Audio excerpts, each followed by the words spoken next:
Hey guys, so they started early, it looks like. We'll get caught up. YouTube is doing that thing. We've got the full at names. So we have FFS, remember when your name was all the way spelled out? We've got the throwback going. We've got factual lie with the O'Baileys. So this is going to be a day, you guys. Shannon, see, your name is the same. So sorry in advance if I'm struggling with the names and faces. YouTube is switching display names and at names. Shout out to Jasmine and Amanda. You guys are easy with the names so far. And Dizzy, let's go. Let's go. There's no closed captions, you guys. We'll try to get that sorted on a break. Oh, this is quiet. Hold on. In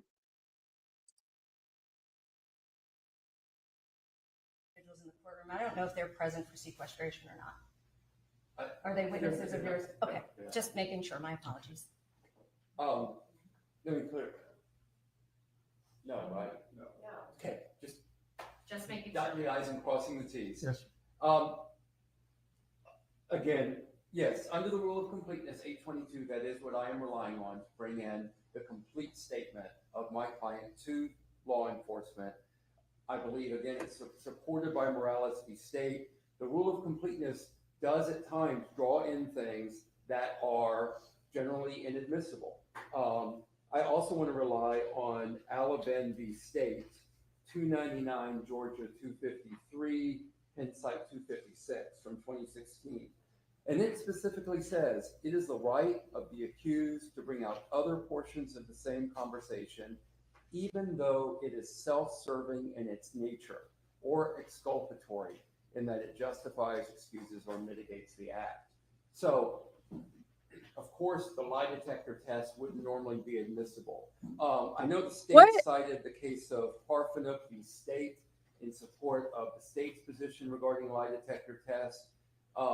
I'd argue to the court that that is not the same circumstance. That is where the state attempted to bring in the results of a lie detector test, stating that the defense had opened the door. We're not trying to get the results of the lie detector test. All we're trying to do is get the entire statement that my client made to law enforcement, entered into evidence, and submitted to the jury. I think it's very important also, this particular lie detector test, because my client is, and this is, law enforcement is just doing its job. I'm not criticizing law enforcement. But they are repeatedly telling my client, he's a liar, you're lying about this, you're lying about that. And in frustration, exasperation, attempts to clear himself, he says, effectively, give me a lie detector test. And I think that needs to be played in the for context in order to understand the, I guess, the fierceness of his resolve in saying, I didn't do this, I'm not lying. So I would ask again, under the rule of completeness, that be admitted to the court, to the jury. All right, well, defense counsel has cited Rule 822, which actually refers. All right, the judge is kind of quiet too. So let me see if I can boost this even more. It's already boosted quite a bit. And to some extent, when you boost it a lot, it gets more muffled than helpful. So let's see if that's a little better. To an admission. And the Not really case talks about Rule 106, which is almost identical to 822, except Rule 106 states as follows. When a writing or recorded statement or part thereof is introduced by a party, an adverse party may require the introduction at that time of any other part of the recorded statement, which in fairness should be considered contemporaneously with the writing or recorded statement. The commentary says that the rule of completeness is intended to eliminate the misleading impression created by taking a statement out of context. And this is accomplished by allowing into the record relevant portions of the recorded statement which clarify or explain the part already received. I don't believe that a reference to an inadmissible polygraph test is necessary to complete the context of this recorded statement. The results of the lie detector test are absolutely inadmissible. The offer to take a lie detector test, I think, is likewise inadmissible. I agree with the state that that reference to his wanting to take a lie detector test is not necessary to complete the context of the statement. The court's going to rule that out. May I have a continuing objection? Yes, sir. Thank you. Yes, sir. Your Honor, in light also of that, I would point out, Mr. Weinstein and I have spoken about playing the video in its entirety, and I'm certainly not trying to prevent that. What I would say, Judge, is that at the Long end video. of the last portion, the defendant is cuffed and shackled and escorted out of the room. I would Generally, think that would need to be redacted. I'm sorry? Wouldn't you agree that should be redacted? Absolutely. I want to make sure I heard you correctly. Yes. well, is I'm nodding. bringing it up because it wasn't asked of me, so I want to make sure that I don't play past the point that counsel specifically wants me to stop. So I would You should know not to play that. ask if we could just take a moment for Mr. Weinstein to go to the end of that tape and see. We also have time in the middle, Judge. I was going to ask if it was permissible to the court. There are technically two sections in that they've been recorded on two separate files. The first portion is where Agent Sands and Detective Frost are physically in the room with the defendant. There's an overlap period where the second picks up and they just recorded it additionally. I was going to ask that we play the first hour and approximately 10 minutes. We would take a short break, and at that point, we would then be able to play the second portion, which unfortunately is about 50 minutes. So we're talking about a total of 2 hours, Your Honor. And at that point, counsel, if you want to just tell me where on the video you would like me to stop so that it's preserved for the record, because I don't want to play past what he might potentially have objections about after the fact. Well, I can tell you in the court right now that if you'll stop on or before timestamp 2:06 p.m., then 2:06, I guess 00 p.m., then you will not get into the portion of the video where my client is handcuffed and led from the room. You might, we can discuss maybe even stopping before that, because there's some dead time where my client is just sitting there.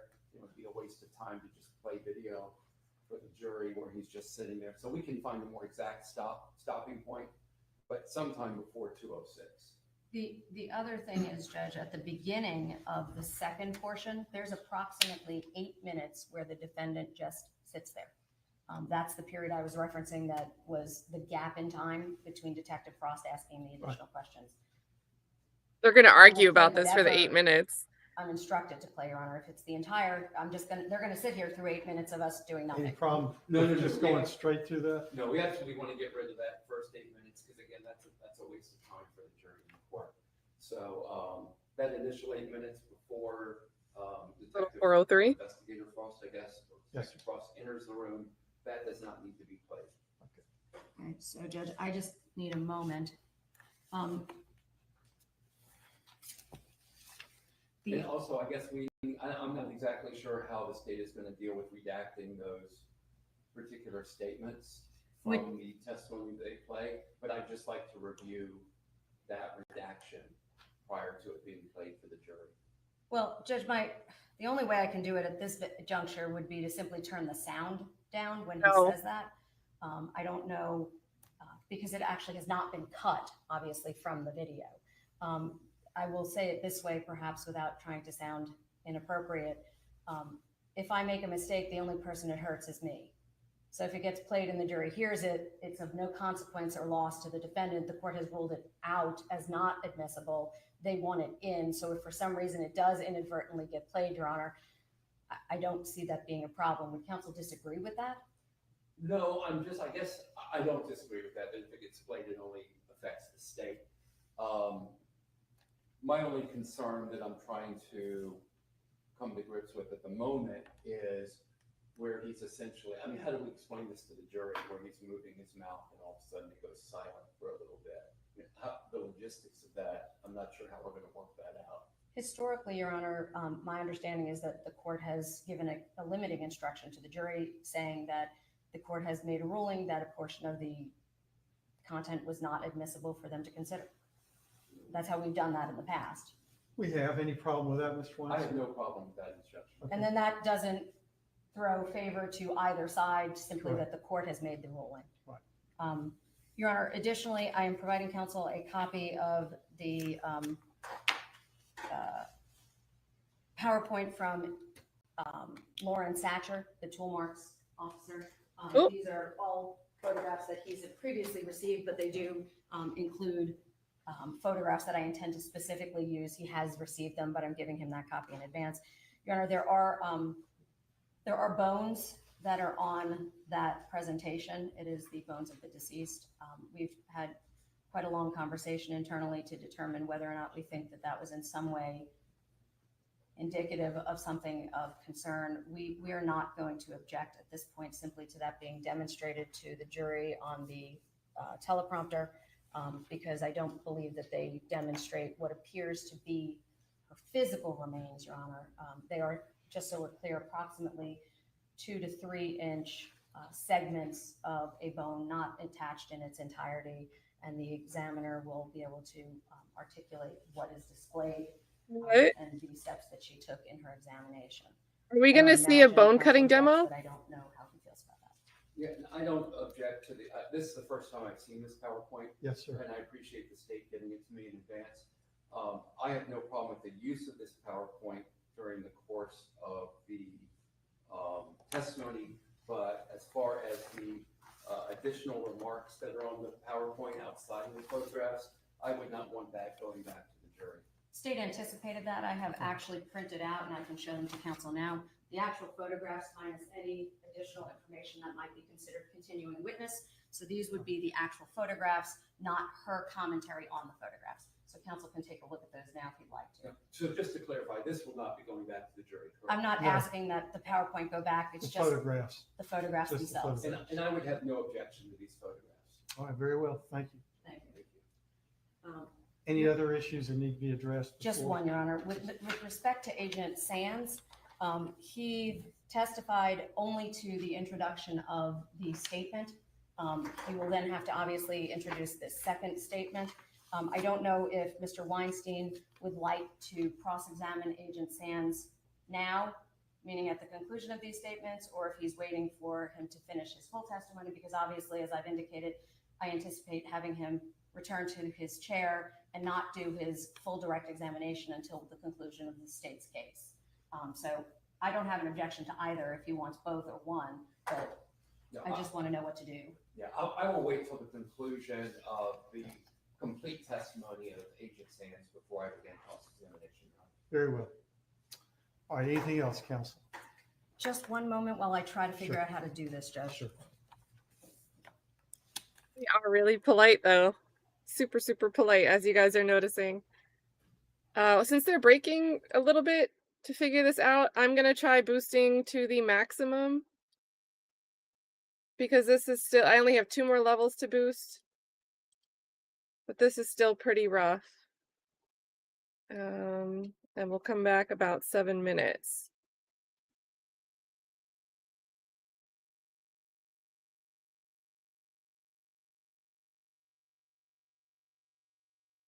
One moment while I try to figure Sure. out how to do this, Judge. Sure. Yeah, it's real quiet today. So my volume, my own volume is halved now. So hopefully it's a better balance.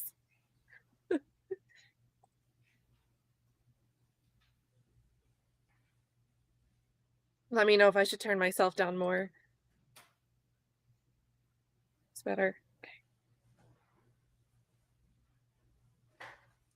And so far, you guys, just evidentiary arguments. Doug wanted to get in a mention from the defendant that he was willing to take a polygraph. Wasn't really fighting for the results of the polygraph, but the judge ruled both the mention and the polygraph out. Also, you know, just some housekeeping over redactions in this 2.5-hour video interview with Agent Sands. So we're going to get another police interview. This one's video. If I am unsuccessful in being able to turn the sound down. I don't even want to think about you being unsuccessful, counsel. I appreciate that, Your Honor. I meant simply if I'm unsuccessful in preventing that from being played, it is legitimately 2 seconds on both sides. And as the court is aware of technology, I don't have a an audio feeder here to adjust the sound.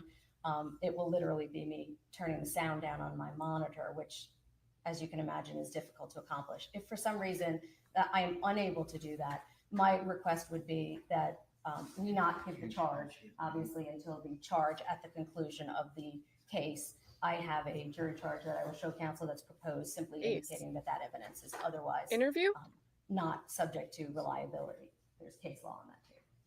If the state knows the specific timestamp where those statements are made and wishes to pause the video. Yeah, why don't we do that? Just pause it and then.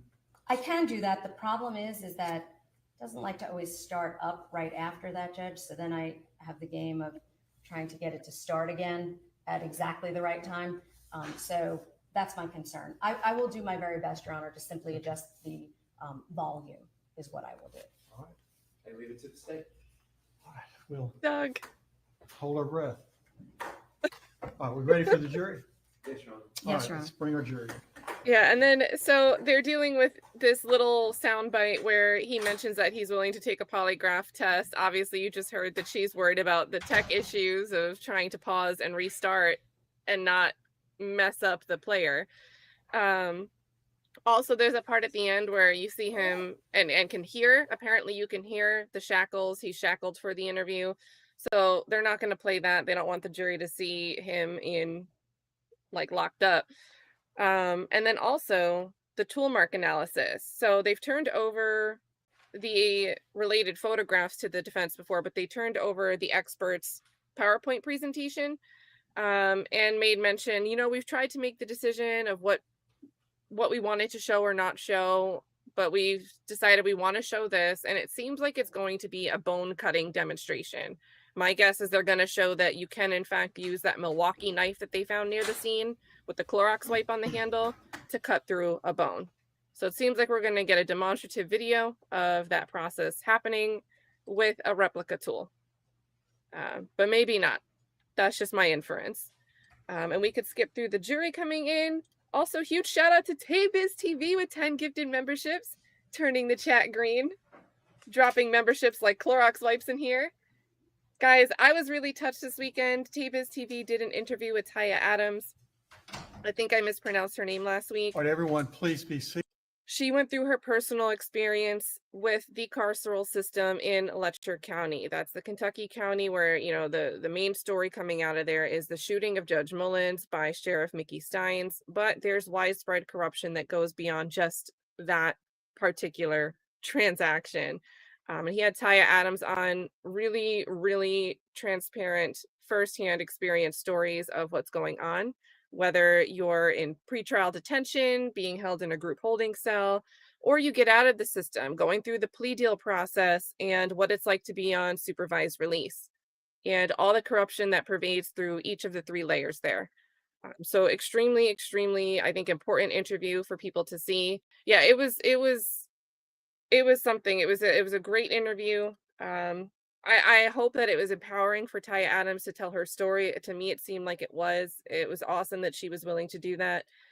And yeah, it's super, super, super well needed. So I'm going to drop the link in the chat and drop it in the description for Replay Crew. But what a crazy case the Mickey Steins and Judge Mullins thing is in a bubble. But then getting to see this bigger picture, crazy, crazy. Also tonight, John and Ashley Merchant will both be on Justice Served TV. I assume they're going to talk about, among other things, the Mahendra Patel case and the charges that were recently dropped. Mahendra Patel did an awesome interview yesterday on Brother Counsel's channel. So I'll get links for all three of those things, you guys. I think I'm predicting the future for Justice Served TV with a good educated guess that it's going to be awesome. So I'm going to say all three of these interviews are awesome. Hope you guys get a chance to watch them. So we'll skip the jury coming in. Let's see. We got Sands back on the stand. He's ready. Agent Sands, good morning. Good morning. And obviously, you know you are still under oath, correct? I do. Okay. When you testified on Friday, I believe we had just completed the May 13th of 2023 interview at Lancaster. Is that correct? That's correct. Okay. Did there come a time when a second interview was conducted with Mr. Kassotis? Yes, ma'am. And I'm going to direct your attention to May 26th of 2023. Did you have an interview with him at that time? Yes, ma'am. Where was that interview conducted? That was here in Liberty County, at the Liberty County Sheriff's Office, specifically their investigator's office. Okay. And does that room have audio and video capabilities? Yes, it does. Did that interview get recorded with an audio and video device? Yes, ma'am. Who was present for the interview? Myself and Detective Jack Frost, as well as the defendant. Okay. And at that time, you heard testimony from Detective Frost concerning the Miranda waiver. Is that right? That's correct. Did you read him that Miranda waiver as well? Yes, ma'am, I did. Is all of that captured on the actual video? Yes, ma'am. And when you asked him those questions, was he responsive? Yes, ma'am. At any time, did you threaten him? No, ma'am. Did you make a promise to him that he would get some benefit in exchange for his statement? No, ma'am. And all of what you spoke to Mr. Kassotis about, is that actually captured on the video itself? Yes, ma'am, it is. There are no conversations outside the scope of the video? No, ma'am. At this time, Your Honor, the state would seek to play and introduce what is on the Exhibit 1.101 device USB that is already in evidence. I have shown it to counsel. It is the file folder labeled Statements Kassotis, May 26, 2023, LCSO for Liberty County Sheriff's Office. And this would be labeled Interview at Liberty Sheriff's Office, May 26, 23. Yes, ma'am. Any objection? No objection, Your Honor. You may proceed.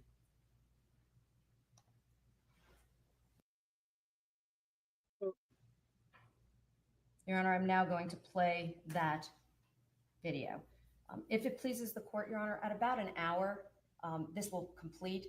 Can we take a short break then, and then we'll play the second portion? That'll be fine. Thank you.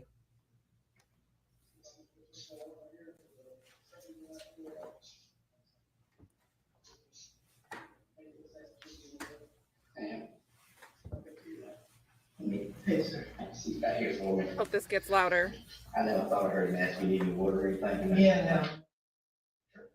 Yeah. Remember the last time we talked?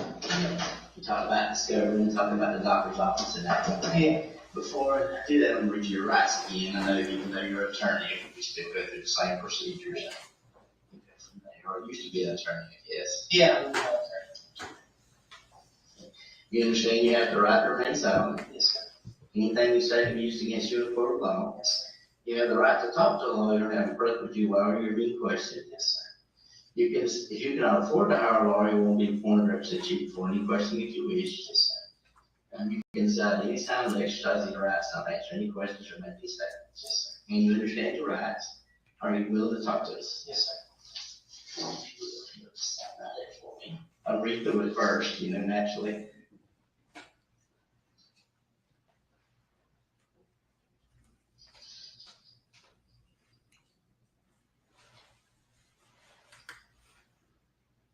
Would you want me to sign it, or? Yes, just sign it. Okay. Sorry. No problem.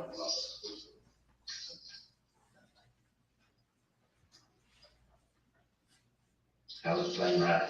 That's fine, sir. You good? Yes, sir. Been treated fairly with everything? Yes, sir. Yes. Okay. And we'll continue to do that way. Okay. All right. Do you have any questions of me first? I don't know. My head's kind of spinning. It's been a bad 2 weeks. Mm-hmm. I don't think so. Do you know where my dog is? I do. Okay. We'll answer that. Let's say that to later. Your dog's safe and good. Okay. Been taken care of. Back to where we kind of left off, the doctor's office. Tell me about the day that you got called to the doctor's office. Yeah. Who called you? I don't know. Somebody. I got a phone call. I forget from who. I don't know if it was somebody I knew or not, asking if I could. I don't think it was somebody I knew. Asking if I could come and pick her up that afternoon. Okay. Around, I think around 3, but Okay. I'm not exactly sure. I might have been later than 3. I'm not exactly sure. Her dad had surgery that week. So a little, I can normally tell basic times based on stuff like that. Him coming and going. So this was before he had surgery? No, he had surgery. I believe he had surgery either that day or the day before. So he had surgery that day or the day before? Yeah. So it was different. He was in the house. Okay. So he was there, so Dad was at home, Yes. and Yeah. you got a call to pick up Mindi. Yes. Yeah. I got a call. I think sometime earlier that morning. I'm not exactly sure the time. Okay. I left shortly before, maybe half an hour before. Okay. And was driving there and hadn't gotten very far and got a call saying that it was actually going to be a little bit later. Okay. Still don't know who called you. No, I believe it was somebody from the office. Okay. And at that point, I wasn't really sure what to do in terms of my time. I drove out. I think I drove out towards that way a bit, and then I went and ran a couple of errands. And what errands did you run? I think I went to the pet store. Mm-hmm. I'm not sure where else I might have gone. But I'm Home pretty Depot? sure I went to the pet store. So how far is it from the pet store to the doctor's office? I think 10 to 15 minutes. Okay. And from the place you were residing, how far would you say would be the doctor's office? I'm not sure. I only drove it coming back, and I'm a little unclear on how long it took. But so you had to drive there, but you kind of circled and made several rounds. Yeah. So roughly, would you say it was like 2 hours or? I think it was potentially longer. I was kind of just mussing around waiting for a call. Okay. So would the doctor's office be in the Savannah area? Oh yes, absolutely in the Savannah area. Okay. And would we say Savannah or Savannah area? I don't know the difference there. Okay. But somewhere near Savannah. So if we were at the house you were residing at, how far would you say would be the longest range for that doctor's office? 25 minutes. Okay.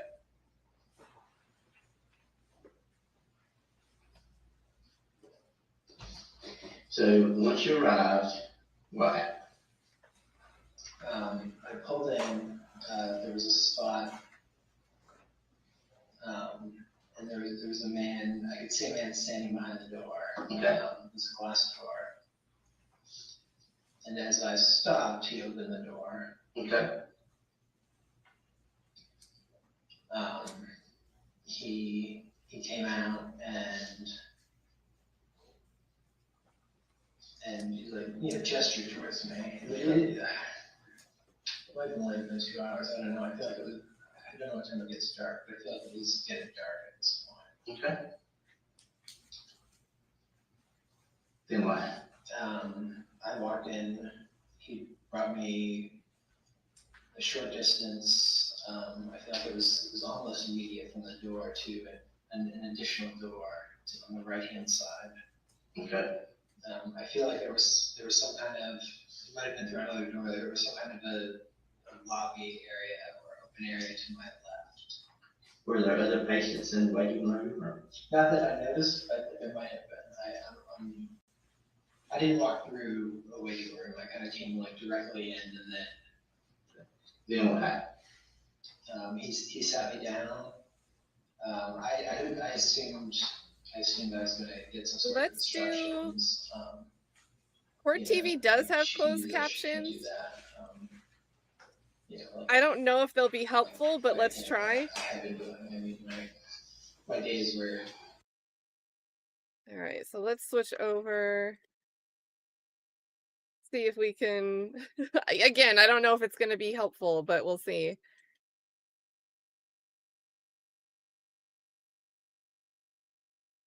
And their volume's better. All right, guys, so we're going to switch over, lower your volume a little bit. We'll gradually raise it, but Court TV has much louder volume.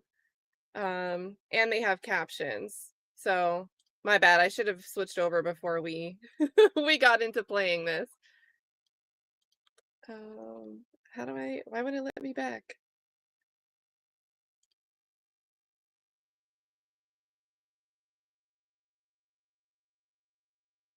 Okay. All right, so this is going to be coming in. It should be a little bit louder than what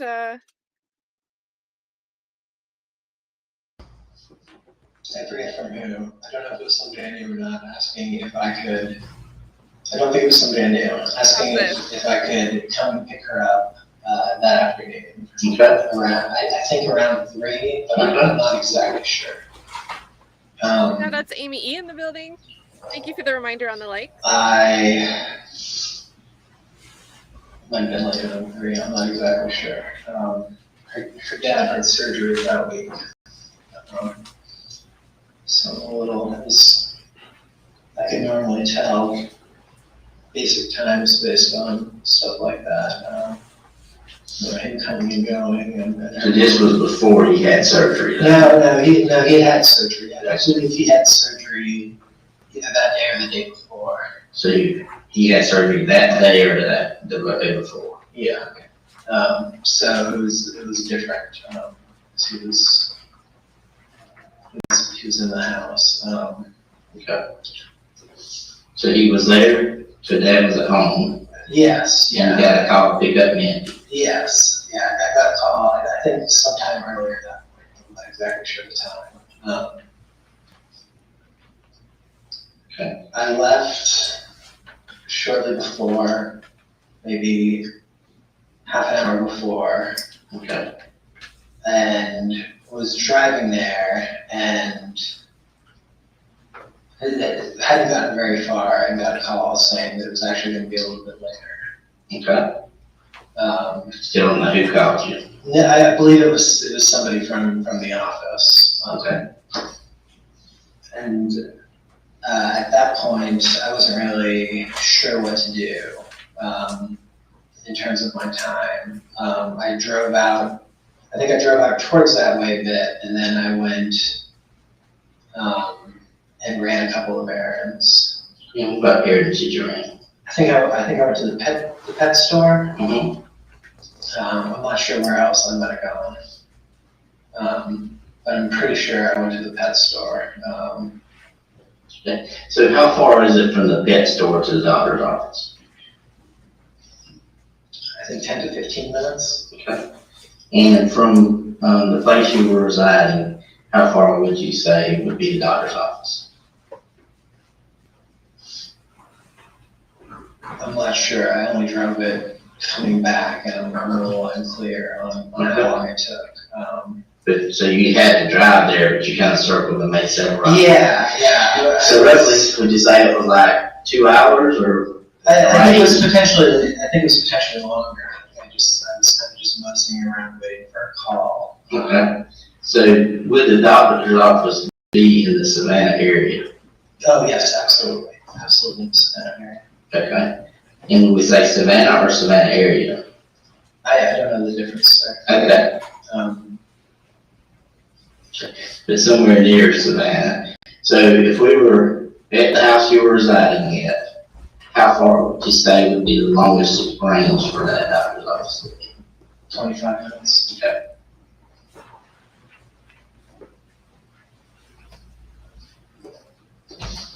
So once you arrived, what happened? I pulled in, there was a spot,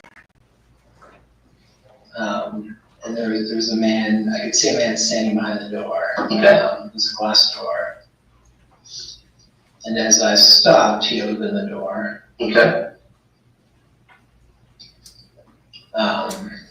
He came out and he gestured towards me. It might have been later than 2 hours. I don't know. I feel like I don't know what time it gets dark, but I feel like it was getting dark at this point. Okay. Then what? I walked in, he brought me a short distance. I feel like it was almost immediate from the door to an additional door on the right-hand side. Okay. I feel like there was some kind of, it might have been through another door, there was some kind of a lobby area or open area to my left. Were there other patients in the waiting room? Or? Not that I noticed, but there might have been. I didn't walk through a waiting room. I kind of came like directly in, and Then what happened? he sat me down. I assumed I was going to get some sort of instructions. You know, like she can do this, she can't do that. You know, like I have been doing. I mean, my days were taking care of her. Mm-hmm. It was like waking up in the morning, you know, helping her out of bed every time she went to the bathroom. And how long had that been going on? That had been going on since I would say early November. Okay. You know, she was having trouble sleeping, which I don't think is uncommon. You know. So what happened next? So what did he say next? I sat down and he said that he was very sad to tell me that Mindi passed away suddenly. Okay. But he wasn't the doctor. I assumed he was the doctor. I said.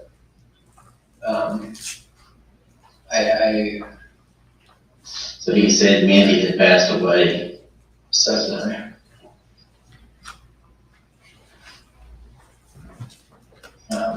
Then what happened? I was extremely upset. I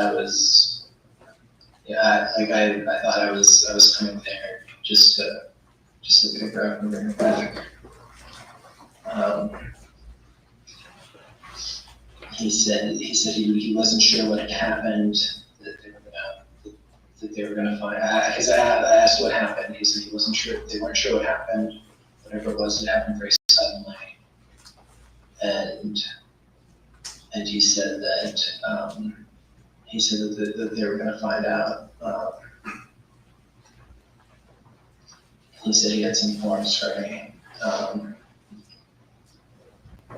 To allow all that to happen, to allow them to do it, and then something about her, her what to do with her afterwards. Okay. Got in an argument about that form later. Okay.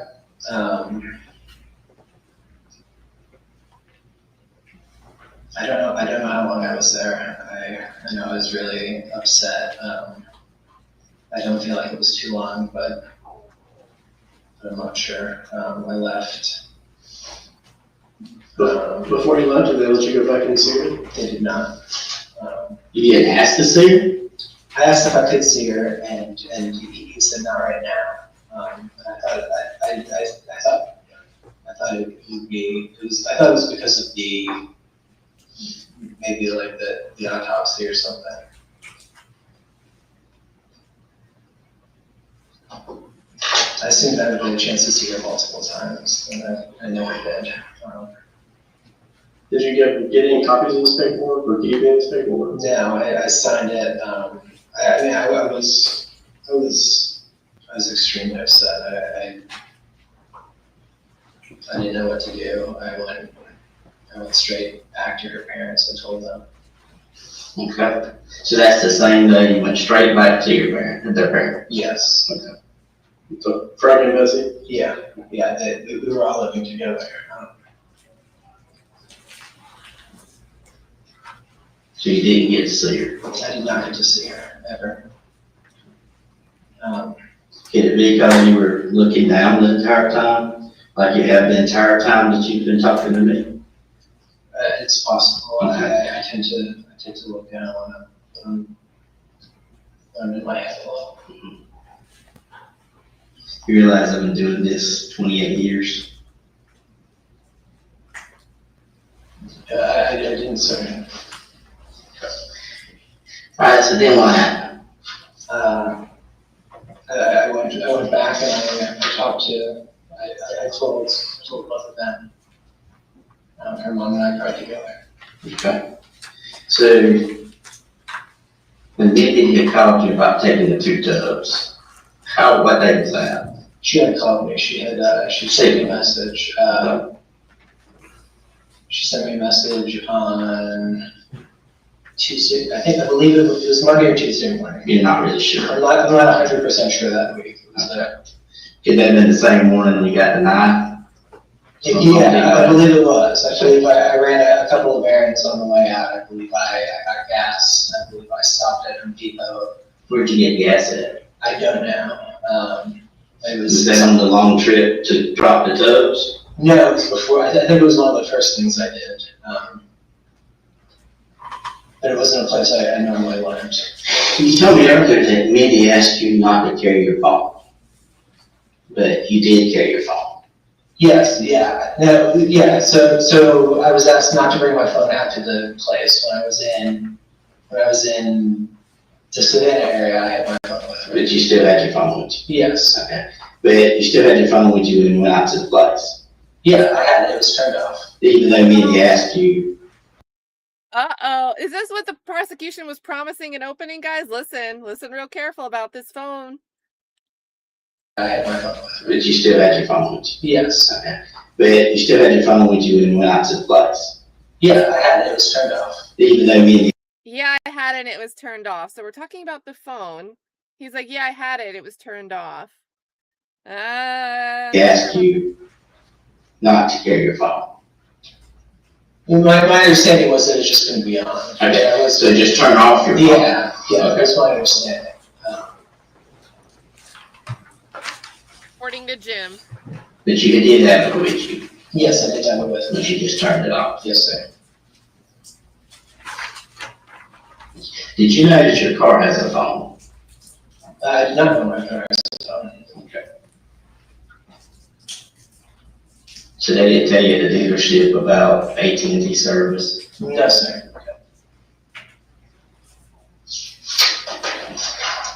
What did you put in the tubs again? Electronics, her laptop, some books, clothing, shoes, toiletries for both of us. She wanted makeup, perfume, basically everything we would need for Your stuff too, though? So Yeah. you had one with yours and one with hers? Well, as normal, when we packed, it was 1 1/3 with mine, or 1 1/3 with hers, and probably 2/3 of mine. But so why would you drop your stuff off when you could have your stuff anyway? Why was that being dropped off? I assumed that this had something to do with us leaving Savannah. We had weird things that we've been asked to do before we moved locations and things like that, and I assumed it had something to do with that. Okay. All right. Did you kill your wife? No, sir. Okay. I swear to God, I would have. When was the last time you saw your wife? I saw my wife on Saturday, the Saturday after Thanksgiving.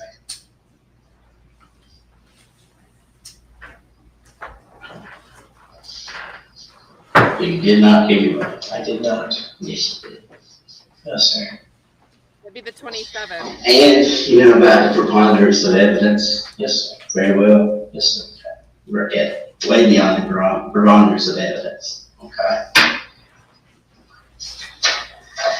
We talked about this. Yes, sir. I told you where that knife is. Okay.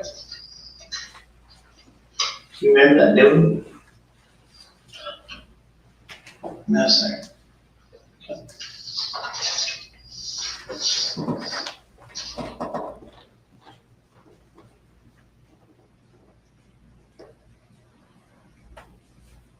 Okay, sir. You remember the one down that route, down that dirt road? A little, I don't know, sir. I'm not sure what I did. Nick, did you love Mindy? Yes, sir. Did you love her parents? Yes, sir. Frank and Betsy? Yes, sir.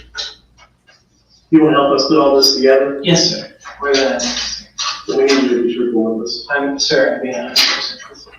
Is that right? Sir, yes, I am. Your phone, your car's phone, the videos. I mean, who else has the luck of going on a 25,000 acre property and get captured on video? The 45 minutes that you spent there at one location with the tubs. Ms. Knight, Your DNA. Sir, I did not hurt my wife. Did you dispose of it? No, sir. You did. No, sir. And all evidence is showing that.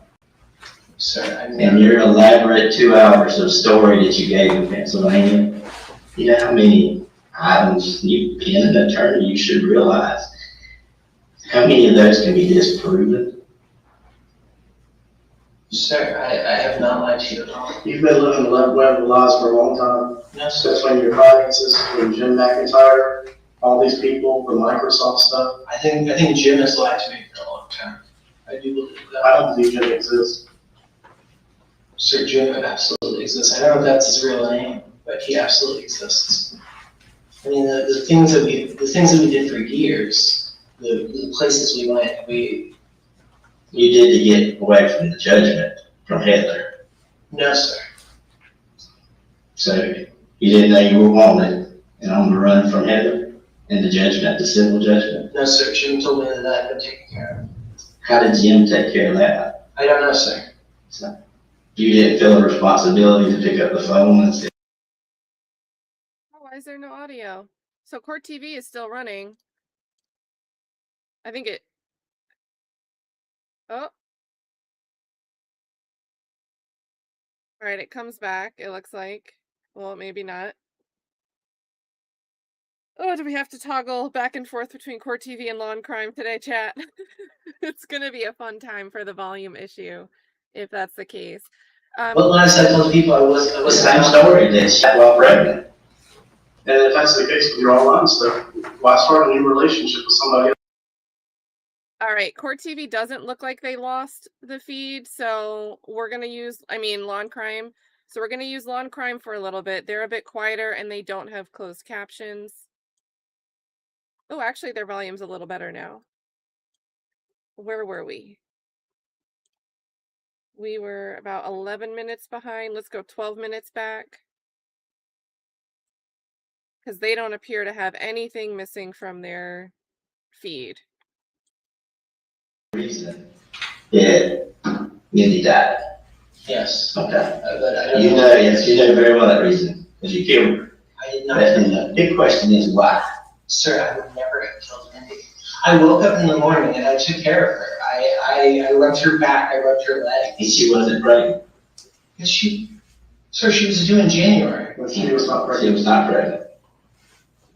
No, she was pregnant. Even the times that y'all were saying that she was pregnant, she was not pregnant. She was not pregnant at the time of her death. Sir, she was. She was not. That's a medical certainty. She was not pregnant.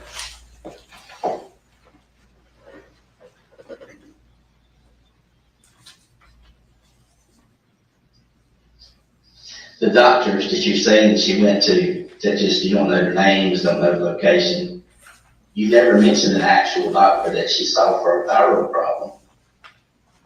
You never mentioned doctors that you visited. I don't know the last, I do know the last time I visited a doctor, sir. I visited one in probably 4 or 5. What about the CVS pickups for medication? Yeah, I would routinely pick up her medication. That's been prescribed by a doctor? Yes. That's not the doctor you would take her to or that would know about her death? No, those were medication refills. We did like a telehealth thing. More stories, I mean, just kind of elaborate stories to exist. But the point is, So you killed Mindy. You can look at the CPS. Why did you kill Mindy? Sir, I didn't kill Mindy. You killed Mindy. I did not. All the evidence shows that you killed Mindy, and will continue to show. It's kind of like a 1,000-piece puzzle. You burned some of the pieces. You've thrown some of the pieces away. We'll never have all the pieces. It's Lawyer, very clear. We lawyer. made that absolutely sure we won't have the pieces. But we've got enough to see a very clear picture. You know, my advice is have a lawyer from the beginning. Or, you know, if you're not being detained, why am I here? But if you get to the point where you're saying, I didn't, sir, I promise you, I didn't, I'm telling the truth, you should just be saying lawyer, lawyer, lawyer, lawyer, lawyer. And this is an attorney not asking for a lawyer. Okay, I'm still really quiet. All right, hold on, let me probably for the best with that little rant. All right, so there we go. Let's see if that's good for my volume. Ask for a lawyer. And to show that picture to a jury. And that jury is going to conclude one thing, the same thing I'm telling you. You killed Mindi, no doubt. When you placed her body out there, you did us some favors. Where you placed it, it preserved some things. You weren't expecting her to be found so quickly. Sir, I never saw her after she died. I never hurt Mindi. You did hurt her. No, I fed her, I helped her out of bed, I did. You had started a new relationship with somebody online. I was flirting with someone online. You were running out of options. You were running out of funds. No, sir. Did you discover the lie that Mindi wasn't pregnant? No, sir. She wasn't. I thought she was pregnant.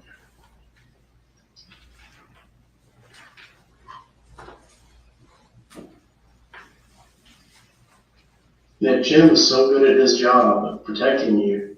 Why would he not protect her? Why would he not come forward with any evidence now? I think Jim lied to me about a million things. Why would he not prevent your father from being able to find you? I don't know. But I don't think Jim was telling me the truth about anything. Because he didn't exist. He did exist, sir. We did everything for years. They said, Remember the day when your father shows up? yes, sir. We drunk chat. Yes, sir. Tell me you left the back door. Yes, Went out the back door. Yes, sir. So you leave, you're so afraid because you thought he had beat you. Yes, sir. Where was Mindi? She said there. He hadn't seen her. So you cared so much for her, you left her in the house when you were running out the back door. No, sir. She knew I was leaving. Like But you Natalia. didn't stay there to protect her. No, sir. But you didn't call 911. You didn't call for any help from anyone. No, You walked down the alley. we called for help for Jim, who we depended on for Now, everything. let's play back, because just the other day you said you didn't call, but he found you. He found you in the parking lot at the hospital. Yeah, I forget if it was a phone call or if it was a message, but I didn't go there. That question was asked very clearly and asked twice. Did you contact Jim that day? And you said no, he picked me up in the parking lot. Absolutely, there was no messaging from the time you walked out the back door down the alley. I did not understand that question. Okay, You didn't just like find, no. The question is, how did he know where you were? And he just appeared out of nowhere. He's followed you in multiple states, and he just appears. So, are you alleging that Jim killed your wife? I don't know, but I think it's possible. Okay. So, and the doctors conspired, they created this fake doctor facility of a name that you don't even know, a location you don't even know. Side of the road pickup for And you didn't see your wife. Just so happens your phone, even your car, showed clearly where you were at.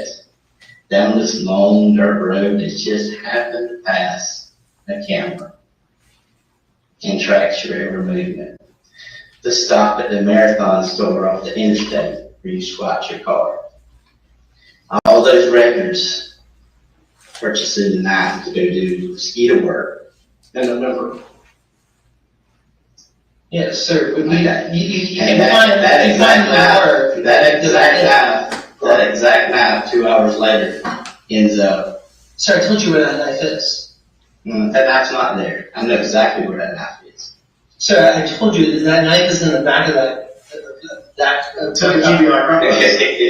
got right. Exactly. It was found out there with the black toe. So you can continue with the web of lies in the story. There's always reasoning for things. Is your reason that you're just a vicious killer and decided to kill your wife, or did y'all get in some kind of argument? What was your motive for killing her? I never heard of. The story is not what you're telling. Why is it so different? Damn. What do you mean, sir? Your elaborate story of on the run all this time and all the periods of stuff and the web of lies, why is it so different than what happened with her? The records show, the evidence shows, the DNA shows. Why is all that? Is you're being set up, is what you're saying? I don't know, sir. I don't understand. So your phone and your own person that you said was turned off, Yes, sir. still goes to those containers on a property that's 25,000 acres down a dirt road, 40 minutes from the house in Savannah, that matches the GPS, all the stuff matches. That knife that you purchased at Home Depot ends up there as well. The cleaning, the purchasing, the credit card swipes, the story that continued, the lies that you told to many others. Some people who you think are still on your side are actually some of the best witnesses against you. They know the story, and they're going to tell that story when they testify. The Capital One card you're using for all these years, getting food, takeout, lodging, paying for all the places, the Airbnbs, the Verbos you stayed at, we have all those records. Yes, sir. And the Renaissance, the current stuff. Yes, sir. So you're saying it's big, everybody's created all these records of items that were on your person on that same very day, in the same very vehicle you were driving, at that location. You know what the coincidences of that were, and the chances or probabilities of that happening? Sir, none Just of like that, everything none of this feels feels like random. landed into this room right now. Yes, That ain't gonna happen. Yes, sir. None of this feels random to me. But I don't understand it. But I know where that knife is. Okay. So now let's move on. The knife has nothing to do with anything. The day that you bought the knife and traveled down the road, where did you go? I left. I stopped for gas. I stopped at Home Depot. I believe I stopped and talked to Jim. When you saw me in the car. No, sir. No, sir. And then I drove out there. Out where? I don't know. I believe I had an address to a church, and then I had a GPS location after that. The first story was you had GPS coordinates. Yeah, yes. You mentioned nothing of address, I mean. Yeah, So, yeah. So, but I've been trying to think about this. I believe they said to go to a church, like not to pull in, but I believe it was like a waypoint. what did they say? So Mindi didn't tell you this? I forget. Sorry, I forget exactly. So if we get back to the same story, it's easier to remember. Tom Sawyer says this. It's easier to remember the truth. While we're talking here today, so many more lies keep coming up. No, sir. Sir, I've done weird stuff for years. So back to your travels of the day that you bought the knife. Yes. Where'd you go? I stopped for gas. I stopped at Home Depot. I believe then I stopped and spoke to Jim. And then I drove to the location I was supposed to go to. Okay. Well, what did you do there? I stopped. A gentleman came out of the house. The 40 minutes that you were there, there's no house at that 40 minutes that you stopped at. So I think we can cut the house out if you'd like. So you don't have to remember a house because there was no house. I stopped at a house. How long did you stay? I'm not exactly sure. He talked to me for a couple minutes about something he was doing. He had some stuff in his front yard. Okay, so what else did you do? I asked if I could go to the bathroom. I peed behind a tree. He Did he directed pee? me over there. I removed the things from the back of the car, and I don't know. Where were the things left? You said you removed them from the car at his house. Where were they left? Like just on the ground? Yeah, he said he would take care of them. Okay. How close to the house? 30, 40 feet. There is no house, remember. So I stopped at a house. You may have stopped at a house, but when you took the containers out, there is no house. There's a reason why that keeps sticking in your head. You said Pennsylvania, you took them out, you false, loose outside in the dirt. I set them in the dirt. The gray and black container. And it wasn't your personal property that was in those containers, it was Mindi. No, sir. I didn't pack those containers myself. It was her laptop. It was... You did pack them yourself. With your wife's dismembered body. Sir, that's not true. That is true. And you had them in your car when you drove down that dirt road. Sir, that's not true. That is what you placed in the dirt, 30 or 40 feet off the roadway. Sir, that is not true. That is absolutely true, man. Exactly what the records show. Sir, that's not what happened. I don't know what you know about the country and dirt roads and the properties you all are on, if you've ever been to that type of property before. But you happen to hit the security cameras on the entrance to 25,000 acres, which is a very large property. Your phone, in your vehicle's phone, everything, every stop is recorded. You understand that? Yes, sir. Okay. He says So your 40 minutes that you're there, you're at the exact same spot where your wife's torso was found. The other stop where you dug with the shovel And hit roots. and hit roots, that's recorded on the very same information. The next spot that you stopped and buried her skull is covered, the exact same stuff. Even the next spot with the leg is covered. So the stops are, I mean, it's like watching it on TV. It's not, there's no issues here. It's very clear. So The big question that is, happened. big question, it's even the pictures, there's pictures of them going by on a property. You may have seen the log truck ahead of you. There's a big truck hauling wood. Guys that spotted you down there. The big question is why. It's no longer if. Sir, The big I question, never hurt Mindi. the big question is why. Sir, I never hurt Mindi. You never carried her to the doctor. She never went to the doctor. You never went to the A doctor. doctor didn't come by your house to do those checks. Yes. You came directly from that house to that location. It's very clear. From your house to Home Depot to the scene. To multiple scenes, I guess we would say. Those stops are recorded, captured by your car. They're actually corroborated by your cell phone. That you say is turned off. But apparently your particular phone still records and still sends out pings or messages that overlap with that. So the big question is, were you asked to go to a location and retrieve Mindy's body? Or did you kill her and transport her? Or did something happen in that house that you just can't talk about and then you dealt with it from there? Because it clearly started at that house. Then it went on. Sir, no, none of this happened. Okay. We know it happened. It's clearly that happened.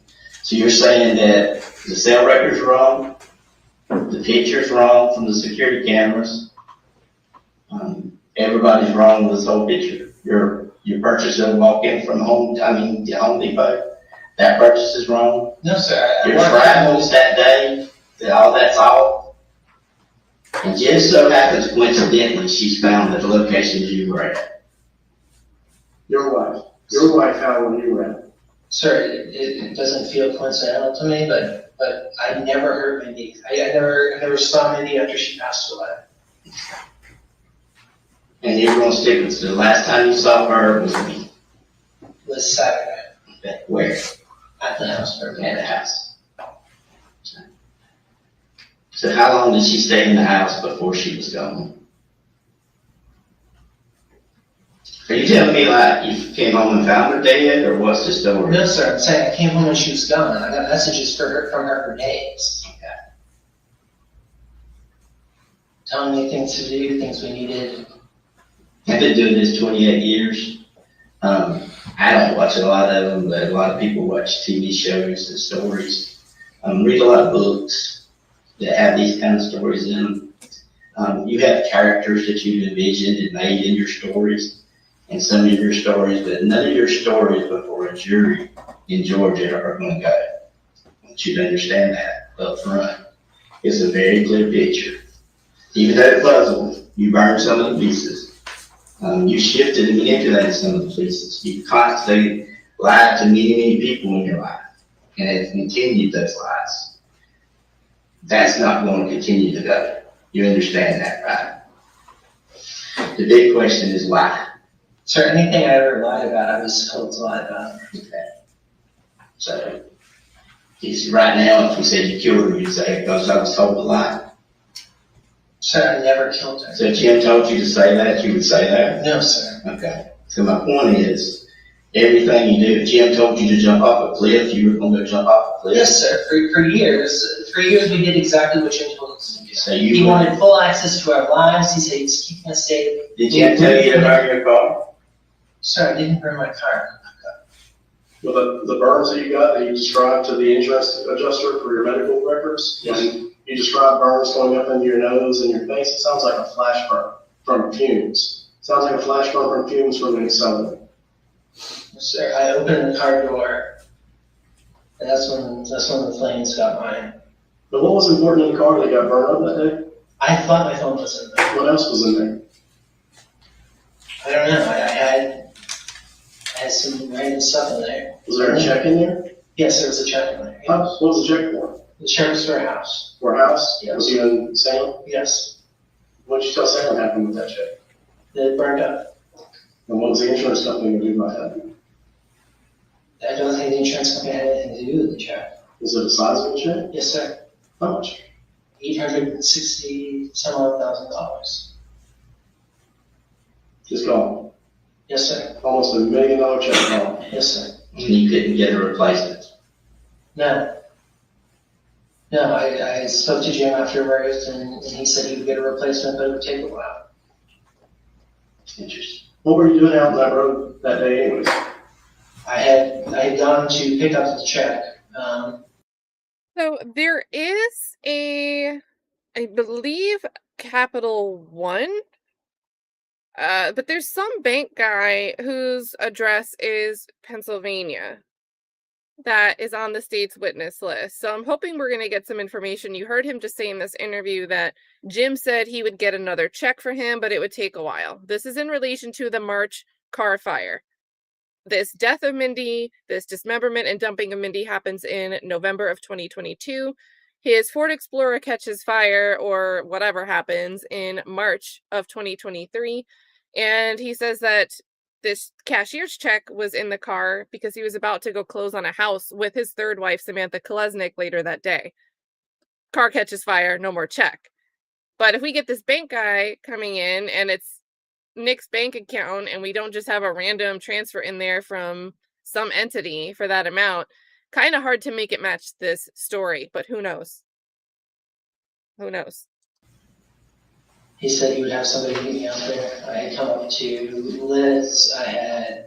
He told me to meet in Liz. I got flowers. I didn't pick them up that day. I got water at Target. But you also said something else up in Pennsylvania about that day when you stopped the car. You said you were on a long, straight stretch of road out of the curvy hilliness you've been driving on where you can see in both lanes. Why do you think that's important in your life? Is it so you can see other cars if they can?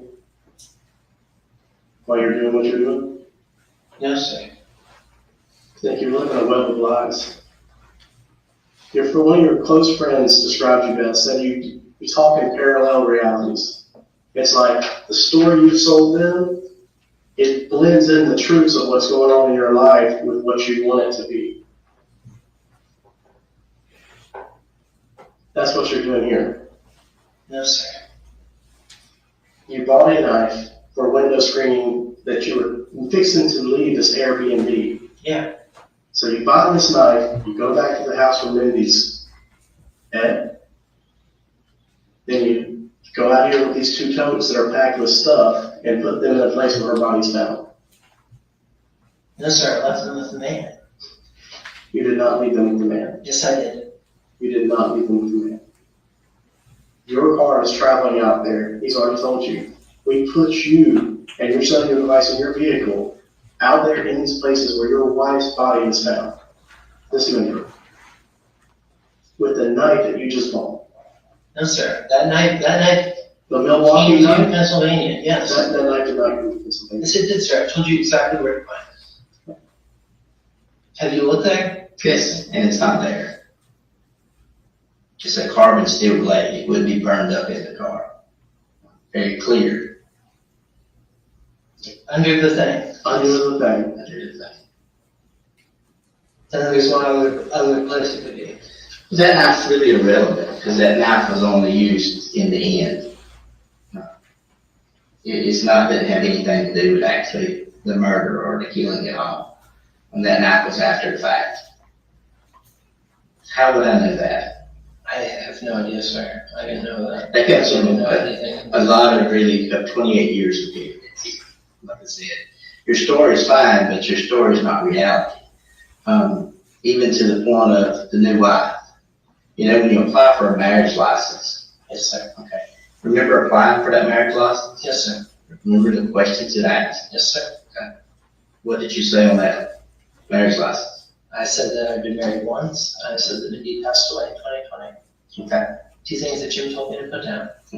So you lied because Jim told you to lie. Yes, sir. Is Jim telling you to lie here today? No, sir. I've not spoken to Jim. I'm a little unclear on the timeline, but You're unclear on a lot of stuff when it comes to specifics. It's quite funny how that works. But those records clearly show where that's at. To the matter, even like when your mom, I mean, what have you told your mom?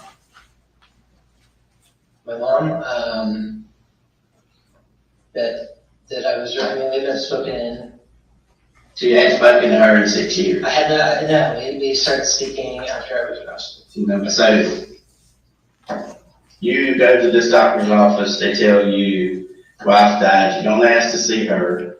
You immediately, I did ask to see her. you don't get to see her. I don't get You to don't force feed, go any further to see her. You just take them at her word. You don't let her names, you don't let her addresses, don't know how to return there, whatever, you just leave. You go from there back, tell her family, pack up the stuff that you said was already packed, and gone. Remember, your stuff was packed, Yeah, a lot of my stuff was packed. that your important stuff was not. Yes, sir. You still had it. Yeah, we had things that we didn't need, like Okay. day-to-day, like clothing. So then you go to So Florida. it's a still need a bottle of water. You go to Florida, and when you go to Florida to pick up the beer, Yes, sir. and then you go from Florida to Montgomery, Alabama, and you cashed a check for $5,000. No, so that was a cash withdrawal. Cash withdrawal for Yeah, it was like, $5,000. I think it looks like You that. cash your check. Yes. But you get $5,000 to meet some guy that you don't know Yes, sir. on the side of the road in Alabama for Mindy's ashes. Yes, sir. Do you know how many local crematories and places there are here by Alabama? Sir, he had called me and said that my wife's remains were available to be picked up. I forget where he said they were. And you know, during this time, you're continuously talking to Samantha, Yes, sir. you know, and talking about your business trips to Oh, they gave him the cup, chat. No, get a lawyer and don't drink from the cup. Don't do it. Missouri, that you're continuing to have a romantic home-life relationship with Samantha. Yes, sir. She's found out wife's dead. You've been telling everybody she's dead since October, but you continue this relationship as it goes, and as you travel, flee, all the way to Missouri. I'm not fleeing, sir. Okay. So you change your name. Well, you told me you were fleeing from your father. So you were not fleeing from your father still? Well, I mean, I was trying to, I thought that the name change was the culmination of years of work to Okay. keep us safe. We had been, among our friends and family, we've been using that name for So 2 then, years. then you get a marriage license and you get married. And back up a little bit before that, when you start getting pressured to move into a house and get away from Airbnbs, the car mysteriously burns with all your money in it. So you won't be able to close on a house permanently. So is it time to look for a new wife? No, sir. So what was your plan from there? My plan from there was I was expecting more money from Jim, and that to allow me to move on and live. When was your last contact with you? My last contact with Jim, I don't know, it was probably around the time that the marriage license was, we applied for it, or shortly thereafter. Because he had to tell you what to put on there, so you would know what to lie to be. Yes. Okay. He told me that there were things I had to lie about to keep myself safe. Did you lie and keep your things safe from your dad? Yes. So if you're worried about your dad, and he's this bad guy that you're terrified of, that you've gone through all this fighting all these years, living off everybody else's finances, and being a hermit basically, then when you get locked up for this, you reach out to them. I reached out. I had been in for 5 days. I couldn't contact anyone. And I reached out to Alice. Your story is just so unbelievable. Everything you say and has continued to say has been a lie. Your life's a lie. The evidence shows. Sir, I believe I've been married to you for years, and I really understand why. You continue to lie. By your own admission, you have continued to lie. Multiple times. You say it's lying on behalf of Jim. Yes, sir. But then now you're saying too, it's clearly you're lying about that day. About which day? The day of the 29th, when your cell phone records you going where your wife's body's found, or torso's found, and where the pieces of her body are found at other locations, and how that tracking in that area shows you being there, how the cameras show you being there, and you're saying, oh no, I wasn't there. Is that what you're saying? Sir, I don't know what location that shows. I know I was in a more rural area. It's where you placed the body parts of your wife at. No, sir. So you saying that's the same day you dropped the tubs off? I don't know. I think, is that the same day as Home Depot? I'm asking you a question. Yeah, the same day as on Dave Depot. Was that the same Yes, day? I believe that was the same Day that you dropped the tubs off. Yes, sir. So you knew where you were moving at that time. But you're going to get a knife to repair the mosquito things, knowing you're fixing to leave that Airbnb. Yes, sir. We wanted to leave it in the best condition that we could. Is that how you replaced the rug? So like bought a new rug? No, we bought the new rug because Rusty was sick on it. Back to that day. You traveled that day. Yes, You sir. don't know where you traveled. Yes, sir. So the question is, you don't know or you do know where you traveled? I don't know where I traveled. So you're saying that those records are the truth? Which records? The records from your car, the records from the camera that you saw, the records from your own cell phone that overlap with each other, your records from swiping your car. Yes, I don't know all of the records, sir, but I swiped my card. Okay. Yeah, I know that for sure. Okay. And do you remember for really close proximity to that, like within a day or so, going to a car wash? I don't, sir, but I may have. Okay. Did you wash your car frequently? Not super frequently, sir. Yeah. When I know so it's dirty. Like never until then? This was the first time you had washed your car? I don't know, sir. I haven't had the car for very long. What I'm saying is you never went through an automatic car wash but one time? No, sir. I've been through several automatic car You washes. just didn't swipe it for this particular car until that day? I may have paid days with later. cash, but I'm not sure. Okay, so other times you paid with cash. I may have. I've honestly never thought that much about how I pay for anything. Most of the time you swipe. I think so, yeah. I would say most of the time. Except for the one occasion where you met this dude on the side of the road in Montgomery, Alabama, and you had to get $5,000. Yeah, I didn't have checks for that account. So you just randomly, at that point, meet with him, don't know who he is, where he was, where he's from. No, he contacted me and said that he had Mindy's remains. I was really upset. You know how like elaborately crazy that is? Just to meet somebody on the side of the road with remains. Yes, sir. I was really upset about it. That's never been heard of before. I was upset about that. I was upset about the fact that she had been cremated. I was told she had been cremated. We know you were upset. We know you were upset. We found her body. The condition we found it in, we know you were mad. Sir, I never hurt my wife. Yes, you did. I've never put a hand on a woman. I did not hurt anybody. But you lie. And you lie a lot about a lot of things. And have continuously lied. Sir, I've been told to lie in certain situations to keep us safe. You've been an attorney before in your previous occupation with the Navy. For how long? I was an attorney in the Navy for roughly 10 years. So you can realize you've prosecuted cases where soldiers have murdered their wives. No, sir. You never prosecuted anybody that? No, sir. Okay. Have you prosecuted anybody that murdered someone? No, sir. So never a murder prosecution? No, sir. But you have cases that show, and you understand the preponderance of evidence and proof beyond reasonable doubt. Yes. Okay. We've gone from a preponderance of evidence to proof beyond reasonable doubt. Okay. You know where we're at with that point. Help me support that story. Help me show that you didn't do it.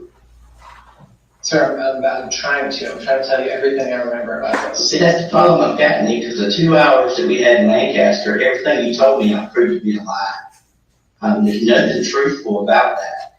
You've continued to lie to friends, family members, people that you trusted, people that really went outward to help you.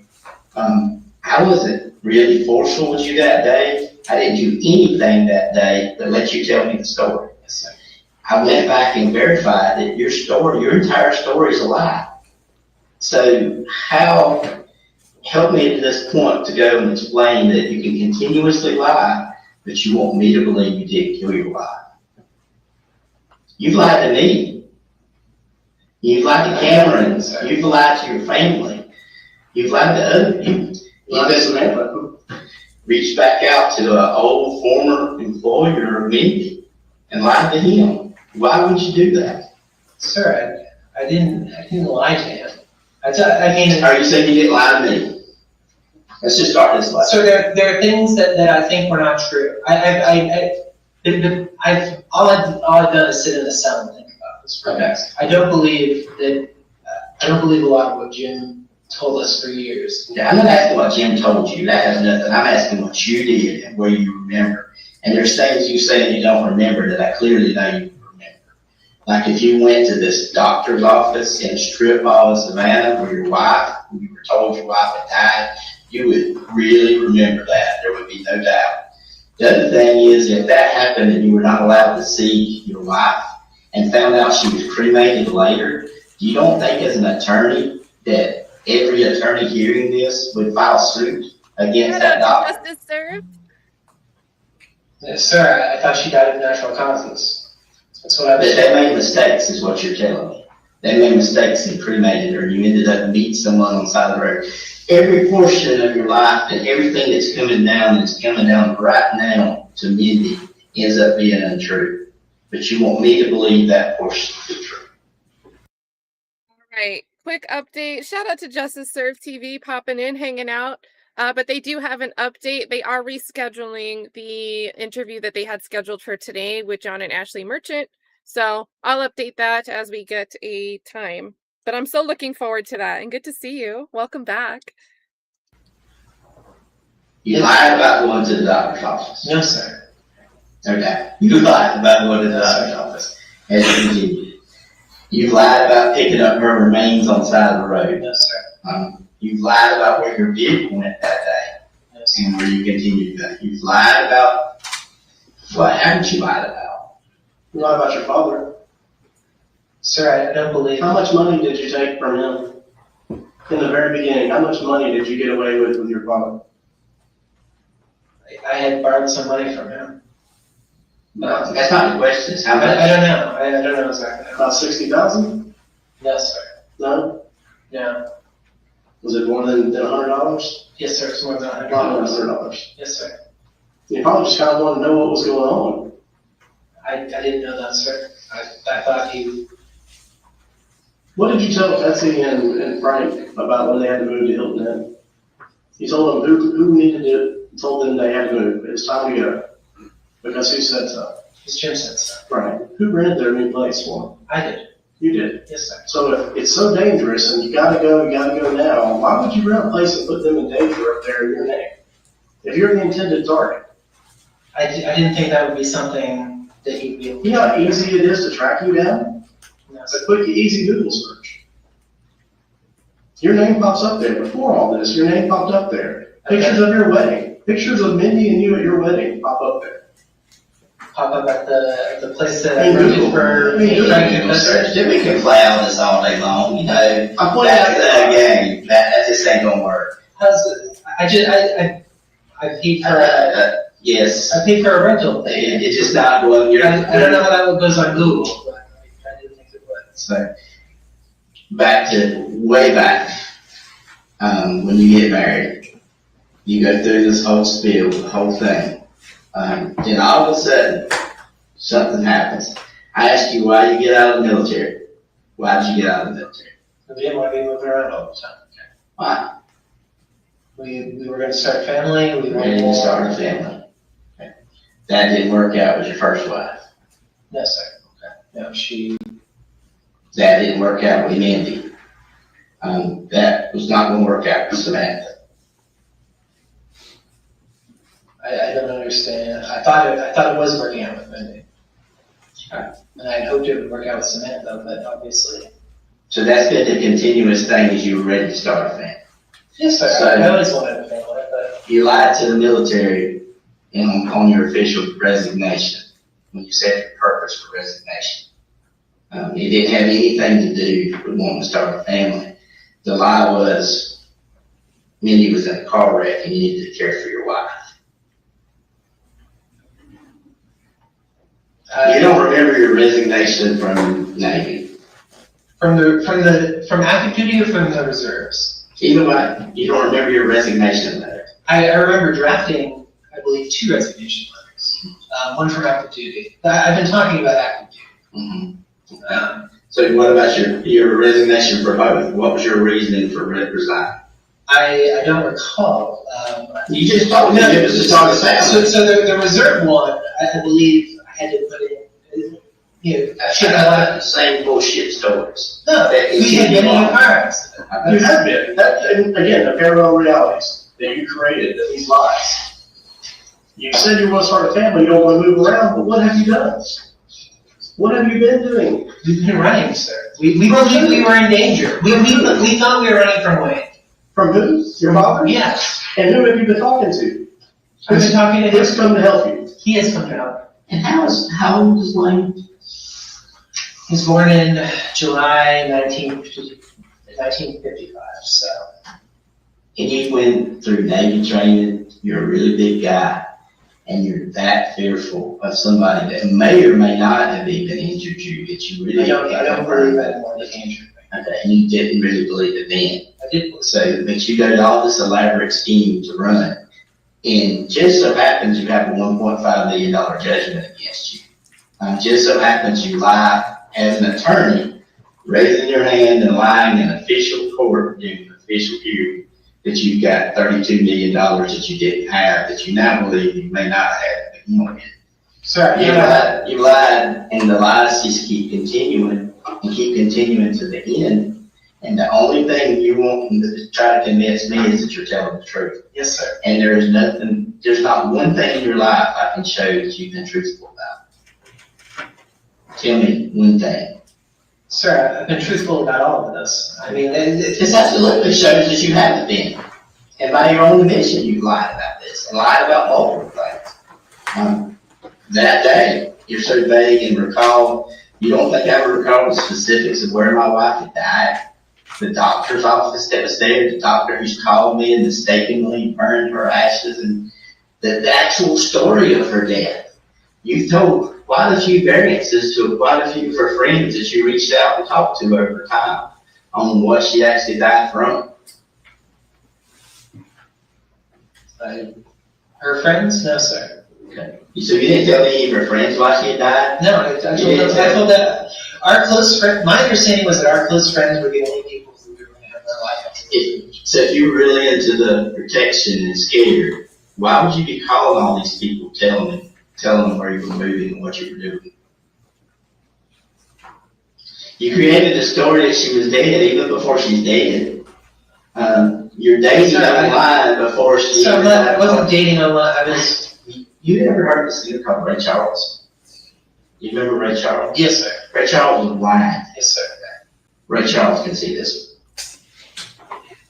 very clearly. Just the big question is why? Did you just get tired of her? Were you wanting to move on because she was not pregnant? Was there some type of argument that she struck you, Sir. that led to that? No, sir. The biggest question is why you killed her, Sir. and why you disposed of her. Sir, I That has killed her anything and to we're do- disposing of her.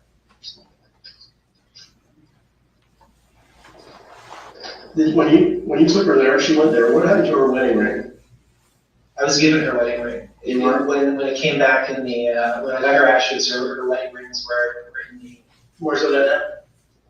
they're in Havre de Grace, Maryland, where I scattered her ashes, or didn't scatter her ashes, thought I scattered her ashes. My wedding ring and her wedding band and her wedding ring. now? That's where you built? Yes, I put her in the water there. It's one of her favorite places. What about her earrings? I don't recall what happened to her earrings.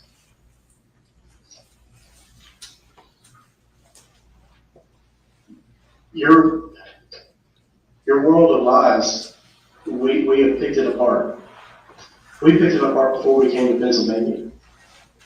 But since it got out, there's even been more people that call, more people that have more stories that you spun off of this. I get that you're scared. Everybody I've talked to, this is not who you are. They don't think you're a monster, but they don't believe your story. They don't believe any of it anymore. Sir, I've been lied to for years. And you're lying to everybody else. Now, it broke. You got to that point and it broke. Whatever it was that made you snap, whether it was you just had to get out, you didn't want to tell her you wanted to leave, you didn't want to accept that she wasn't pregnant, or you were scared and terrified that now you have this new relationship that was up and budding and you didn't want to This is somebody else talking to, this is somebody I've never met in my life. now you're married. After you tell your former in-laws, after you tell them, you fabricate a message and send it to them and tell them that you died in a car wreck. I did not do that. You did do I did not do that. that. You did do that. But you tell other people, and then people reach out and they find you again. Yeah, I You wasn't got trying to. Jim hiding you out on this big top secret security stuff, and people still reach out and find you and say, "Hey Nick, I heard you died. Are you okay?" "Yeah, I'm okay. I just a car burned up." Yeah, Cameron reached out, and I told you about this. I was really concerned because she said that they thought I had died. They were calling around saying that I had died in a car accident. And So if Cameron could find you, why weren't you terrified that somebody else could? I thought that at this point that I was safe. That the name change was the last step in being allowed to live a life, and not be hunted down. Cameron knew my name. She had known it that we were changing our name to that for I don't know how long. I forget when we said that. We told our friends and our close family, the people we thought we were still going to have in our life. Who was your close family? Was it Betsy and Frank? Betsy and Frank, and then So you're going to Frank put them through all these lies? When we unravel all this, because they bought it. They loved you. Frank loved you. He said he loved you like a son. You know how hard it was for us to even convince him of who we really were? Because they bought into your lies. He knows that because he got the email that day. Yeah. I can prove that. what email? The email you got that we were talking to Betsy. The email that the FBI had talked to Betsy. The Proton email that you thought was encrypted wouldn't go back and we couldn't get. Guess what? They're encrypted, but we can still get them. It just takes more work. It's like layers. Sir, I don't know what You you're being the talking security about. expert that you're talking about, and that you know that you've been in security and developed software and programs and AI, which is the capture that you don't even have anymore. You should know that we're capable of getting that kind of thing. So you knew we were there to talk to Betsy. Yes, sir. You knew that the FBI. Sir, I'm not sure what you're talking about. We're not going to get in that. You lied so much that there's no reason to show you everything. Just to let it continue on. I gave you a chance to tell the truth. You're clearly not going to tell the truth. You're going Sir, I am telling as the we're truth. going. So, same way, well, you know, your last driver's license will be in Pennsylvania. Yes, sir. You're unemployed, correctly. Yes, sir. And your spouse is Samantha. Koles. How I can spell that. And what, you only put the same address as you? That's 590 Centerville Road, or what address do you? it's number 5, Rank, RANCK, Mm-hmm. Lane, in LITITZ, Pennsylvania. Okay. And your father is Wayne. Yes, sir.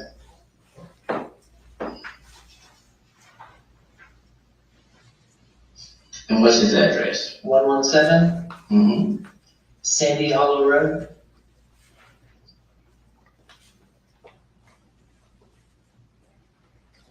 Town is FITZ, William. Okay. That's New Hampshire. And your mother? Linda Kassotis. Same address. And your brother Christopher? Yep. What's, you know his address? I do not, sir. I believe he's out of Michigan, I've been told.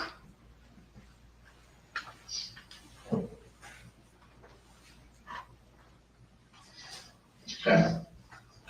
And is he got your only brother? Yes, sir. Okay, what about sisters? No sisters. No sisters. Okay. Alright, this is just basically the information that we took off your booking. I understand at one point you had a tattoo. Absolutely. Okay. Did you try to have that tattoo removed? No, sir. Okay. Alright, where's your tattoo? It's on my chest. Do you want to see it? Or? We will, man. Okay. And what's it of? It's a claddagh, CLADDAGH. Your teeth are all normal.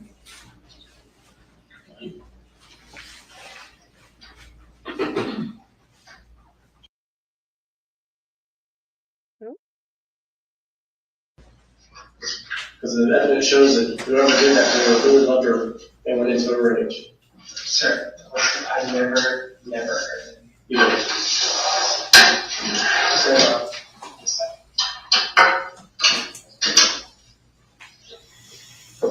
Alright, so I think they said they're gonna stick with Nick here. Oh!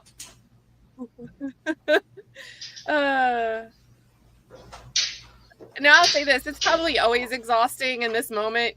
You want to like sit down a little bit. But it could also look real sketchy if you feel like this is your break from having to tell and maintain a story, right? I imagine everybody would want to bury their head after having to talk to these guys for an hour, whether innocent or guilty.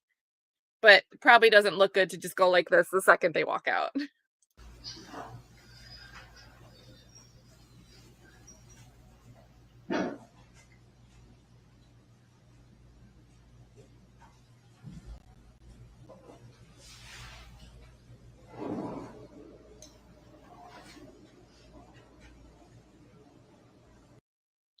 I think we'll get more context on this pertinent.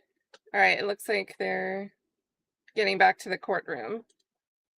Pertinent says he looks real greasy in this interview. I think we're going to find out that he didn't have time. I don't know. Because he was extradited. So from the May 13th audio that was conducted in Lancaster, Pennsylvania, and now this May 26th interview is being conducted in Liberty County in Georgia. And he was extradited in between. I think it'd be helpful to find out, like, you know, he was giving this interview without having the freedom of his space. But at the same time, I don't know how exactly Doug will approach that. without crossing the line and saying, like, he's in custody, he's in shackles after this. The same types of prejudicial images he's trying to keep out of the jury's mind.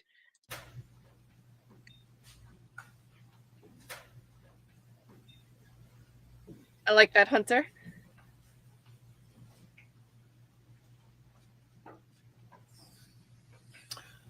All right, the jury's out. We'll be in recess. All right, so they're recessing.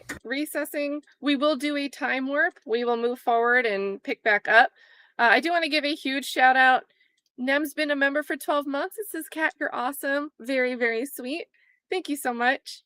Touche is in the bushes, so we got to say hey to Touche out loud in case they're not looking at the chat. Says, still lurking sadly, but watching the chat. Okay, you are in the chat. About this wackiness has been hilarious. I just can't get past the parents. Thanks for this case. I'll say it again. I wanted to watch this case for the lawyering. I had no idea the subject matter would take us down this like winding rabbit hole of who is Jim McIntyre. Day 5, we still have no clue. I don't think we're further to the truth on whether, and there's like 3 things here, right? Does Jim exist? Does Jim not exist, but the defendant truly thinks that Jim or somebody going by the name of Jim exists? Or, of course, 3, there is no Jim and the defendant completely made it all up. Right? There's like 3 possible outcomes, and I'm not sure we're on a definitive path to one yet.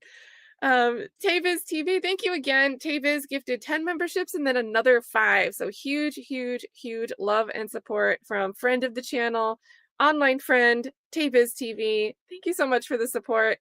Always love to have you here hanging out as well for your commentary. Your fried cooked rotisserie comment took me out. And then Kay Schmidt almost threw me off with the name, but the orange cued me in. Also gifting 5, which is super, super nice. So good to see you, Kay Schmidt. Curious what you think about this case, and hope you're doing well. And then Idiot Wind. Idiot Wind, you guys, I think a lot of you guys know Idiot Wind. Great commentary on different channels when she has the time to hang out in the chats. She said she's a little bit busy and hope you're doing well.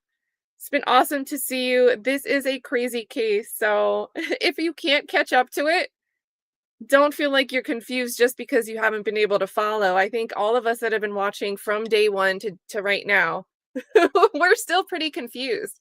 No matter, even if we think he's going to get convicted, maybe he won't get convicted, maybe there's reasonable doubt. I think everybody's in agreement that there are just facts and subject areas within this case that are just complete balls of confusion. So, but great to see you. Thank you so much for gifting 20 subs. Guys, if you just turned green, make sure you say thank you. It was either coming from Idiot Wind, from Kay Schmidt, or Tabiz TV. So if you say green, use those emojis. Say thank you. Thank you guys so much. Oh, okay, and Idiot Wind says got caught up over the weekend. So, and my says too, yep, was watching because of Doug. Never expected this story from Lifetime Network. So just a whole thing. Let's make sure we don't miss anything while we skip forward. Oh, are they not back yet?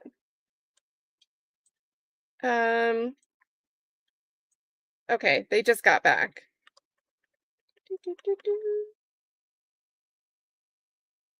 The judge.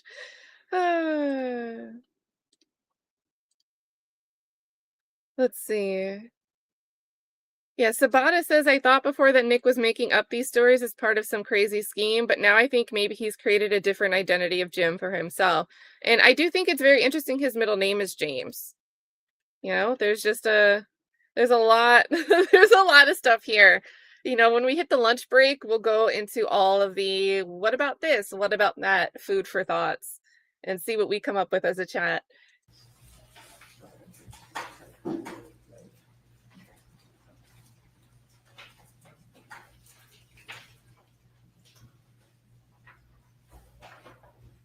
Are we almost to the point where the volume's going to be reduced? Are we to that point in the interview where we're Yes, Your Honor. We have selected a time. I've shown it to Mr. Weinstein. we have selected the time, and counsel was the one that indicated to me that he was comfortable with starting at 1:24 p.m. and 20 seconds. He has also indicated to me that he'd like me to stop when Detective Frost leaves the room, which is at 1:57 and 11 seconds p.m. So it's approximately 33 minutes. Also, for anyone not looking at the screen, I think there's actually, look at Doug's face in the freeze. Doug's like, well, we'll see if we get this redacted right.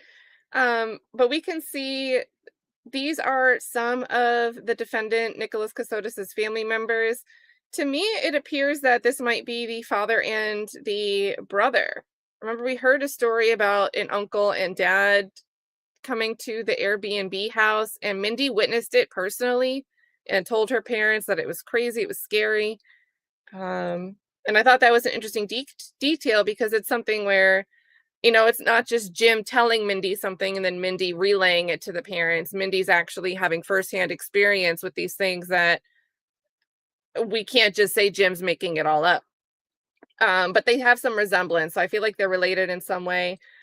We have what appears to be mom, who's been in the court several days, but now two other, I would assume, family members of some sort, sitting here, potential resemblance. So weird that the mom is moved from where she used to sit next to the dad, but maybe she's just sitting with, like, maybe these are her sisters. Who knows? I will attempt to try to just simply mute the It's Jim. sound. I will have the sound bar up. There are two Did I times. say Jim? Did I say Jim? Oops, totally meant Nicholas. My bad. 1:42 p.m. and 46 seconds through 1:42:48 seconds, and again at 1:52:03 and 1:52:05. So it's again 2 seconds for each of those. All right, so we're ready? Yes, sir. All right, let's bring our jury in.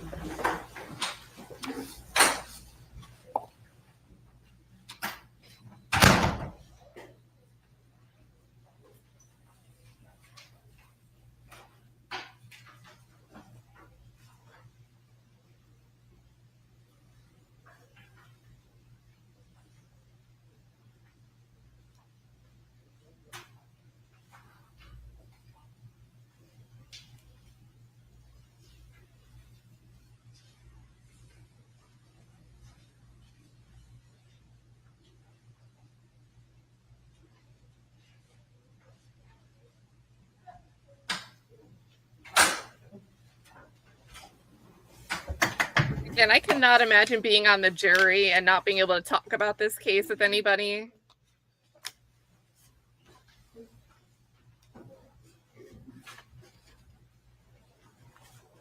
Like, as soon as I cross paths with anybody willing to listen, I'm like, oh, they're like, well, what have you been up to? I've been watching this trial, right? And there I go on a tangent.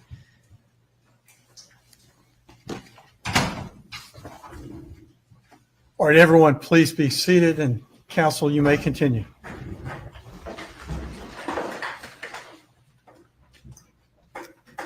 See if we get any audio not muted about the polygraph promise.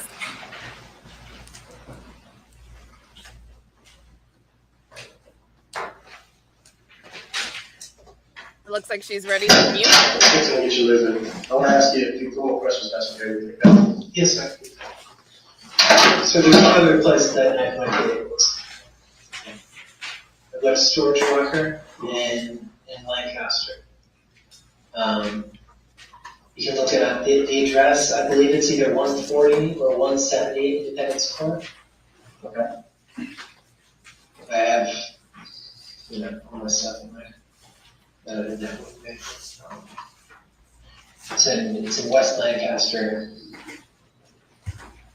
You need some food? No, I'm sorry.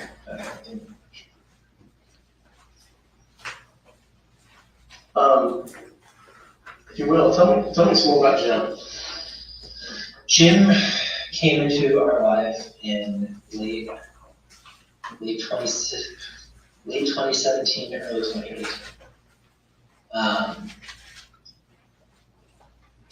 I'm not sure what had happened first, but we had issues with our bank accounts, both our joint accounts and individual accounts.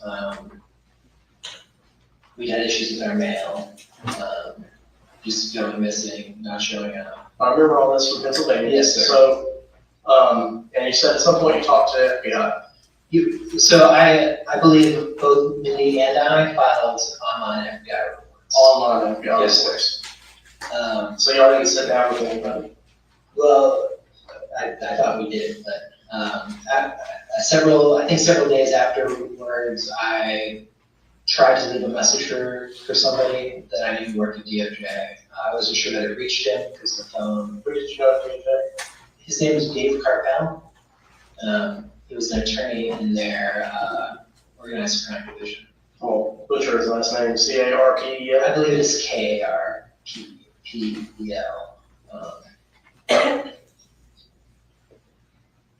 I knew he was a reservist, and I had called the RILSA, not the RILSA, whatever the criminal justice department is, and asked if they had a recall number for him. I called and I left a message, but I wasn't sure I had reached him. What about, okay, so I'm clear on all that, what you alleged with Jim back then, and then up until when you went and filed for your marriage license with Samantha. Okay. Okay, then what happened with Jim? After I filed for the marriage license, he told me how to fill it out. He told me he didn't think I should be married to Samantha. He thought I should leave Pennsylvania. Why did he say that? He said he didn't think it was a good idea. He thought that it was too soon for me, that it wouldn't be healthy, that given my past, I would be better off trying to settle down and start over somewhere else. Where did the money come from that he gave you in the check? My understanding was that it came from money that he has held in trust for me for some time to keep it safe. And where would the money come from to be put in the trust? From work on this software of his. I don't know if it was licensing or sale. It was told different things over different years. What about Peter? Do you know Peter from Microsoft? I used to speak regularly with somebody I thought was Peter Hinman. It was somebody who I had actually met. How do you spell his last name? A-N-A-M-A-N. And he was somebody you met at a JAG conference? Yes, at a Veterans Legal Career Fair. And what kind of stuff did he talk to you about?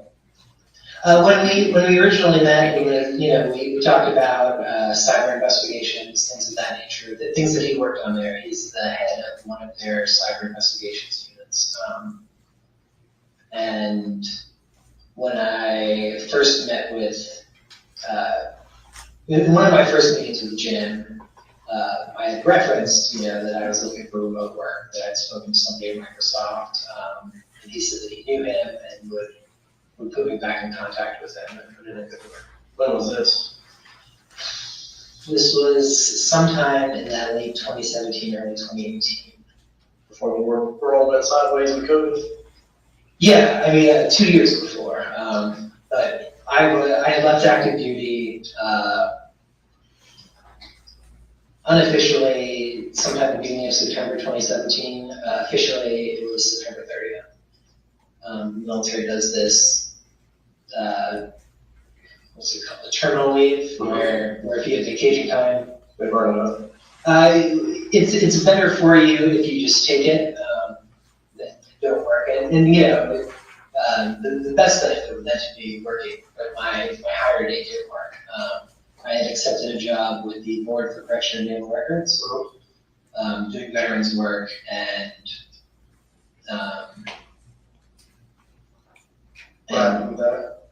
I was there from, I think my start date was October 3rd, whatever that meant. It was a Monday in early October, the first Monday in October it was.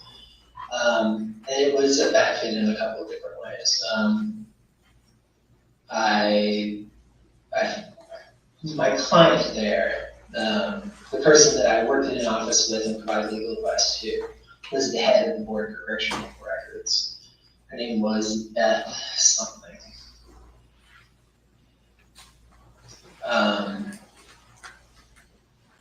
My boss, my reporting senior, was an attorney with the Navy's Office of Manpower and Reserve Affairs.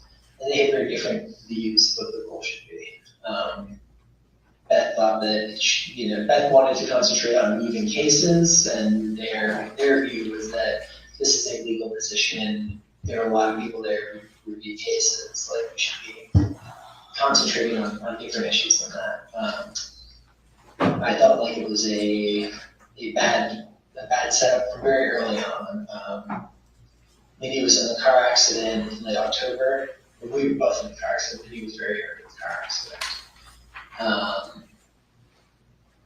And I was away for a week at a conference, but I mean, by the time, I think before Beth and I had spent 2 full weeks in the office actually together, she had accidentally forwarded me an email where she said to somebody she worked with that she had wished that she hired him for the position instead of me. Which, as somebody who at that point was probationary, but kind of put the handwriting on the wall that I should be looking at other options, and I began immediately.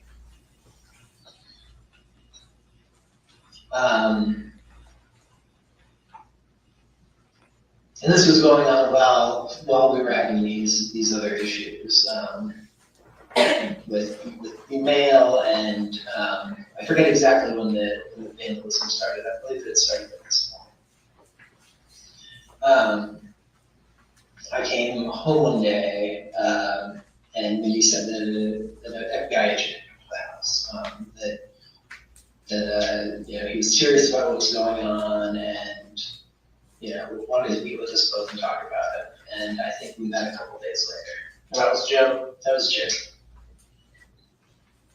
Did they show you any credentials or anything? I don't recall. So, how did you tell or inform Jim that Mindi had passed away? I think I sent him a message that night. You sent him, how'd you send him a message? On Signal? On Signal? Yeah. And you don't remember any phone numbers you called him on or anything? So that he changed phone numbers more frequently than I changed phone numbers. And what did he say? He said he was shocked, that he was really upset. He asked what I needed. So he didn't ask about like getting a death certificate or anything? No, sir. Okay. And you did go. Sorry, Chad. He said that he told Jim that Nicholas Kassotis tells Jim through Signal that Mindy's dead. He said he was shocked, that he was really changed. I'll just send him a message. How did you tell or inform Jim that Mindi had passed away? Oh, where's Tay Biz with the fried cooked rotisserie? I think I sent him a message that night. You sent him, I'll just send him a message. On Signal? On Signal? Yeah. And you don't remember any phone numbers you called him on or anything? So that he changed phone numbers more frequently than I changed phone numbers. And what did he say? He said he was shocked, that he was really upset. He asked what I needed. So he didn't ask about like getting a death certificate or anything? No, sir. Okay. And you did go to Boston and George Washington for law and stuff, right? In Georgetown, yes, sir. Georgetown? Yes, sir. Okay. And you know how important contracts and certificates are? Yes, sir. Would you not think that you might need that in order to move on and get remarried? No, sir, it hadn't occurred to me. I don't know, I was juggling a lot of things, but What kind of things were you juggling? I mean, leaving the area, finishing up the name change, and trying to contact some friends of Mindy's who were hard to find, or harder to track down. Her old boss took Took, I think, close to 2 weeks before I was able to reach her. Why was it important you reached them? They've been very close. I wanted to tell. How close would it have been if y'all been hiding from everybody? Before that. Before that? Yeah, before that. That would have been years, right? It had been years, yes, sir. I don't know if they spoke in the intervening years much after or at all, but I felt, Mindy's Betsy and I spoke, and we were trying to think of people that would be important to town. That was some of the names. And as soon as the public starts probing you about, like, when are we gonna be able to have this funeral, when are we gonna be able to get her ashes, when are we gonna be able to do anything, you don't find it ironic that she gets an email saying that you died in a car wreck? No, sir. I didn't know she got an email saying I died in the car. But you suddenly just stopped talking to her. She stopped talking to me, so I had some things stolen from me, and I spoke to Jim, and he said that he was worried. I'd spoken to him a few days before, and I said that I'd spoken with him, and I was a little concerned because I had said where I was, and he said that at the time he said, okay, it's. Nick, does any of this make sense to you? No, sir. It didn't make sense to me that they would have any sort of ill will towards me. But messages from them stopped. It was creepy. It was upsetting. And then I hear nothing from them. I didn't used to go more than 48 hours without hearing from them after they went to Hilton and I left the area. We talked all the time. We texted, and then messages from Jim says, hey, there's something concerning going on here. And What's concerning? What's concerning? They lost a daughter. No, what's concerning is that lots of stuff still in the car. So now you can't talk to Frank and Betsy? Jim You can talk to everybody else? You can talk to Mindy's old boss? I already spoken with him at this point, but he just said while he looked into it, be safe about it. Everybody had to deal with finding out Mindy died from you. They hear it.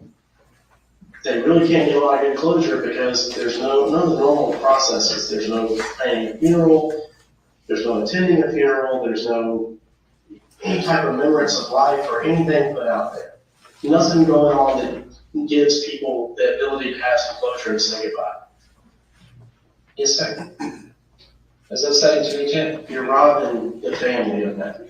And you're going to put them through all these lies that continue to spring out that we've already showed you the evidence. We've already told you about what we have and what everything shows. You start to see it. When you talk about putting those totes down in the dirt, you start to see it. Sir, I don't think you're a monster. I think you've been running for too long, and this was a way out. One thing stood in the way, and you didn't know how to do it. Sir, if I wanted to run from Mindy, I could have gotten in my car and left. What about the baby? Yes, sir. I wasn't trying to run from Mindy, but I'm saying, if I wanted to get away, we moved into that house in June or July, I'm sure you know. I don't know the exact date, but we moved into that house June or July. I left it in early December. Mindy went outside one time in those months, and it was for 5 minutes to see the new car. Right.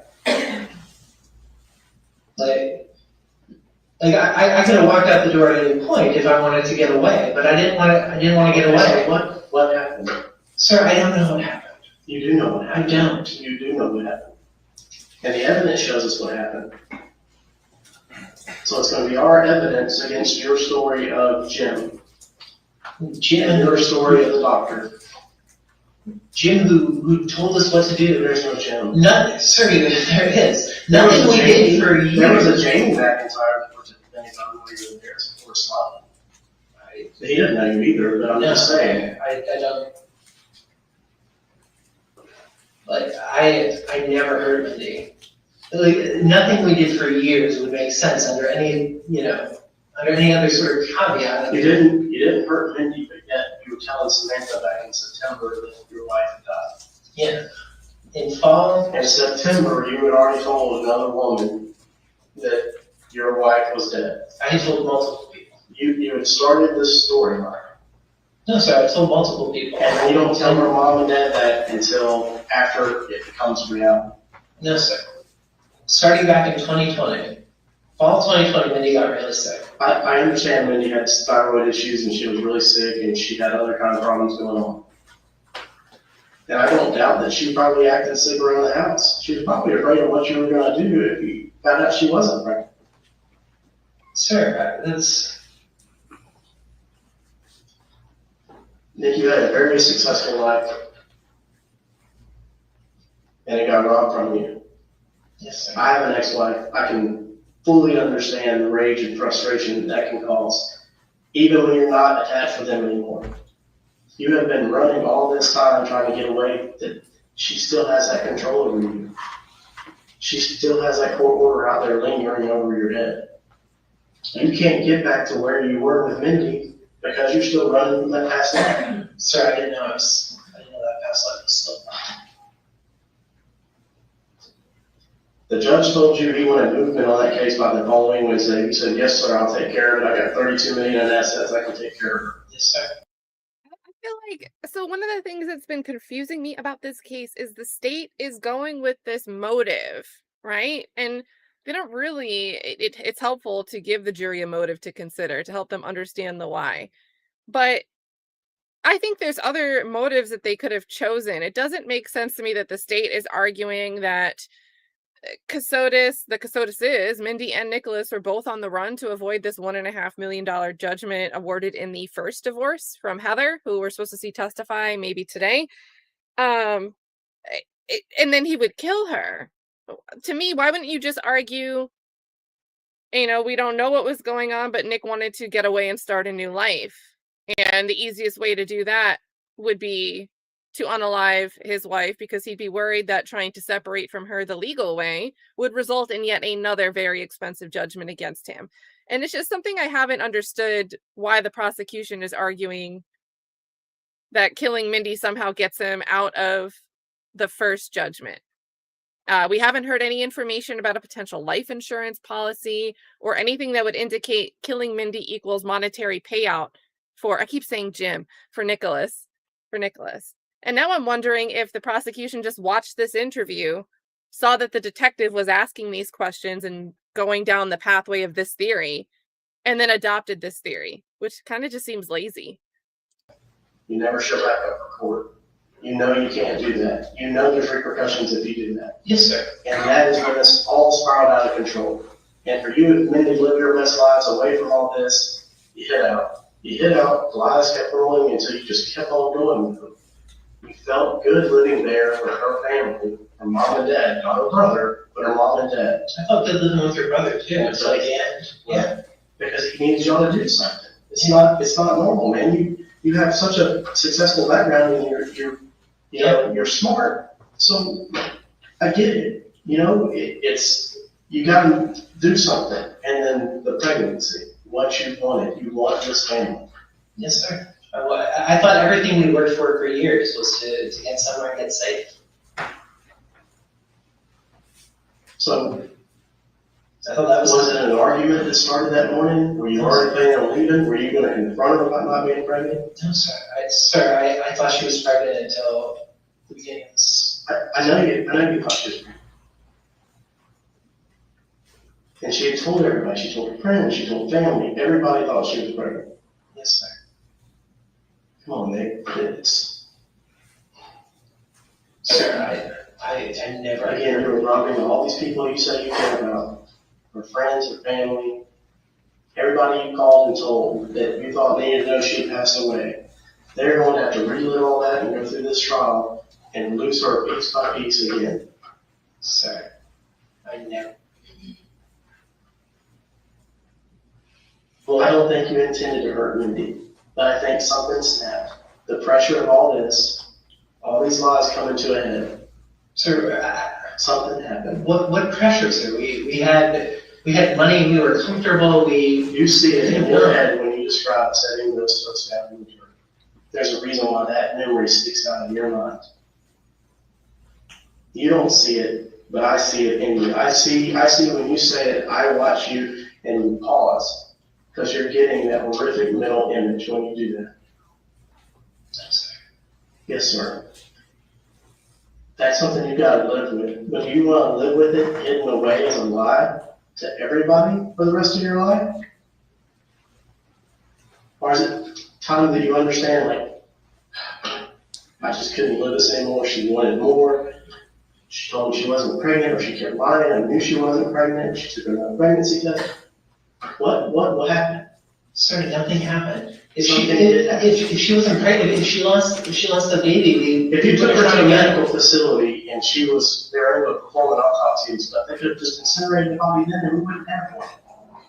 They could have given you her ashes and sent you on down the road and created fake documents. That is such an elaborate, far-fetched scheme that yes, you need to keep that down to write it in a book. But that's not what happened then. And you know it's not what happened. And when you drove out there and you went out to the middle of nowhere, you know that's not what happened. There was no guy that took the totes from you from the bag. Yes, there was, sir. There's nobody out there, Nick. There's nobody out there. 25,000 acres of swamp and full farmwood. Sir, I drove out. I want a specific way. I was told to. You took the totes out. You took the totes out. Yes, sir. You were trying to cover it up. No, sir. It was horrible. No, sir. You were trying to get away from it. You just wanted to release. You wanted to be free. No, sir. I was doing what I was told to. I did what I was told to for years. Nick, somebody that doesn't care about Mindy doesn't cover up the head. The head's the only thing that's going to hold on to that semblance of who that person was and be that reminder. That's why it was so important that you had to conceal that. You had to get that closure and get that done. Give her some peace, give her some closure. Or identity. Sir. Give her some peace. Sir, I never heard. Give her family some peace. Give Frank and Betsy some peace. Sir, I would if I could. You can. I can't. I don't know what happened. You do know that. I never heard her. You were the one in that car with her body driving out there. Sir, no. Yes. You used those totes to carry the parts. No, sir. These those codes for our things. No, you didn't. And wiping down the wipes that were out there, and you threw out her bag of dirty clothes that were cut up. No, sir. Yes, you did, Nick. No, sir. No, I didn't do any of this. You did. Are you going to stay with this? And this is the monster you want people to see you as, that you're capable of killing your wife? No, All sir. you love? You live there with your in-laws. Yes, sir. That you told were your family. Yes. You sold them that they were your real family closer than anybody else. Yes, sir. I told them mom and dad. And so you're going to betray them. No, sir. He entrusted you. You were such a chivalrous man and such a good man. You came to them and asked for her hand in marriage. Yes, sir. You asked that man to let me be the protector of your daughter. Yes, sir. Let me take her in. Let me give her this life. Let me share it with her. Yes, And sir. you swore a vow in front of God and everybody. Yes, sir. You didn't protect her from yourself, Nick. No, sir. You did not. But I didn't hurt her. You did hurt her. No, I put her in this. She should have never been in this situation. We should have never listened to Jim. There's no gym. There is a gym. No, there's not. Sir, we moved every 4 or 7. You're right. So you're going to leave your career budding out in the military to have a family and stop moving around. Yeah. But some blowjo that comes in off the street that you don't even know a phone number or credentials for tells you to move around with your wife forever, and you're okay with doing it. No, we were terrified. Of your father, who you now you call back for, and you know, hey, sorry, Dad, I'm in some shit. I asked him. That's the first thing I asked him was if he attacked me in Charlottesville.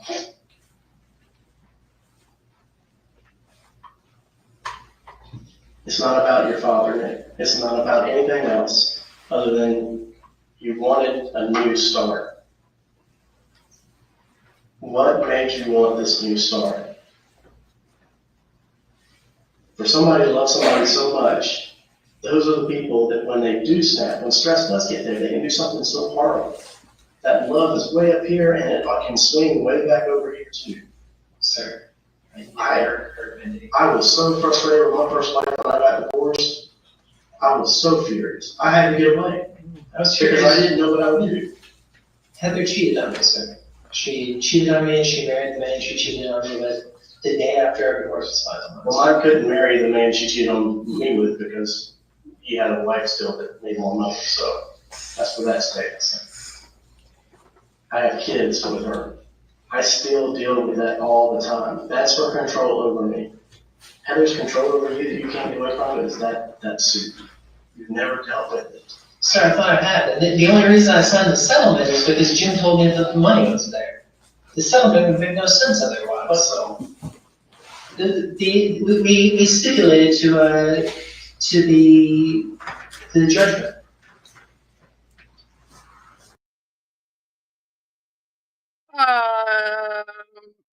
Chat. You know, a lot of us are not lawyers in here, but we've watched enough. Can you stipulate to a judgment? No. He said we stipulated to the judgment. So according to Nicholas Kassotis, oh yeah, there is a judgment, whatever. We stipulated to it after the fact. Come on, bro. So we stipulated to the judgment. that 1.5 million, Yes, but the judge said he wanted movement by next Wednesday and you never came back. because Jim told me at that point that he'd get enough. But you know you can't listen to that. You know you can't, that you'd have to have proof. You would want that closure, you'd want that proof. In your mind, you might have said, okay, this is what's gonna happen, this is what I'm gonna tell everybody. Because you wanted to get away, you couldn't tell them the truth, you couldn't tell Frank and Betsy that you were running from $1.5 million. I don't know what. Here's the thing, is you could have pleaded in payments. The judge isn't gonna hold you away for $1.5 million, he even made you pay payments, it would suck.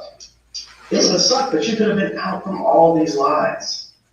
And the pressure is. Sir, the terms of the agreement that we were having issues. That doesn't matter. It does matter, because this goes back to how we relied so much on Jim. I'm not worried about how much you rely on Jim.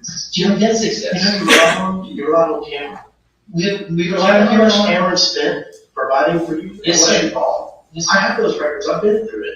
I see when you went to Starbucks, you ordered Chinese takeout, you know, everything you paid for the Airbnbs that you lived at over in Hilton Head. All that money, you didn't work for any of it, No, and you sir. have people taking care of you. Yes, And sir. you're all developed into this life where you're just like nomadic little people that just had everything coming to you. So we didn't have it. We weren't allowed to go outside most of the time. We got food delivered because we couldn't be going out. You could be going down. If all that's true, you wouldn't have drove out here, all the way out here in your car that day. I don't know where here is. Well, you might not know exactly where it is at or what it's called, but this is where you can. Liberty County. Liberty County is where you can. Okay? Okay. That is where you set the toast down. They didn't have belongings on clothing or toiletries or anything. That's the thing, sir. I packed them myself that morning. I know you packed them yourself. I know you packed them yourself, Nate. It's not what you think. It was Mindy's body. Wasn't, sir. It was. That's where she was at. Like I said, you buried the head because that was the part that was close. That's the part that makes it real. Sir, no. Yes, Nick, yes. Sir, I never saw Mindy after she passed away. I never heard Mindy. You might have told yourself you didn't see her anymore, but that was her that you put out there. No, sir.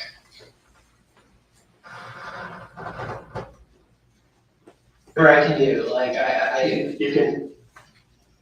You can let everybody have their closure and try to explain. Wait, so did they transition it forward? How did the prosecution just do this? You can let everybody have their closure. Or I can do, You can let everybody have their closure and try to explain what happened instead of continuing to lie and hurt everybody. I Because don't know. Frank and Betsy are still dealing with all the lies of, holy crap, we've been living all these lies. There was no Microsoft stuff coming in. This money was coming from somewhere else. Cameron realizes that you weren't waiting on these big settlements to come in. we were waiting on this money to come in. We met with bankers in Washington DC. Well, where's it at? Jim has told me Jim that he, didn't have it. If the banker's gonna make a settlement with you in court, you have some kind of settlement coming to you, and you're worried about being found, they're gonna track you through that. Like I said, I found you real easy on Google.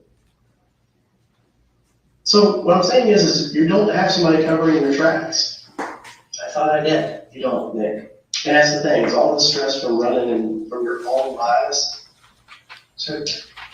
So we gave him access to everything. I understand. Our They gave access emails, to our everything. bank accounts, our social media Right. accounts. And the problem is that this has nothing, that Mindy's death has nothing to do with Jim. Mindy's death has to do everything to do with you and her relationship. Mindy's death has everything to do with this web of lies that's coming crashing down. Samantha, that you have been talking to, the lies you told everybody Mindy was already dead, and then her lie about the pregnancy. I didn't know she thought about the pregnancy. Well, she did, because when you stabbed in the stomach, there was no baby in there. Sorry, I didn't stab her in the stomach. I didn't stab her at all. Everybody is using this over and over again, Nick. You care about any of these people. Quit the lies. This isn't make-believe, this isn't a story. This isn't one of your Reddit stories. This isn't one of Samantha's stories. No, sir. This is real life. Yes, sir. And unfortunately, in real life, people do bad things to other people. It doesn't mean they're necessarily bad people. They have reasons why they do it. They get stressed out. Sir, I've been stressed for years, but I don't go into rages. I'm not an angry person. Everybody has a point. I'm no different than you. I could get to my point one day and do something out of a fit of rage that I don't like. I punched walls in my house when I got mad. I was like, walking by, I see the damn hole in the wall. Damn, stupid ass, why'd you do that? Because I got mad. I justified it to myself because you got mad. You got mad. No, sir, I didn't get mad. Yes, you did. Sir, in 2020, in late 2020, This didn't happen in late. I know, but no, I want to say this because in late 2020, we were at our lowest low. Amy had been really sick. I thought she was going to die. And we weren't allowed to tell anyone. We weren't allowed to tell our family. We weren't allowed to tell our friends. You chose not to tell anybody. No, we were told not to tell anyone. By somebody that you don't even know doesn't like live with you every day, that's not doing anything for you. He wasn't providing for you in 2020. He was sometimes. No, Cameron was providing for you in 2020. No, he brought things by. He gave us money. And we thought he was keeping us safe. We didn't. And now that you find out your wife's body is out here dismembered amongst 25,000 acres, do you think you have somebody watching out for you, making you feel safe? No, sir. Somebody that would let you take your wife off and have her cremated? No, sir. And let you tell all these people that love and care about both of you that Mindy passed away, you can't know anything about it, sorry, it's top secret? I never said that, sir.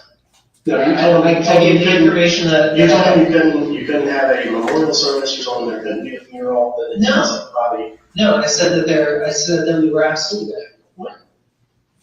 I was waiting to find out one. You're the husband. I That's your understand. job. That is your job. I spent Just like years you said, doing you- what I was told. Then who told you to kill your wife? Nobody told me to kill my wife, and I didn't kill my wife. Because you loved your wife, Yes. and something got to you that day. No, sir. You've been building up and planning, because you've already been planting the seed of she's dead with people. Sir, that goes back to 2020, because we get that. Now, Or getting pregnant didn't go back to 2020.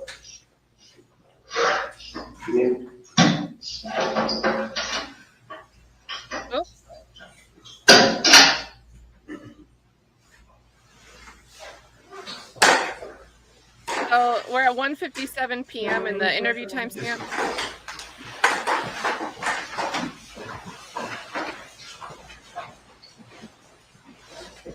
And I think the rest, they just come in and end up shackling him because Doug said something about 2:06 p.m. earlier.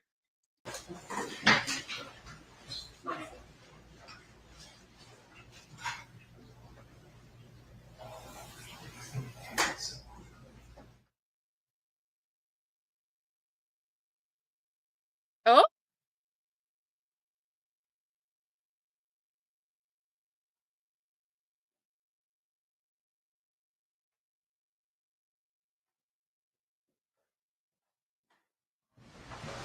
Uh-oh. Your Honor, that's the portion of the video that's going to be played. I would actually ask that Agent Sands step down. All right, thanks. Your Honor, if I can have just a brief 5 minutes so that I can set up for the next witness. Okay. All right, they need a little time, so if you would please, ladies, this will be a shorter break, so if you just step out, we'll have you back very quickly. All right. So we get to time travel chat. And remember, they said they were doing this out of order, so they had Sands get up there to bring in these interviews, but his time on the stand isn't complete. Doop, doop, doop. I don't know. What's your sentiment on I guess there's more than one interview, right? So we had the May 13th audio interview. We have this May 26th video interview. In between May 13th and this interview, they informed the parents, we've arrested Nicholas Kassotis for the death of Mindi. Earlier that May, Betsy had given a DNA swab, and that's how they ID'd a match to Mindi's body.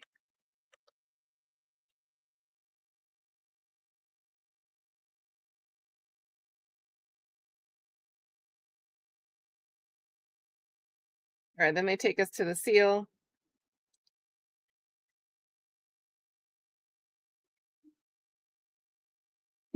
We thought YSL was crazy. Hold on. These Georgia cases. I don't think we're getting more interviews, but there are jail calls referenced in the supplemental discovery, so we might get jail calls. Another throwback to good YSL trial times. Oh my goodness.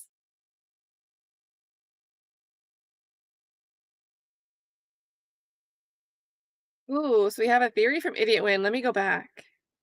Let's see the theory. Idiot Win says, oh my God, I've cracked. Parents are Jim or a part of Jim. Everyone is Jim with Nick except maybe Mindi, because this fraud is being perpetrated against someone. That's why they're so accepting and uncurious. But then Nick jumped Jim's ship, and that's why they genuinely thought, oh no, and seemed more concerned learning of his death than hers. But still not. Remember, the rent was being paid. The parents' rent was paid through the spring of 2023. And they didn't ask any questions about the rent continuing to be paid. They didn't ask for a death certificate either. Even when they find out that the ME sent a report to the coroner, they make a GoFundMe, but then say the funeral, there's some complications. They don't end up doing a funeral service. And typically funeral homes are the business. They'll take care of certain things like sending the death certificate to the Social Security Administration, which can then let creditors know, hey, this person's passed away. I don't know, some interesting stuff. An Idiot Win says that's why Doug isn't asking about this possibility directly, but only said in opening, we don't know who he is or who they are. Because remember, it was Jim and others. Jim and others.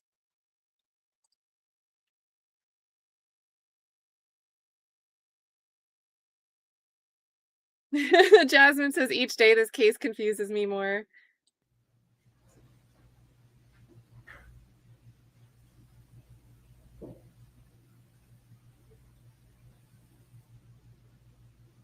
Oh no. KP says alternate theory, KP is Jim. Your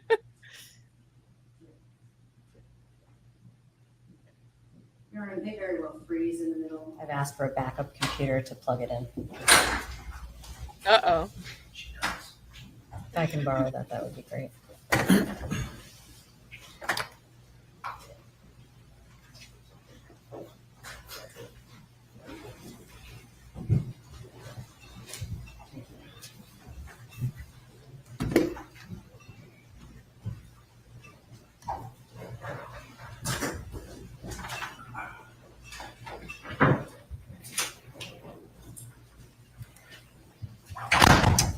Oh my gosh. All right, everyone, please be seated.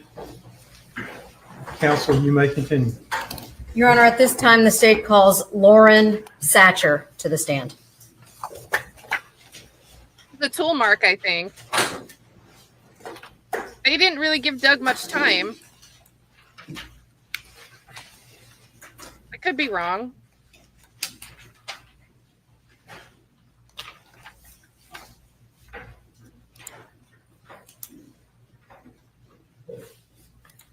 He looks so different. Holy moly.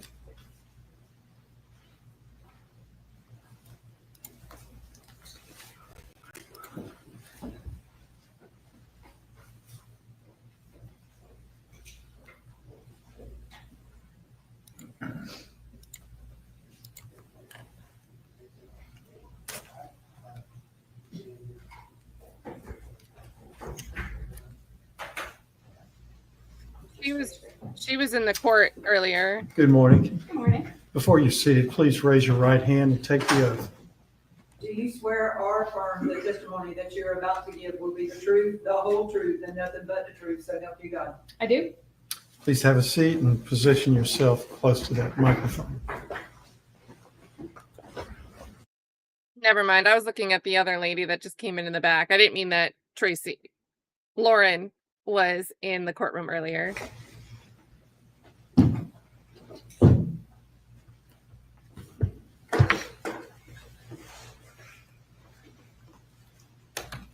My apologies, Your Honor. Sure. I'm transferring.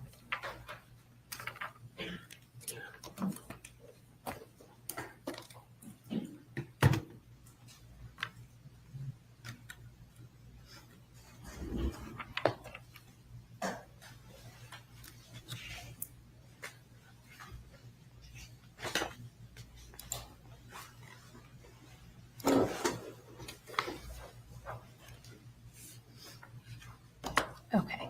Good morning. Good morning. Can you please state and spell your name for the court reporter? My name is Lauren Satcher. That's Lauren. Satcher is Satcher. Where do you work? I work for the Georgia Bureau of Investigation in the Division of Forensic Science in the Firearms and Tool Marks section. And what is your title within that section of the crime laboratory? I'm a Firearms and Tool Marks examiner. And can you describe your educational background and professional qualifications as they relate to firearms and tool mark examination? So I got my degree in biology with a minor in chemistry from William Carey University. Then I got my master's in forensic science from the University of Southern Mississippi. Once I graduated, I started with the GBI and entered into the GBI's training program. It's about 16 to 17 months of training that includes things like firearms design and manufacture, ammunition design and manufacture, tool mark examination, muzzle to target distance determination, serial number restoration, and then months and months of microscopic comparisons. And in that capacity, as those requirements are, can you tell us what kind of practical work is required to get certified as a firearms and tool mark analyst? How do you mean? Did you do any mock workups or any presentations or things of that nature during the course of your training? So throughout the training, it's divided into blocks of training. So like tool mark examination would be one block, serial number restoration would be another block. During these blocks, it's a lot of research, things like that, practical work, practicing on the microscope or doing serial number restoration, whatever that block of work is, a lot of hands-on practical work. And then at the end of each block, there is either a written test or a practical test or a combination of a written and practical test. At the very end of training, you have a mock case. So you're given a fake case that you work, and then you have a mock trial. What happens if you get any portion of that not 100%? So you have to make a certain percentage on the written test. For the practical test, every aspect of it has to be correct. If you fail a test in any of the blocks of training, you go back through some remedial training in that block, and then you have a second attempt to pass not the same test, but another written or practical test in that block. If you fail the same block twice, you look for another career. You're no longer moving forward in the firearms and tool marks training at the GBI.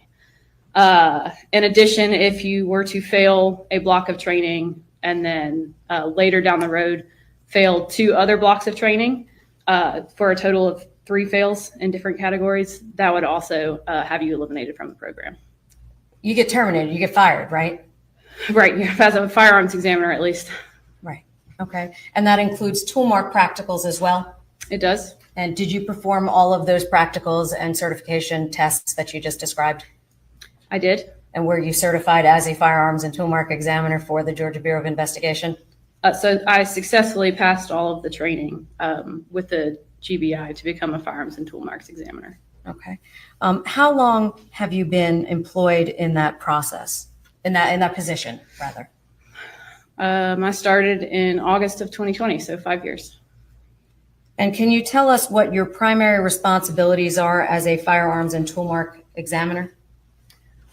So my main job is looking at ammunition components like bullets and cartridge cases to determine if they were fired from a particular weapon, as well as looking at tool marks left behind on other objects, doing serial number restorations and muzzle to target distance determinations. And can you tell the jury, when you do analysis, what kind of tools do you utilize to enable you to do so? So the thing that I use the most would be a comparison microscope. So that's basically 2 microscopes like you'd see in a high school connected by an optical bridge. So what this does, it lets me see 2 different things at the same time under the same magnification. So I can put something on one side of my microscope and something on the other side. And when I look through that eyepiece, it's like there's a split down the middle so I can see both things at the same time.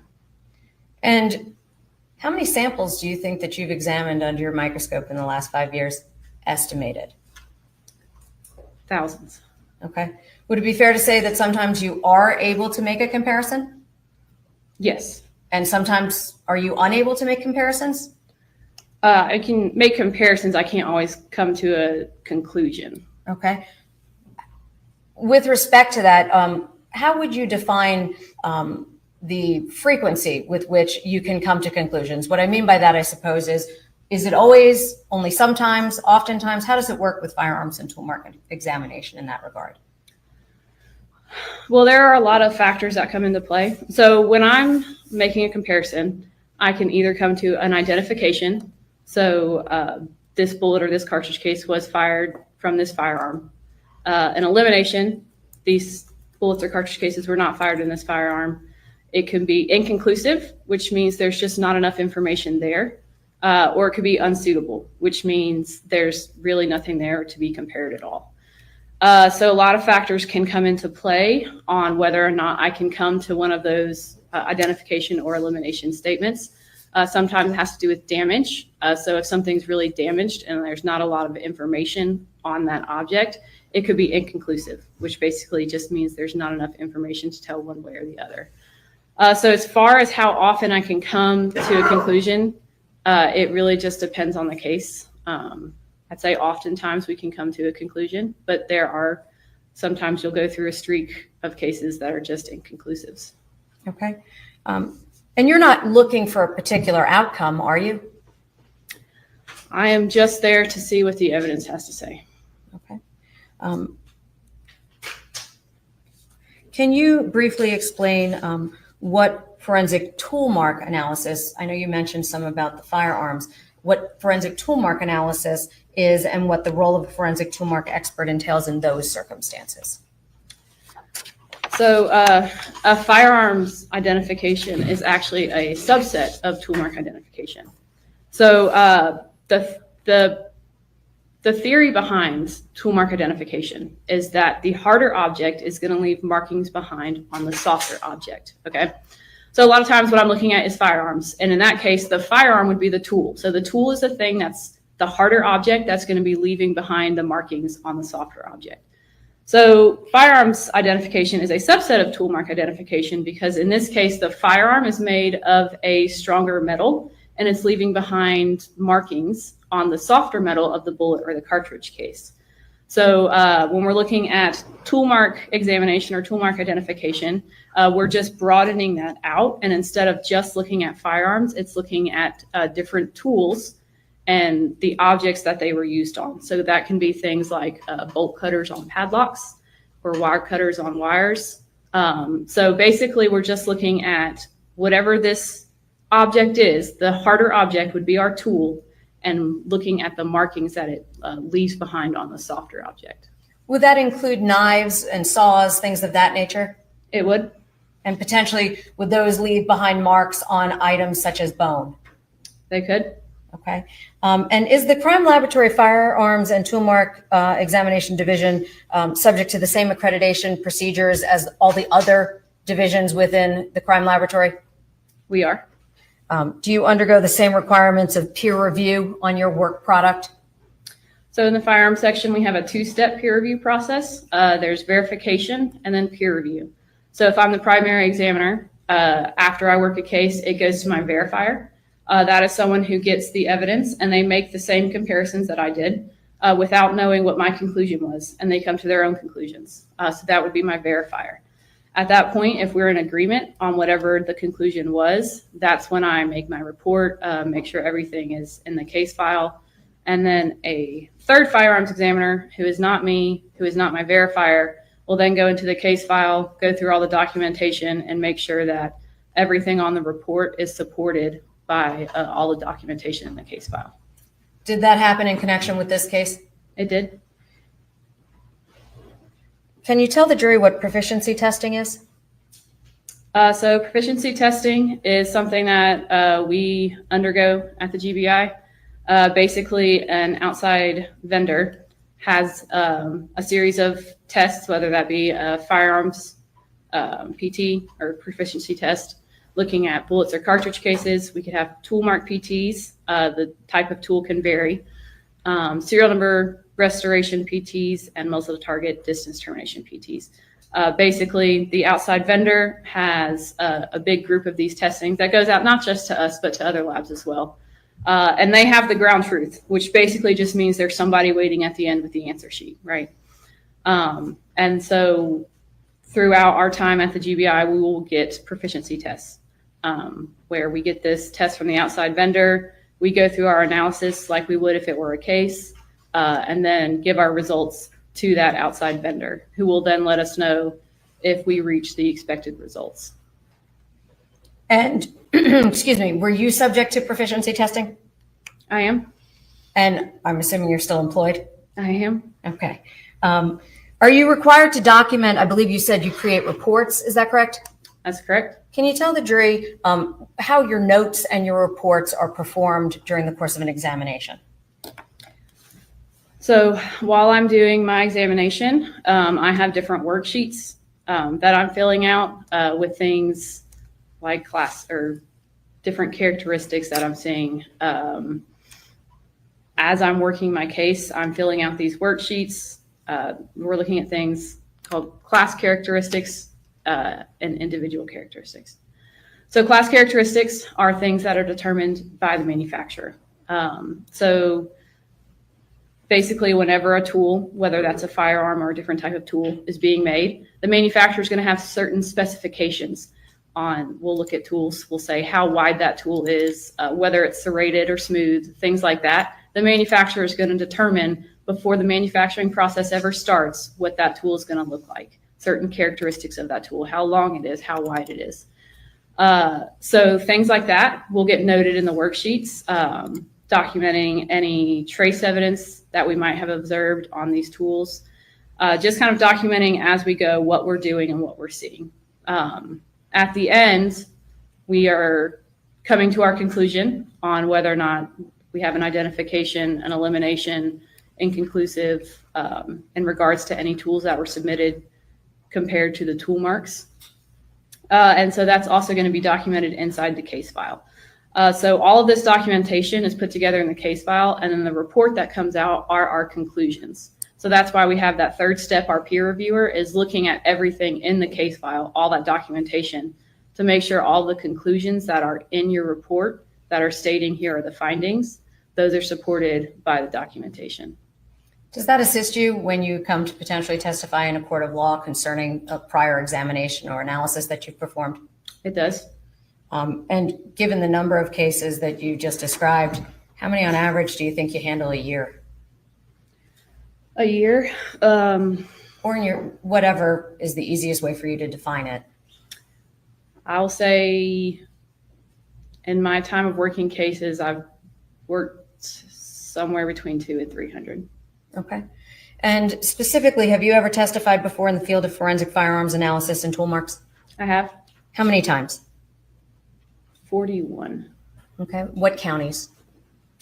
Liberty, Chatham, Glenn, Camden, Ware, Augusta, Richmond, Bullock, Fulton, Jeff Davis, Wayne. Could be more. That's all I can think of at the moment. Okay. All over the state, basically? Yes. Okay. Have you ever been denied status as an expert in the field of forensic firearms analysis and tool marks? I have not. At this time, Your Honor, I would seek to offer Lauren Satcher as an expert in the field of forensic firearms analysis and tool No marks. objection. Any objection? No objection, Your Honor. I think she's so qualified, you may continue. Thank you.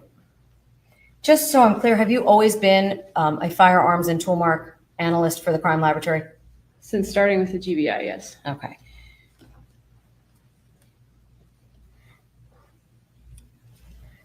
Are there limitations to tool mark examination?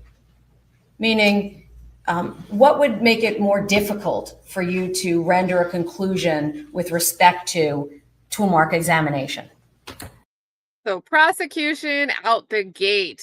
We're getting into testimony that relates to the facts of this case, the analysis that's germane to this case. And right out the gate, the first thing the prosecution's getting at is, what would make your results not so conclusive or not so telling? Yeah, this is why in opening statements, Doug is not afraid of this testimony. And in fact, I think he thinks it helps him, and it might. So looking at tool mark examination, we'll say, as opposed to firearms examination, which again is a subset, but bullet's only going to travel down the barrel of the gun one way, right? When it comes to tool mark examination, there's a lot more factors that you have to take into account. So for instance, how was that tool used? Was there any leverage involved? What part of that tool was used? So if you have, let's say, bolt cutters where the blades are this long, the padlock, the bolt's not that big. So where on that cutter was used to cut that padlock? So you have to take other things into consideration with tool mark examination, like how that tool is used. Tools aren't always used in the way that they were intended to be used. So you have to take that into account, which direction they were coming from. Did they come from multiple directions? And then again, where on that tool was used relative to whatever it was being used on. So all of these things together can add some limitations, but just, I'd say, more complications than if we were just looking at, say, a firearm, where again, it's really only being used in one way. So for example, if I were to reference a blade on a knife, is it possible that the mark was made by a different potential segment on the knife? Objection, leading. Can you rephrase that? Certainly. Can you explain to the jury how the length of a knife blade might impact your tool mark examination analysis? So again, we kind of have to look at the size of the thing that's being cut relative to the tool that is doing the cutting. So again, if you have a cutting surface that's however long and whatever it's being used on is much smaller, you don't know for sure where on that blade was used, And if you have multiple things you're comparing it to, you don't know for certain if the same part of that blade was used on every item because that blade is longer than whatever the item is. So again, that's one of those complications that comes in with tool marks, that things you have to take into account. Okay, if I can approach for just a moment.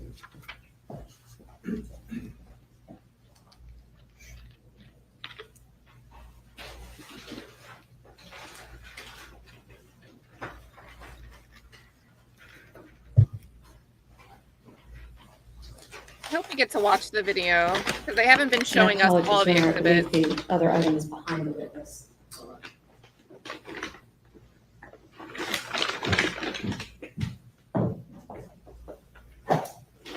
Yeah, Dizzy.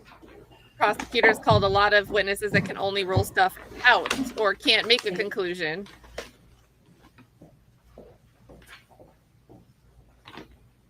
Now, in preparation for this case, well, let me back up one moment. Were you asked to analyze any items in connection with this case? I was. What items were you asked to analyze? So I had some segments of bones, a deer processing kit, and a knife. Okay. Can you tell the jury, does the firearms and tool mark section follow the same standards and protocols for evidence submission as the other areas within the laboratory? Yes. How does that work with the bones themselves? How did you get those? So those would have been submitted by the medical examiner's office. Okay. Do they go in through the locker or do they come in a different fashion? It has to go through our evidence receiving. So I'm not exactly sure how they would have gotten these from the medical examiner's office, but it has to go through the same procedure as all evidence that's coming from the medical examiner's office. So it has to be submitted through evidence receiving, where it's given its own item number, case number, things like that, entered into our laboratory information management system. Pictures are taken of it, how it was submitted, things like that, before it can come up to me. Okay. And did all of that occur in this case? It did. Did that happen with respect to the bones themselves? It did. Did that happen with respect to the knife? It did. And did that occur with respect to the deer processing kit? It did. Do you have two of those items in front of you now? I do. Can you tell us the exhibit numbers, the little red tag on the knife first? States Exhibit 1.13. Okay. And the deer processing kit, what number is that? 2.25C. Okay. And let's talk first about the knife. Do you know who submitted that knife? That would be Region 5, GBI Region 5. Okay. And when you received that knife, can you tell the jury what a suspect tool is? So a suspect tool is a tool that was taken off of whoever the suspect is or from their property. They have that tool that's connected to a person. And they usually, the reason it's being submitted is to see if we can determine if it was the tool that was used. Okay. Would that also involve tools at crime scenes? They would. Okay. And specifically, the knife in your possession there, was that a suspect tool? It was. Okay. And can you tell us if there's a difference to suspect tools versus the deer processing kit that you're also holding?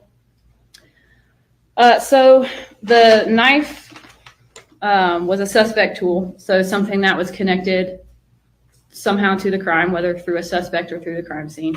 The deer processing kit, I knew beforehand that it was not connected to this kit itself was not connected to a suspect or a crime scene, but it had been purchased by either the DA's office or an agency to be compared to markings to see if they had the same class characteristics. Okay. So are there limitations when it's not a suspect tool? Yes. Can you tell the jury what that is? So knowing that something is not a suspect tool, I am not going to be looking for individual characteristics. So individual characteristics are things that are incidental to manufacturing. So when that tool is made and there's a lot of metal on metal interaction that's happening, and it's leaving behind microscopic imperfections on that tool. These are individual characteristics specific to that tool. So that's why when I'm doing my comparisons, first thing I'm gonna look at is class characteristics, things that the manufacturer determined, like width, shape, things like that. If those are in agreement, then what I'm gonna do is I'm gonna look for individual characteristics. So those microscopic imperfections, because I'm trying to determine if that specific tool was the tool that was used. However, for the deer processing kit, when I was made aware on the front end that this is not a suspect tool, so I am not going to do that individual comparison because I already know that it's not the tool. So I'm not going to look at individual characteristics to compare them to try to determine if it is this specific tool because I've already know that it's not. Okay. And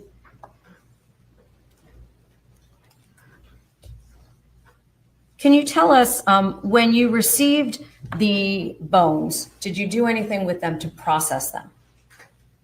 I did. What did you do? I cleaned them off and then I wrote item numbers and I gave each end letter designation. So end A and end B. Why did you give them letter designations? Because I knew that one side was made by the medical examiner's office. One side was cut by the medical examiner's office, and the other was the suspect cut. So I needed to have a way to differentiate which side I was looking at for investigative purposes and which side was the cut that was made by the medical examiner's office and I could disregard. And I was just going to ask, did you do anything with respect to any of the cuts made by the medical examiner's office? I did not. Why not? Because I knew they were made by the medical examiner. Okay. And the other end, those were the ends that you were examining, is that right? That's correct. Okay. And in anticipation of your testimony here today, did you prepare a PowerPoint presentation with the slides of the work that you performed? I did. Yay, Okay. PowerPoint. And I'm going to hand you a series of items. I want to ask if you recognize them before we commence. I am showing the witness 1.102A through O. Counsel, I'm showing these to you. May I approach? Yes, ma'am. Do you recognize those photographs? Take a moment to go through them.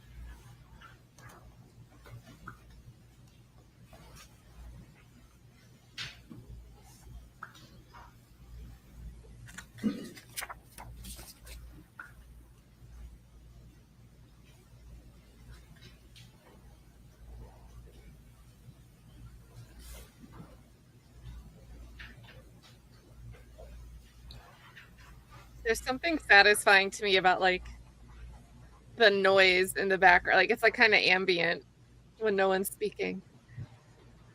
I do. Do you recognize them? I do. What do you recognize those photographs to be? These are photographs of the bones and then casts that I made of some of the bones and then some photographs of a piece of lead wire that I made some cuts in with a saw from the deer processing kit and a close-up of the teeth of the saw of the deer processing kit. Are those all photographs that you yourself took rather? I did. Are those a fair and accurate depiction of, or just photocopies rather, of the original photographs? They are. At this time, I would seek to introduce those photographs, Your Honor. No objection, Your Honor. They are admitted without objection. Thank you. At this time, I'd also like to provide her with 1.103.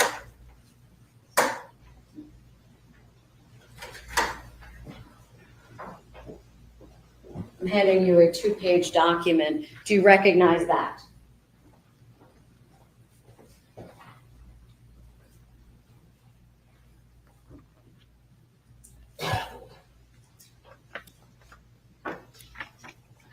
I do.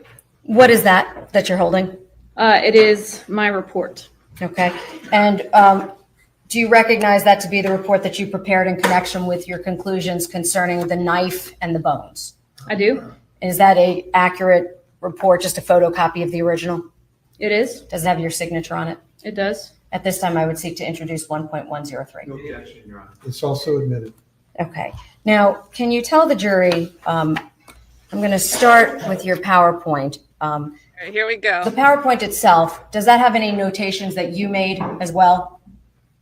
Meaning in the margins in addition to just the photograph? Yes. Okay. And did you do so in a fashion to attempt to assist the jury in understanding your processing of the materials? Yes. At this time, Your Honor, I would seek to introduce that as a demonstrative aid, that being listed as photo PowerPoint within the subfolder of Lauren Satcher under witnesses on 1.101, the USB. No objection to it being admitted as a demonstrative. I have this photograph separately, Your Honor, before the court. Thank you. It is admitted. At this time, may I publish, Your Honor? Yes. Okay. I'm going to go to slide number 1. And can you tell us what is that number that's depicted Are they not on the showing screen? us? That would be the DOFS or Division of Yay. Forensic Science case number. Okay. And does every case have its own unique number? It does. Do you recognize that number as associated with this case? I do. And did you document that in your report? I did. Can you tell us what's in the very first slide that is here? One moment. Where it says item 23. So item 23 would be the humerus bone. What we're looking at there is those markings in the center of the bone. Okay. And with respect to that bone, were either of the ends of that bone examined by you? They were not. Why not? Because both of the ends were cut by the medical examiner's office. Okay, so that was from an intact bone that was provided to you being basically cut out by the medical examiner? Correct. So the medical examiner saw the tool marks and then just cut out that segment of bone and only submitted that portion of the bone. Okay. And can you tell us, what did you do with this segment number 23 when you received it? So again, I would have cleaned it off and then given it wrote the item number on it. You can kind of see on the left, I've designated one side A and one side B just so we can orient the bone. And then just kind of. Does that assist? There we go. And then just documented the presence of what I call false starts. Can you tell us what a false start is? So a false start is any cut that was made that was not finished. So a terminal cut would be a cut that's made all the way from top to bottom and it severs, like what the ME did, where they completely severed. False starts are cuts where they started the cut and it was never finished. I just call it a false start. Okay. Can you tell what the difference is between a false start and a deep false start? So a deep false start is just a type of false start. These are pretty shallow false starts. A deep false start would just be that cut that goes deeper into the bone before it stopped. So it doesn't go all the way. It's not a terminal cut that completely severs, but it's a deep false start if it's going far into the bone, but is not actually used to completely finish the cut. Okay. Well, when you first received the knife that you have, if you could actually, there are gloves if you'd like to your right. If you could show it to the jury, I'm referring to the, not the deer processing kit, but the first knife.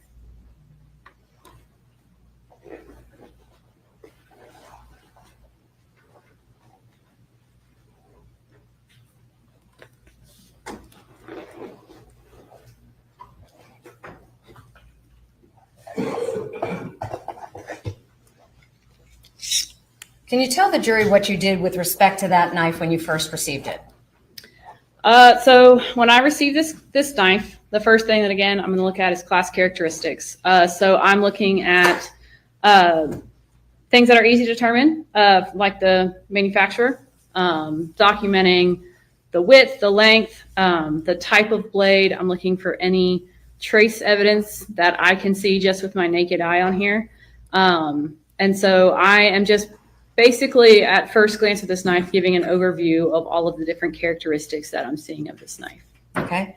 And would that include the type of knife that it is, meaning is it serrated or smooth, things of that nature? Yes. Okay. And would you document that? Yes. Okay. And with respect to this knife, did you note any individual characteristics? With this knife, I never looked for individual characteristics on this knife because I didn't do a comparison of this knife to anything at an individual characteristic level. Okay. Why not? So I was able to determine that this knife was not used on the other 4 bones based on a disagreement of class characteristics. Basically, this knife, it has a beveled edge, so it kind of goes in. So the cut that it's going to make is going to be a V shape. Okay. And as we'll see a little bit later with some of these bones, where you can see the floor in these false starts, what's called the kerf floor, is in a W shape, which tells me that we're not looking at a knife that leaves the V-shaped floor, as well as some patterns that are consistent with tooth hop on the bones. I'm going to slow you down for just a second. You said Sure. tooth hop? Tooth hop. Okay. Is that TOOTH, tooth hop? Correct. Okay. And what are you referring to when you say the word tooth hop? So when you're looking at some of the bones, you can see what kind of looks like peaks, or I guess valleys. Basically, what this indicates is the presence of teeth on whatever tool was used, because as that tool is going into the bone, and as each tooth hits, it's going to make a motion like this, and the teeth themselves can leave impressions behind on the wall of the cut.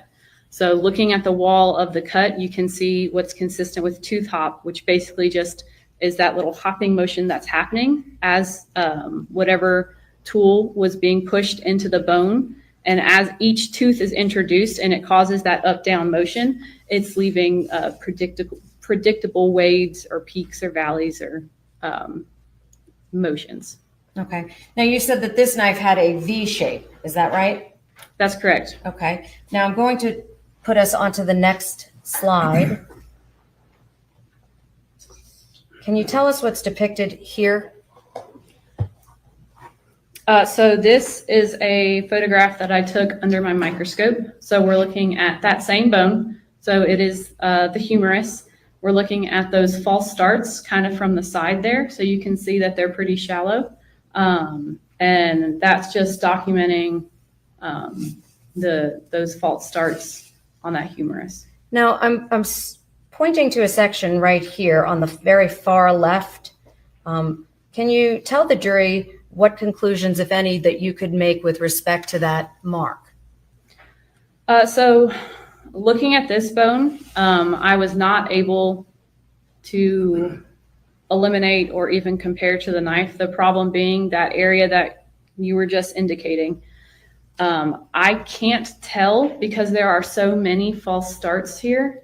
I can't tell if what I'm looking at there is 2 different false starts or if it's one in the shape of a W. So there's basically too much noise going on with all of these shallow false starts. So I can't determine exactly the characteristics that I'm looking at, even in that section. It could be the W shape that's indicating some teeth, or it could be 2 different false starts from a knife with a V shape. So would it be fair to say that you are super conservative when it comes to your analysis? Objection, leading. I'll rephrase. How does that impact your analysis when it comes to multiple false starts versus a saw tooth pattern?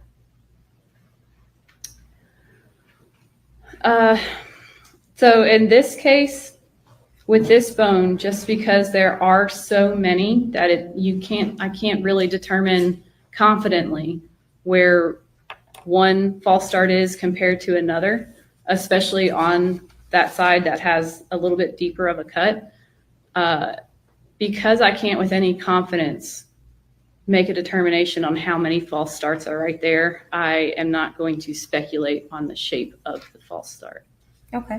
And the tool marks that you see on the farther right portion of this bone, to the right of the letter 3, or the number, I should say 3, did you draw any conclusions there? No.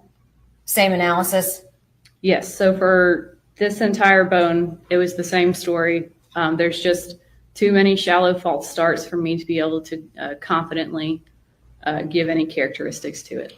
Okay. But you tried. I did. Now I'm going to turn to, and just so we're clear, you said the humerus. What part of the body is that? It's the arm. Okay. Thank you. I'm going to turn now to the next slide, item number 24. Can you tell us what you observe in this slide under item 24? So this is a different bone. We're looking at the suspect cut side. So the part that's down that is not in focus, that's the side that the ME cut. So we're not concerned with that side. What I'm looking at on this end of the bone, you can see there's a couple very, very, very shallow false starts right at the top of that, to the right of that side of the bone.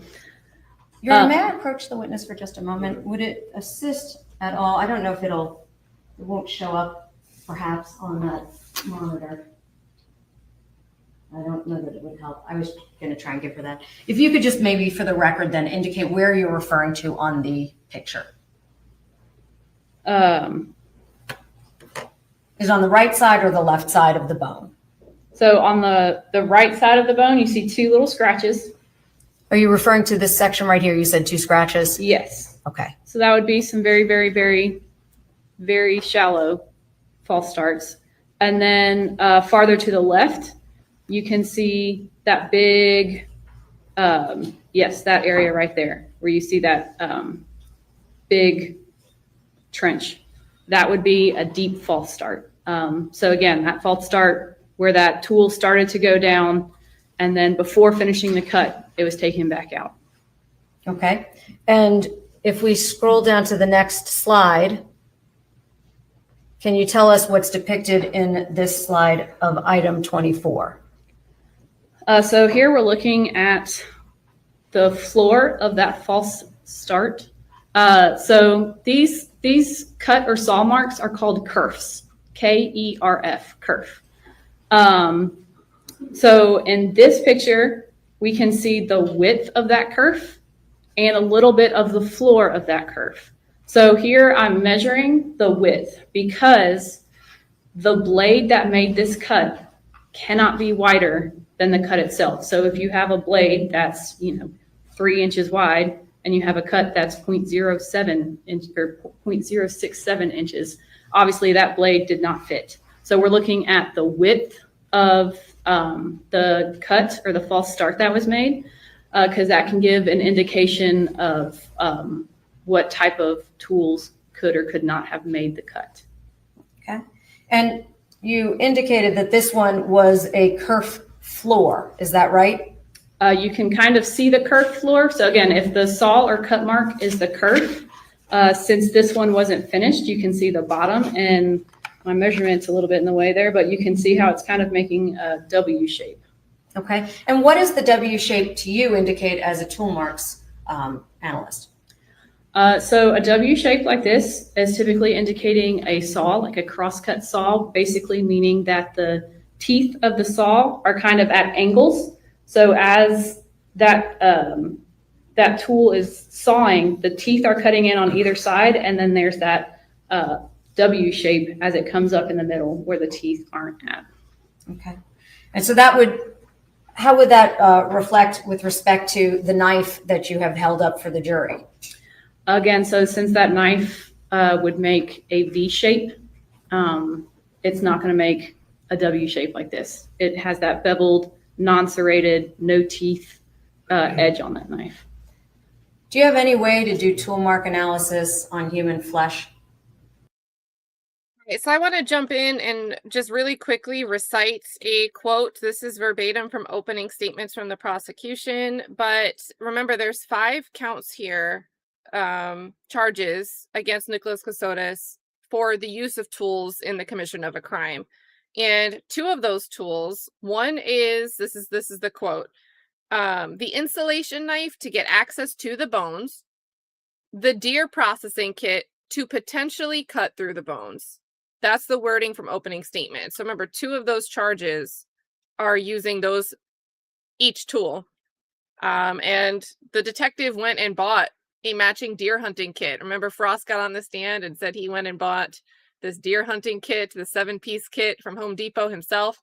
So it seems like they're trying to emphasize that they didn't really get to do much testing on the individual. It was non-suspect because maybe they didn't recover the actual deer hunting kit. It's very confusing. So we'll see what they do here. I do not. Why not? Well, it's, for one thing, it's too malleable. It's not going to pick up those markings from the tool. And in addition to that, I didn't get any. So I can only work with what I have. Would you normally cut human flesh as part of your analysis? No. Okay. And so you don't have any way, withdrawn, do you have any way of knowing whether or not that knife was used on the flesh of this deceased? I have no way of knowing that. Okay. I'm now scrolling to the cast. That's item 24 cast. And just so we're clear, can you tell us what item 24, what that was, what bone? The right femur. Okay. And would it be fair to say, how many segments of bone did you look at? 5. And which were those? The right humerus, and then the right and left femur, the leg side and torso side of both femurs. So would it be fair to say both sides of the cuts? Yes. Okay. And 24, you said, was the right femur? It is. Okay. I'm now scrolling down to that cast. Can you tell the jury what's depicted here in the cast? So during my analysis, I looked at the bones themselves, but I also took casts of the bones to try to see if there are any other characteristics that were visible when I casted it that I couldn't see by just looking at the bone. So the reason it looks brown. All right, you guys have some questions here in the chat. So for clarification here, I think it was on day, it might have been day 3, it might have been day 2, but I think we got the information whenever Jack Frost was on the stand. That's the other detective that was seen in the interrogation video, not Tracy Sands, who was sitting up there, but Jack Frost, the other guy. He gave us a rundown of different receipt purchases that they had looked at in this case. They're trying to tie this Home Depot surveillance footage from November 29th, the same day that they have the Ford Explorer going to this hunting reserve area, with a purchase of a singular knife of some sort. However, now that we have this tool mark analysis person on the stand, it seems like what they're trying to get at is that the knife they recovered 650 feet away from the body parts with the Clorox wipe could maybe get through flesh, but couldn't get through bone. And now they think a separate 7-piece hunting set that was purchased from Bass Pro Shops on another day, earlier in time, could have been what he used to actually succeed in cutting through the bone. So it's almost like they want the jury to say, oh my gosh, he's at Home Depot purchasing a tool, this knife. And maybe hoping that the jury doesn't pick up that that knife couldn't have gotten this job done. So there are some really bad facts. There are really bad facts for the defense in this case. But at the same time, the way that the prosecution is presenting it is disorganized at best, but in a way seems like misleading. And maybe that's strategic. So let's see what you guys think, though. And we can go back during lunch and revisit the breakdown of the purchases from Jack Frost's testimony. It's a Accutrans cast. It kind of looks like a caulk gun, and you put that material onto the bone, let it set, and you can pull it off. So that's what we're looking at here, is the casting of the bone. What I'm showing here is a pattern that's consistent with the tooth hop. So remember, during that sawing process, as the different teeth come into contact with the bones and it causes that tool to move up and down, it can leave behind waves or valleys kind of like this that you can measure, and it can give an idea of the distance between two teeth on the saw. So in this cast, looking at two different areas where you can see a very consistent measurement between the different peaks or the valleys left behind. Okay. And with respect to your analysis, did you have a suspect saw to compare? I did not. So the only suspect tool you had was what? The knife. And you had made a conclusion with respect to the knife already, is that correct? That's correct. With respect to each of the femur portions, were you able to determine if each of them had characteristics that would be something that could allow for inclusion or exclusion? I don't know if I phrased that too complexly. Let me maybe try again. Did you have a chance to look at each of those 4 bone segments? I did. And when you looked at them, were you able to find a kerf floor for each of those 4 segments? I don't believe each one had a curved floor. Okay, let's turn to them then. And let's look at item number 25. Can you tell us what's depicted on this slide? So item 25 is the left femur. Okay. What we're looking at here is that projection on the end there, that's a bone spur. Can you tell us what a bone spur is? So a bone spur is, you see that piece of bone that's jutting out. So how that happens is when you're cutting, and as you get close to the end, that portion isn't cut, it's actually fractured off. So think about when you're cutting something, when you get close enough and there's just not enough holding on anymore, instead of you having to cut all the way through, that last part will just break off. So that's what we're looking at here, is just the bone spur, or the part where it didn't actually have to be cut, because when we got close enough, the force was enough to break it the rest of the way without having to be cut. Okay. And are bone spurs always present? Not always. Can you tell us why bone spurs would be present or would not be present? Objection, Your Honor, I believe this is outside her field of expertise. Your response? Your Honor, I'll rephrase it to make it perhaps easier. I'm going to scroll back up to slide 23. Do you see this slide? Yes. Are there bone spurs on this slide? No. Why not?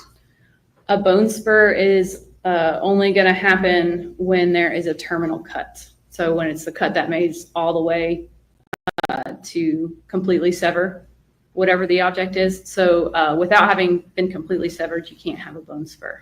Okay. And in a scenario where a body would potentially be on an autopsy table, would that impact the ability for there to be a bone spur or not? So since a bone spur is formed by the force, basically, of the saw coming down, some of that's going to come down to how the object is being supported. So yeah, how the object is supported can determine whether or not there's a bone spur. Okay. So I'm now going back down to slide number 25. In this case, you indicated that there was a bone spur, correct? Correct. And which portion of the body was this bone number 25? The left femur.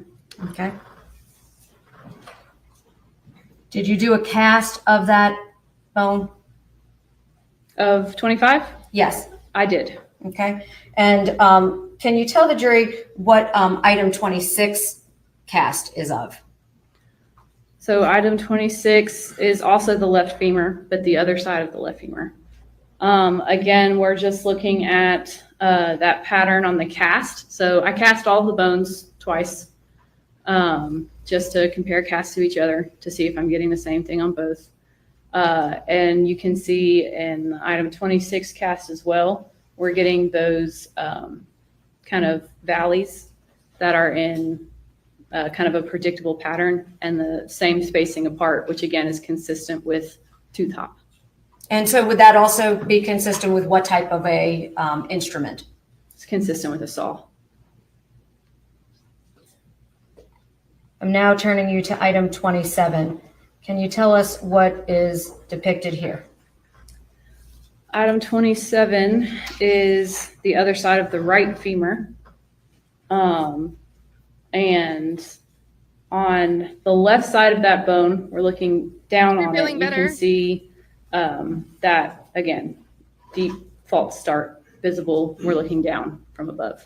Would that be just to the left of the letter A? Yes.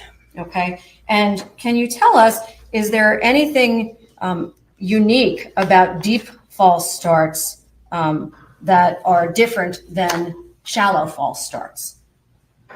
And what I'm referring to is the types of tools that would be associated with that.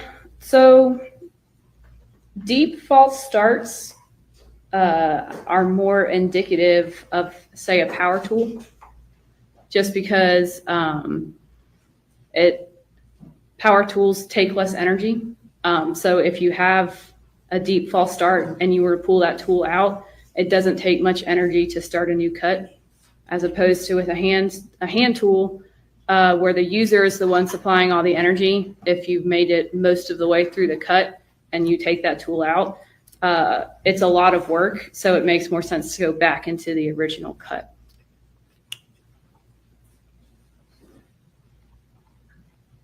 Did you view item 27 under a microscope as well? I did. And what, if anything, did you find? I also measured the width of that kerf for item 27 to see, again, we're looking at the width because I know that any blade that made that cut can't be wider than the cut itself. So for that blade to fit into that cut, it has to be that size or skinnier. So it's just taking measurements of that cut to have an idea of what width of blade we're looking at. And would it be fair to say that you came up with measurements of varying points on the cut itself?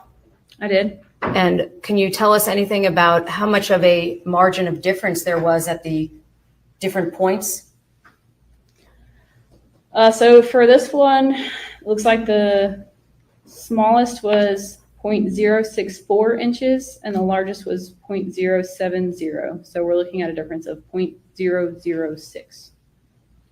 Would it be fair to say then that that's fairly consistent through the cut itself? Yes. Now showing you item 27. Does that give any visibility to that you can describe? So again, for item 27, we've got another measurement of the width, as well as in this picture in particular, you can very clearly see that W-shaped floor. And that's indicative of?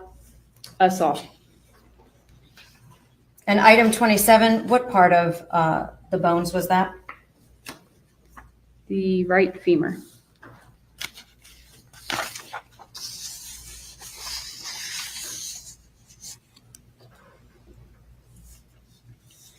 Did you take a cast of that item as well? I did.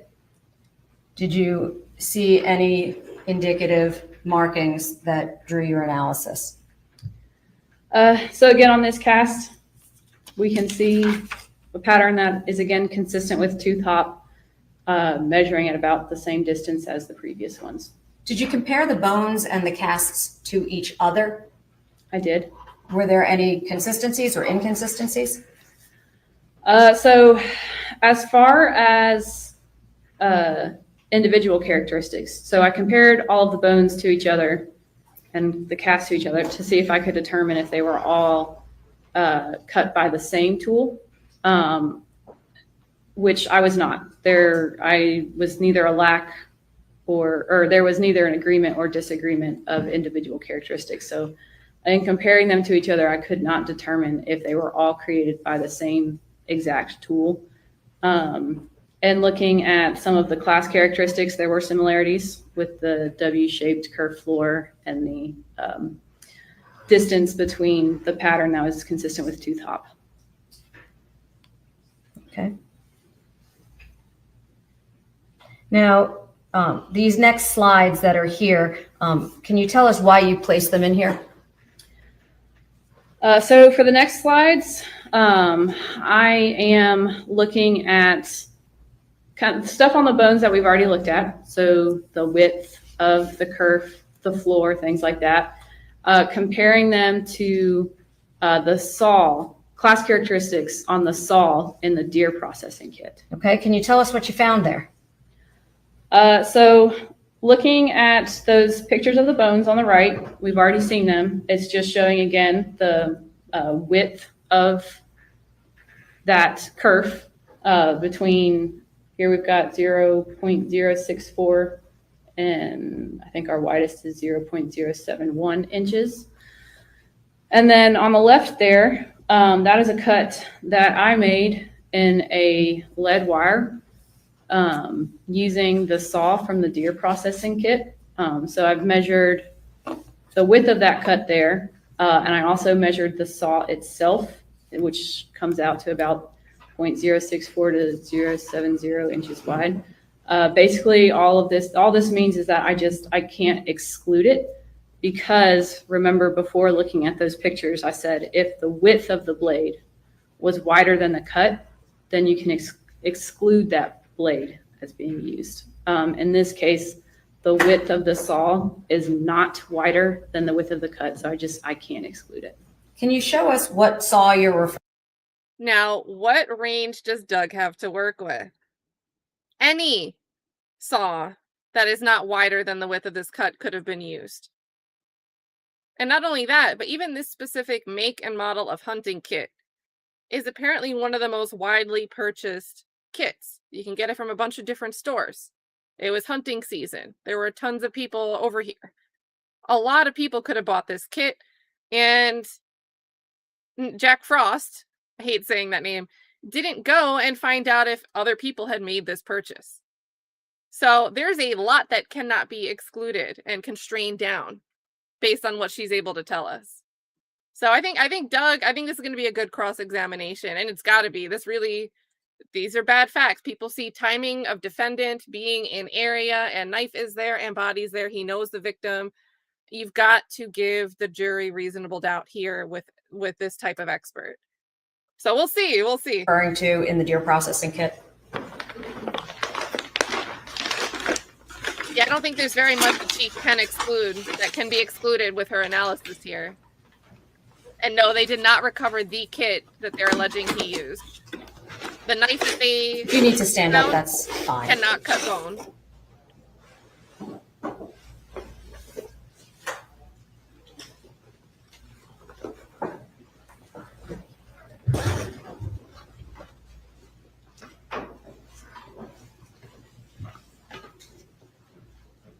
Mark says he has the same kit. See?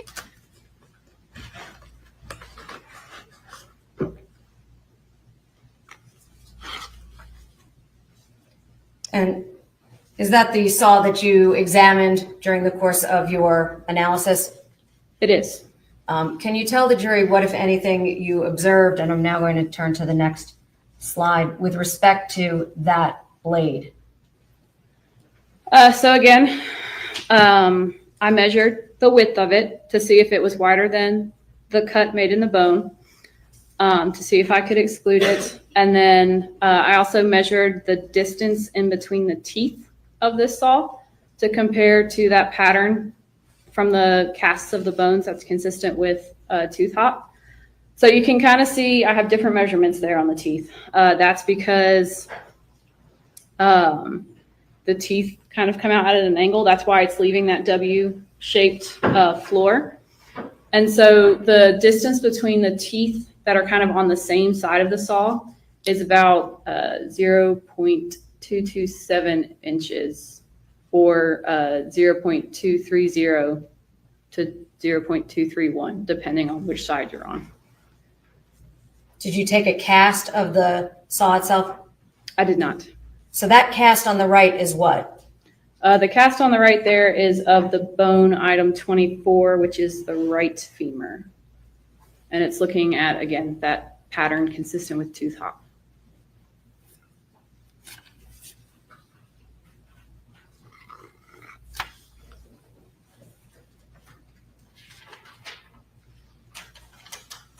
Can you tell us what's depicted in this last slide here? So here is just showing on the left side, that is that lead wire that I cut using this saw. I did a terminal cut, which on the far left there, you see that circle towards the bottom is showing that spur. So as I made that terminal cut, when I got towards the end, the weight of that lead wire was enough to break off the very end without me having to actually cut it. So that's what you're looking at right there, is that point that fractured off instead of being cut off as I made that terminal cut. The circle. I'm not an expert. I don't use these things. I don't have experience using a type of saw like this. I know that sounds like I'm trying to give self-serving statements up here on stream camera on the record. But I just don't see how cutting one material is comparable to cutting another material. Materials have different densities.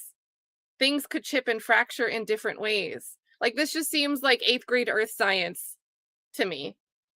Would tell me, you know, you can't take calcite and rub it against a piece of like steel and expect the same type of marking to happen if you use quartz. So I don't know. Is this becoming like borderline junk science? On the right is just showing I did a false start. So I started the cut, just didn't finish it, so we could see what that curved floor looked like. It's kind of got a lopsided W shape to it. And that's just showing on the right the bone spur from item 25 and the width of the kerf on item 27. I can't exclude this tool. I obviously cannot say that it is the tool or it is this exact type of tool. I just can't exclude it.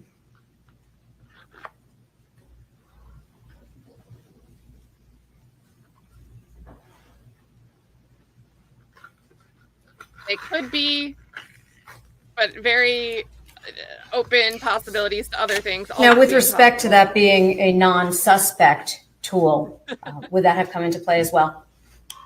Yes. How so? I'm not going to compare individual characteristics. So I, at no point, am going to compare the individual characteristics from this tool to the markings on the bones, because I know that this was purchased and it's not a suspect tool, so it's not connected. So I can't really go too far in depth onto whether or not it's this tool. Mostly with this, the most conclusive thing that I could have done would be to exclude this tool. Did you know that up front? I did. So you knew that you were testing this and the only potential outcome was exclusion as a non-suspect tool? Objection, lady. Bolstering. Withdrawn. Is there a way that you would have been able to determine if this was included as it's not a suspect tool? Objection, lady. That's not, so I'll overrule that objection. Bolstering. You can answer. I'm saying this is bolstering. Listen to her question and tell me what inference one would be expected to draw from this type of question. I did. So you knew that you were testing this and the only potential outcome was exclusion as a non-suspect tool? Objection, lady. I'm saying that that's bolstering because we only sent this to you because it wouldn't help us. There's no way that sending this to you would have helped our case. It only would have helped the defendant if you were able to exclude this. We're so good at our jobs. We're so ethical. That's very bolstering to me. I'm withdrawn. Is there a way that you would have been able to determine if this was included as it's not a suspect tool? Objection leading. That's not, so I'll overrule that objection. You can answer the question. So as far as including it, I cannot say that it is this exact type of tool. I can do much less in terms of including it. Again, excluding it would be the most conclusive thing that I could have done, because if it doesn't fit, then it can't be this type of tool. As far as including it, at no point am I going to compare those individual characteristics to determine if it is this exact tool. And since we're looking at class characteristics, things that manufacturer is going to determine that's going to be part of a large group of tools, I cannot say it is this exact tool. So. Did you look at the other items inside of that toolkit? I did. Can you take them out and show them to the jury, please?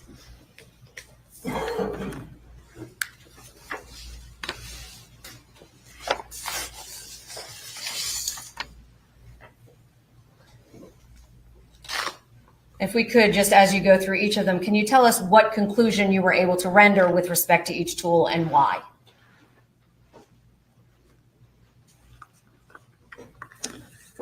So this is a butcher knife. It has a non-serrated edge, so a smooth edge. So this can be excluded because just like the suspect knife, it's going to leave that V-shape curved floor, and it doesn't have any teeth that would leave that pattern consistent with tooth hopping. Could you test that type of a knife against flesh? I can't test anything to flesh. Okay. What about the next item in the kit? And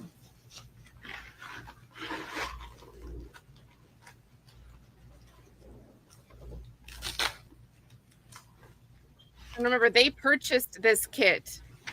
The investigator purchased this kit to send the kit they purchased to GBI. They did not recover this kit. This is a boning knife. Or from the Again, defendant. it has a non-serrated edge, so a smooth edge that's going to leave the V-shaped curved floor, and it has no teeth or no serrations on it. So I was also able to exclude this knife, or this type of knife. And your exclusion is for what portion of the remains? So that's talking about the left and right femur. Okay. And the next item?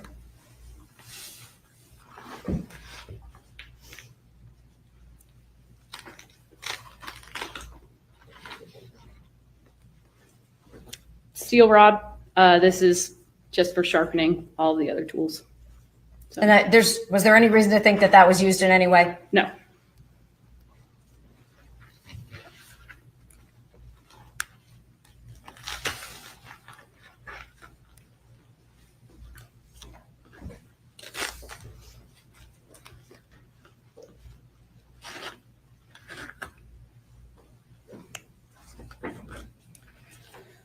Caper knife, again, flat, no serrations, no teeth. So it leaves a V-shaped curved floor and no pattern consistent with tooth hop because there is no serrations and no teeth. Were there any other knives there? One more.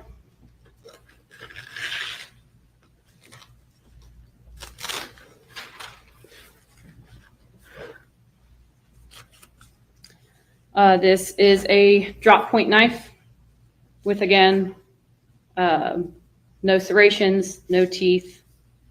So it leaves a V-shaped curved floor and no tooth hop.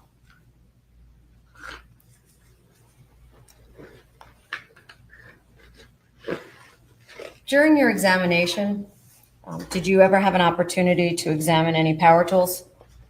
I did not. Can you tell us what the difference is between a hand tool and a power tool?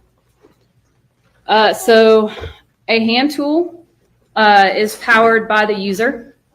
Power tool is powered by some kind of other mechanical force like a battery, electricity, fuel, gasoline, something like that. Okay. Can you render any opinion as to whether or not the deep false starts on items 24 and 27 were performed by a hand tool or a power tool? Again, deep false starts are more indicative of a power tool because, again, you're having to use less user force. So it's a lot easier if you get a false start and come back up. It doesn't take much work to start a new cut. So deep false starts do tend to be more indicative of power tools. If I can have just a moment.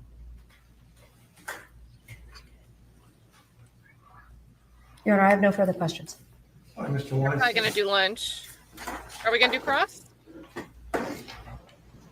All right, going right to cross.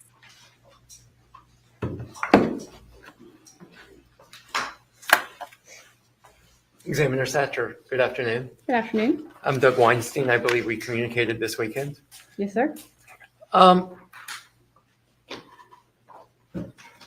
Examiner Satcher, you had one suspect tool, correct, that you were asked to examine? Correct. And that suspect tool was the knife, States Exhibit 1.13. That's correct. So you determined that that knife, do you have that knife in front of you now? I do. Sorry, I just took my gloves off. I apologize for making you put them back on again. Sorry.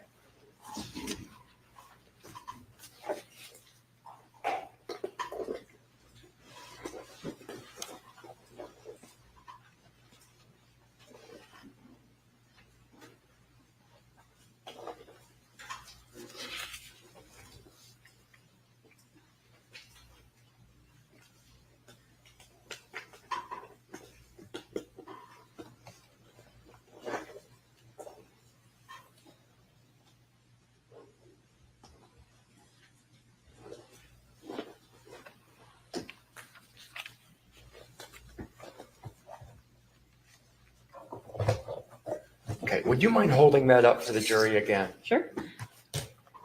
So that knife that you are holding right now, that suspect knife, you determined that that knife could not have been used on the right femur, correct? Correct. So I determined this knife was not used to create those cuts on either the right or the left femur. And that includes both the portion of the femur that you examined that was on the leg and the portion of the femur that you examined that was on the torso, correct? Correct. You didn't examine any other suspect tools, correct? I did not. You can put the knife away now, thank you.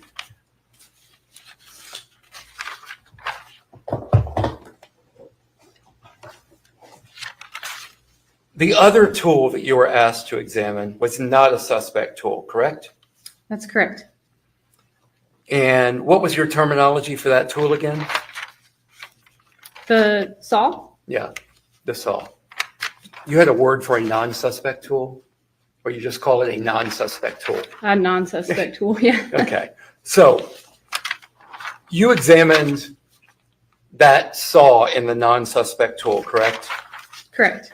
And from that, you say you could draw, I guess, no conclusions. Is that accurate? Pretty much. I can't exclude it, but I can't say it was that type of tool. So basically, there just weren't any class characteristics that let me say, okay, this could not have been the type of tool.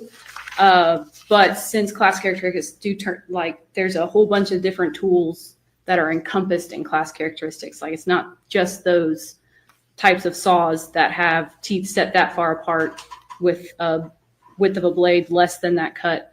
So there's nothing there that will allow me to exclude it, but I certainly could not say that it is that exact type of tool. And I don't mean to test your memory, so if you need to look at something, just let me know. But item 27, the portion of the right femur still attached to the body, that had a deep false start in it, correct? It did. In a deep false start, you have testified a couple of times, that is more indicative of a power tool, correct? That's correct. And the saw that is the non-suspect tool, that is not a power tool, correct? That's correct. It's a hand tool. Let me ask you one other area. You make cuts into lead pipe. Is it lead pipe or lead wire? Lead wire. Lead wire. You make cuts into lead wire as well, correct? I did. And why do you use a lead wire? So for one thing, it is made of a kind of a softer metal. So especially when we're using suspect tools, which was not the case when I made the cut with this saw. But when we're using suspect tools, we want to use as soft of a metal as possible because we don't want to damage the tool that we are trying to get markings from, because that is one thing that can leave individual characteristics as a tool is used and it picks up damage, you know, nicks, scratches, things like that. That's adding more individuality to that tool. So if we were to take a suspect tool and then cut something really hard with it, we could be potentially erasing some individual characteristics or adding new ones. So we always are trying to make cuts in a softer material, in which case at the lab we have lead wire. So all that I'm trying to do in this case was just to see what kind of kerf floor that type of tool would leave, and see if there's any other just characteristics that I could pick up from markings. When you made the cut into the lead wire with the non-suspect saw, the width that you got in that cut was between, and you may need to look at the slide, was between, I guess there were three measurements, 0.092, 0.101, and 0.105 inches, correct? Correct. The width of the cut in the, I guess it is the right femur body, was between 0.064 and 0.070, correct? Correct. And didn't you testify that the knife that, for example, the knife that was used couldn't be any wider than that 0.064 to 0.070 width? Correct. Okay. And the cuts made into the wire, the 0.092, 0.105, and 0.101, those numbers are wider than 0.064 to 0.070, correct? That's correct. I have no further questions. Thank you. Anything on redirect?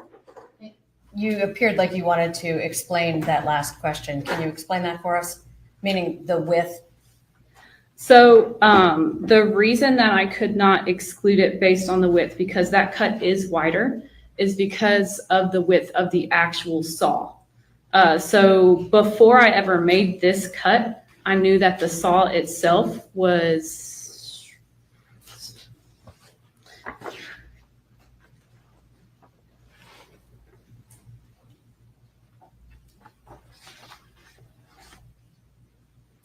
the width of the saw itself was between 0.064 and 0.070 inches wide. So that's the width of the saw itself. If that had been wider than the kerf in the bone, then I could have excluded it. However, because the saw itself is not wider than the kerf in the bone, I can't exclude it. It will fit. It does make, at least in the lead wire, a wider cut or a wider kerf than that in the bone, but that's not enough for me to exclude it, simply because the saw itself is not wider than the cut. Is bone different than lead? It is. Did you try cutting the bone? I did not. Why not? It wasn't necessary because I have the width of the saw itself. Again, the only way that I would exclude it is if the saw itself was wider than the cut, because that's how I know it will not fit. I'm not going to exclude it on the width of the cut that it makes. Nothing further. Anything else, counsel? You say With that a the lot. saw was up to 0.070 wide, correct? I believe you just told the state that. Yes, 0.064 to 0.070. So the saw is as wide as 0.070, correct? Yes, so it's a range because I can't I'm measuring it, but I'm measuring at different points in different places. So that's why it's a range of 0.064 to 0.070. But there are portions of the cut in the bone that are as narrow as 0.064, correct? That's correct. Okay, thank you. Oh, Nothing further. wow. Thank you. You are So Doug just got this in on recross. What's the motion you make when what's the motion you chat? I don't know how to saw through things. I cook sometimes, right? But when I cook and I'm using a knife, my hand is like moving. I'm basically running the blade back and forth to do the cutting with a saw blade. So Doug gets in this information. Now, with the saw, you'd imagine some parts closer to where you need the stronger structure might be thicker, right? If you look closely at a knife, you might see it's thicker by the hilt. How would one make a sawing motion if different parts of the blade are as thin as 0.064 millimeters? How would they make a sawing motion, be able to complete the sawing motion with the width being bigger than the minimal range? That was really, really big. Yeah, this is a boom. And Doug only got that because of the state's redirect. That's reasonable doubt about this specific tool. Now, I'm sure they're going to go on lunch break. We'll make sure we play and see if we miss anything. But while we're still on this moment, this was great for Doug. And it seemed like, based on opening statements, that state knew this wasn't that strong for them, right? What does the state have? They have the Milwaukee insulation knife that they have a picture of Kassotis purchasing November 29th, right? That's a good fact for them. He's getting a knife from a hardware store, from a Home Depot, the day that we believe Mindi's body was dumped.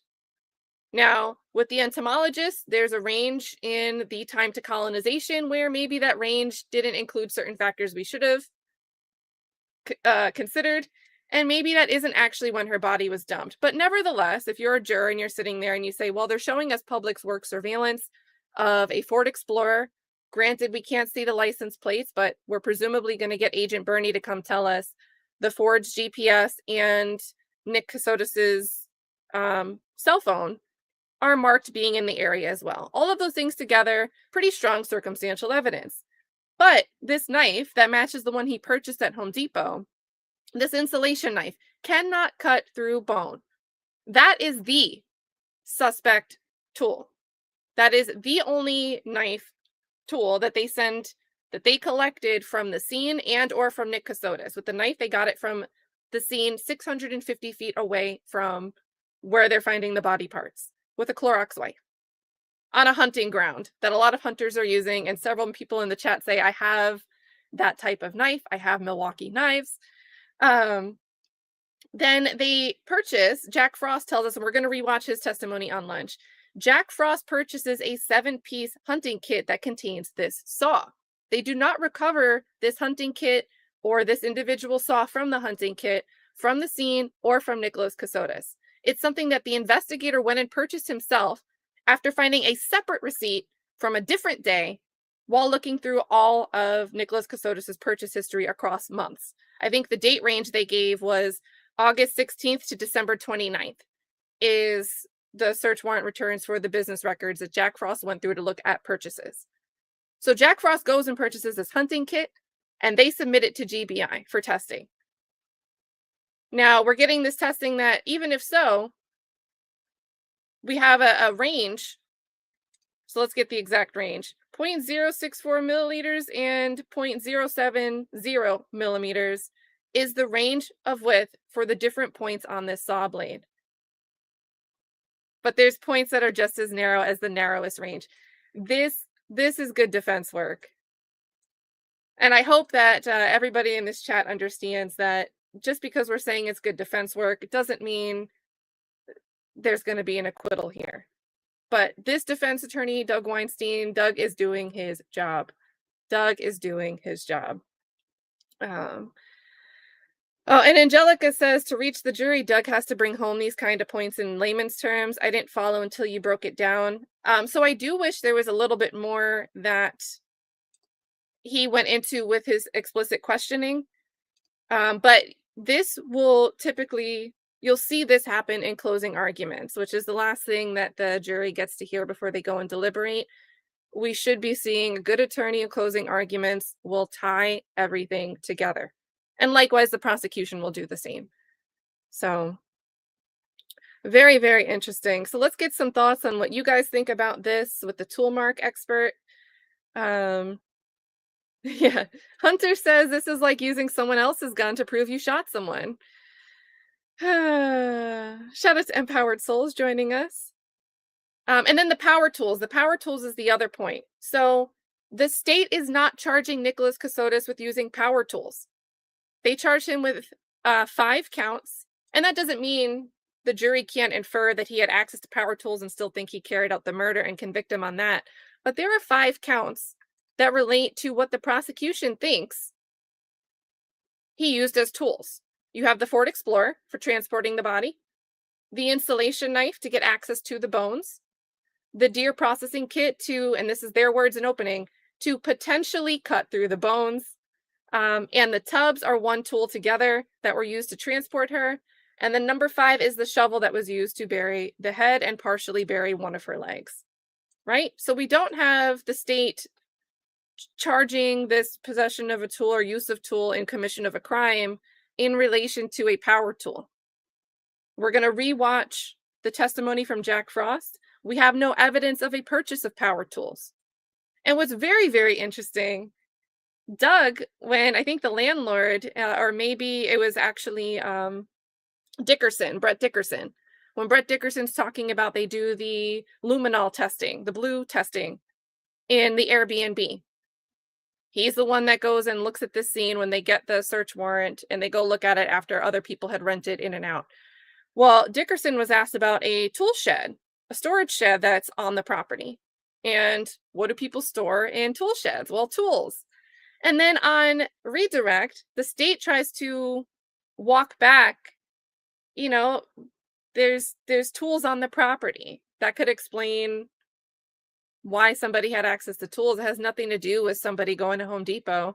Well, the state gets up on redirect with Brett Dickerson and is like, well, you don't actually have any reason to believe that the defendant had access to that shed, almost implying that perhaps the landlord, you know, some rentals keep certain things locked away, or maybe only the cleaning person for the Airbnb can have access.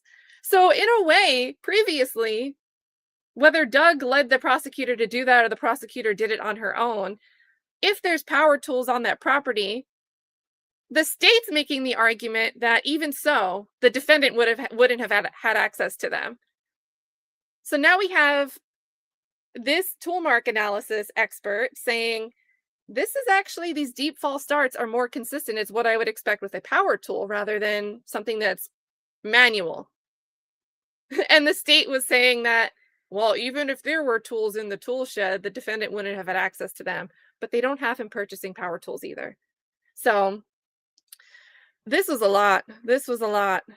And the idea that tools purchased by defendant, found at scene in crime, if we actually had all of that being true, with the tools that we think could have been used to get this job done, that would be very, very damning for the defense. But Doug has successfully poked away some holes. So there we go. That is my rant, and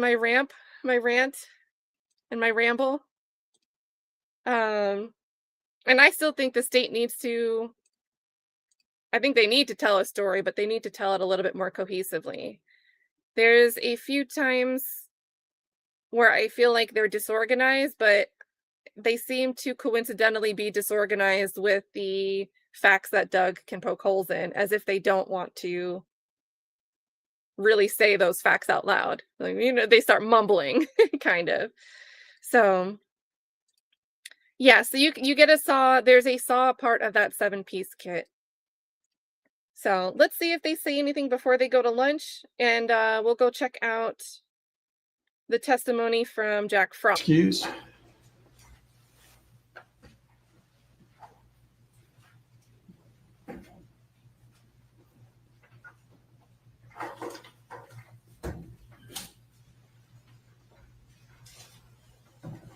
I think they're just letting the jury out.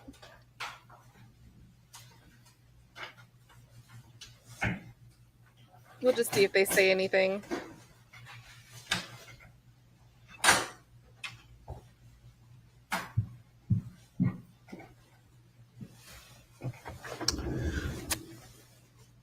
All right, ladies and gentlemen of the jury, it's now about 12:45. We'll excuse you for lunch and ask you to be here just before 2 o'clock, if you would, please. So you've got about an hour and 10 minutes. Thank you very much. All right. So while they're on lunch, let me cue up to Jack Frost. Jack Frost took the stand. Well, the landlord was... Let's see. The landlord testified right after Jack Frost, so depending on how quickly we get through this, maybe we'll just watch both.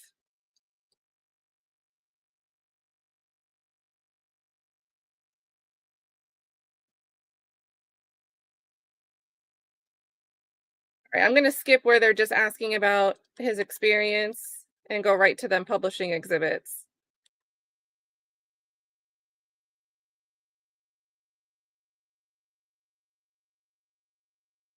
Area where Bill McIntyre had discovered the leg. The canine handlers advised that it was safe for us to walk through there without contaminating any scent trails or anything that they would be interested in. And we began just searching the grounds, walking through in a semi-grid pattern, found a disturbed area of dirt that appeared to be done by some type of tool consistent with a shovel mark. And where was that disturbed area of dirt? I believe the logging road was named Branson Place. And this was the food plot. It's like an improved road where they were, where Phil Picot was putting the corn out for the deer. And that disturbed area of dirt was in what relationship to where the right leg had been found? In like an approximation of feet or yards? Yeah. I would say it's probably between 20 and 50 yards from where the leg was discovered. Your Honor, may I approach the witness throughout his testimony? Yes, sir. I'm showing you now as part of the state's exhibit number 210A. Do you recognize that? I do. What is that a picture of? A picture of me pointing to the disturbed area on the ground. I'm showing you now state's exhibit number 210B. Yes, sir. What is that? That's a close-up image of the disturbed area on the ground. And where do you see the disturbed area in that photograph? In the middle where the dirt's overturned and on top of the pine straw and leaves. Any items in there that appear to be cut or damaged? There was some roots here in the middle that were cut. Do they fairly and accurately depict the disturbed area of dirt as you testified? They did. I'll tender at this time state's exhibit 210A and 210B. Any objection? No objection. So both of you. Just to keep it simple, may the witness step down and publish these to the jury. Yes. You'll come down here, Detective Frost. And we'll do it on both ends of the jury box. I'm showing you first state's exhibit number 210.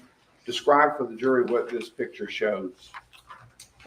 That's me standing off the area. This was to the left here is where basically an improved trail, like a fire break that had been used several times for them to plant a food plot in. And that's the area of disturbed dirt that is overturned and sitting on top of the pine straw. All right, here's state's exhibit 210B. And this is the area of disturbed dirt where the dirt is on top of the pine straw and leaves. And right here in the middle, there is a root that has been cut on one end that's kind of pried up, sticking out of the ground. And if you do the same thing on the other end, starting with 210A. Again, you can see the dirt on top of the pine straw and stuff that was sitting on top of the ground. And 210B. And kind of a ditch line here, and that's the piece of root right there.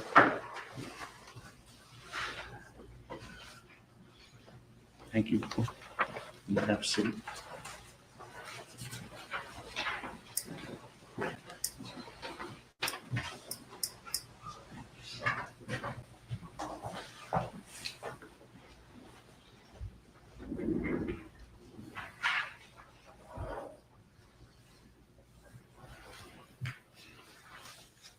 On the day, that same day, on December 5th, 2022, were you present when the canines found an object? Correct, I was. And what object was that was found? I believe it was the left leg. Was there any damage to the foot on that leg? There was a presence of insect and animal activity. And what did you do with respect to the discovery of the leg? I just responded to the location, waited on Special Agent Brett Dickerson to come. He was there with us as well. And when Investigator Dickerson arrived, was the leg in the same condition as it was when you first observed it? Yes, sir. Was there a discovery made shortly after the left leg was discovered? Yes, sir, there was. And what was that? A gray Sterilite brand container. Did you see it? I did.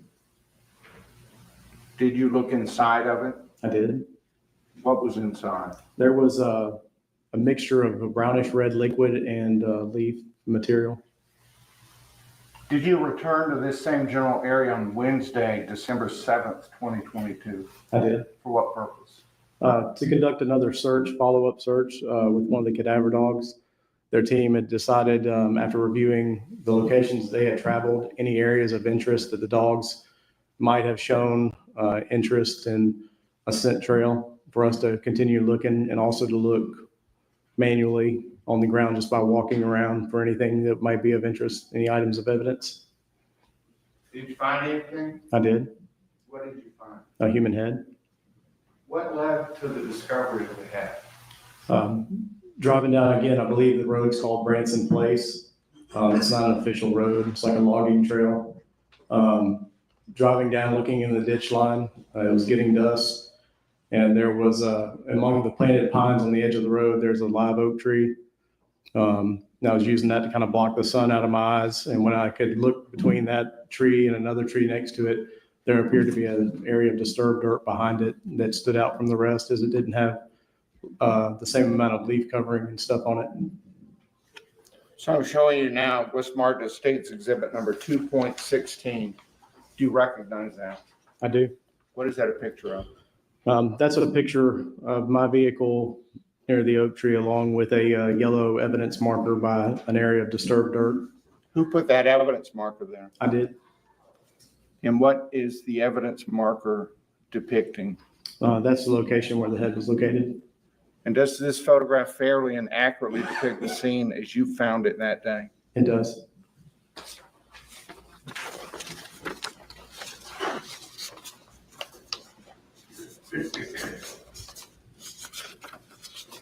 I'm showing you now what's marked as State's Exhibit number 2.17. Do you recognize that picture? I do. What's that a picture of? A picture of a human head. Had it been touched or handled in any way at the time that photograph was taken? Yes, sir. At the time this photograph was taken, we had tried to remove some of the loose dirt, as it was kind of sandy, loose soil.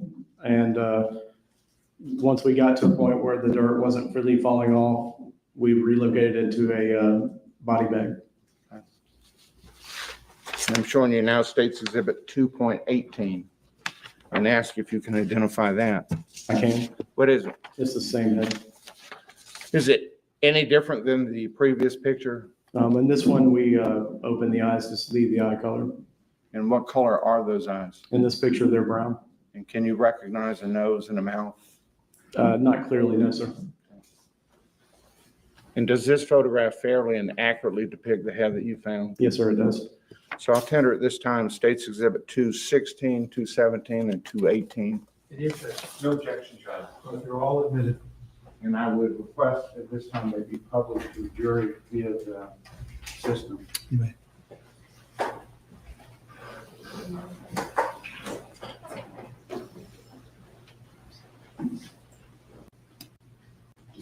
Anything on your monitor? No, sir, we don't.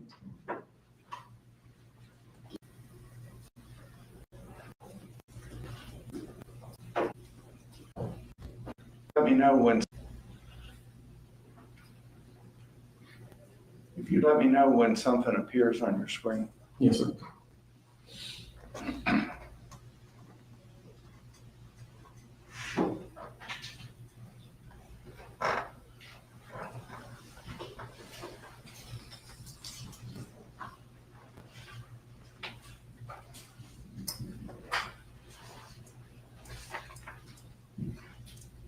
Your Honor, I'm having to get Miss Tiffany because the big screen has to be unplugged in order for it not to show on. Okay.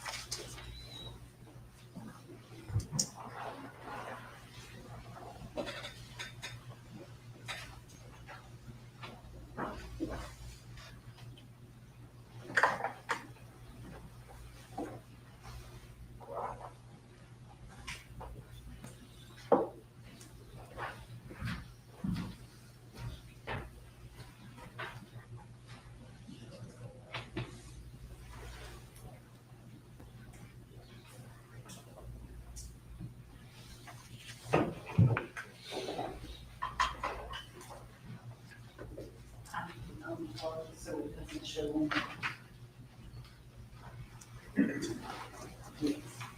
Just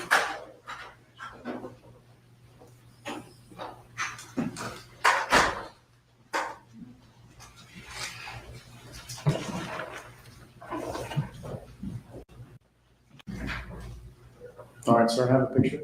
All right. Describe for the jury what evidence exhibit number that is. It is 2.16. And describe what that photograph shows. That is me standing off in the planted pines, facing back towards my vehicle in the roadway, and the yellow evidence marker in the foreground of disturbed dirt is the location where the head was discovered. All right, if we can publish the next exhibit. Do you see that on your screen? Yes, sir. What exhibit number is that? 2.17. What does it depict? It is a human head in the dirt. The same head you testified that you discovered? That's correct. State's exhibit, the next exhibit, please.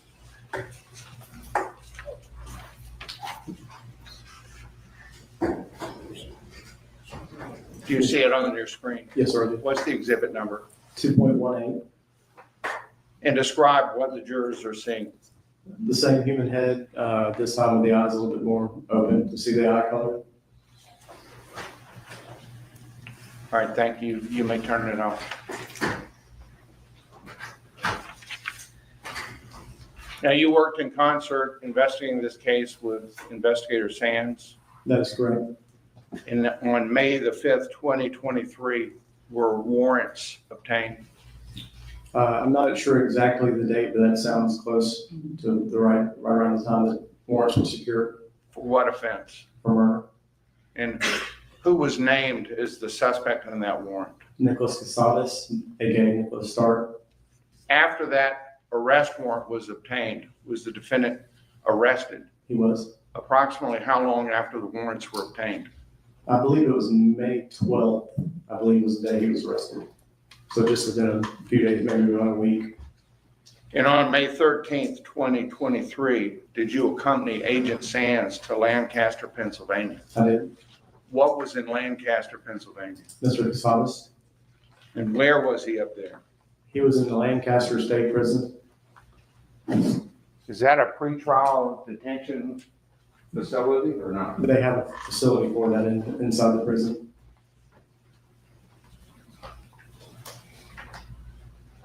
And why did you and Agent Sands go to that location? To attempt to conduct an interview with Mr. Kassotis. When you met with the defendant, did you inform him of any rights? They were advised to him by Agent Sands. In your presence? That's correct. I'm showing you now what's marked in States Exhibit 2.19. Can you identify that? Yes, sir. What is that? It's a waiver of rights form. Pertaining to who? Nicholas, Killian, James Stark. And can you inform the jury what rights he was advised of before your interview took place? Yes, sir. I have the right to remain silent. Anything I say can't be used against me in a court of law. I have the right to talk to a lawyer and have him present with me while I'm being questioned. If I cannot afford to hire a lawyer, one will be appointed to represent me before any questioning if I wish. I can decide at any time to exercise these rights and not answer any questions or make any statements. Did he appear to understand those rights? Yes, sir, I did.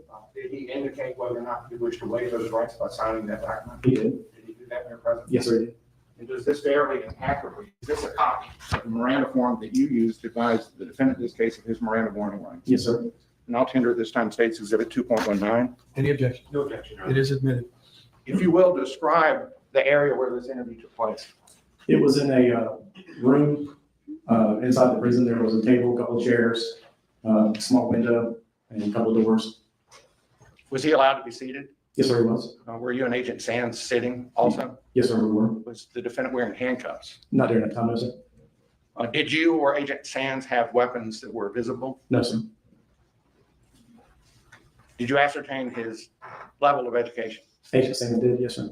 And what did he report was his highest level of education? I believe he graduated as a Juris Doctorate. An attorney? Yes, sir. Did he appear to be injured in any way whatsoever? He did not. Did he appear to be under the influence of alcohol or drugs to any degree whatsoever? No, sir, he did not. Was there anything unusual about his appearance? No, sir. Was he cooperative? He was. Can you describe his demeanor? He was very calm, even keeled. He didn't show a lot of emotion, just answered questions and was openly speaking with us. Did he seem to be aware of the circumstances surrounding this interview? Yes, sir. When you spoke to him, were his answers to you and Agent Sands responsive to the questions that were being asked? Yes, sir, they were.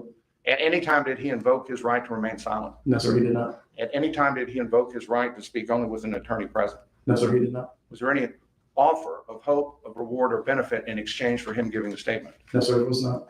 Was he promised any leniency in treatment if he gave a statement? No, sir, he was not. Was he threatened or coerced in any way whatsoever to give a statement? No, sir, he was not.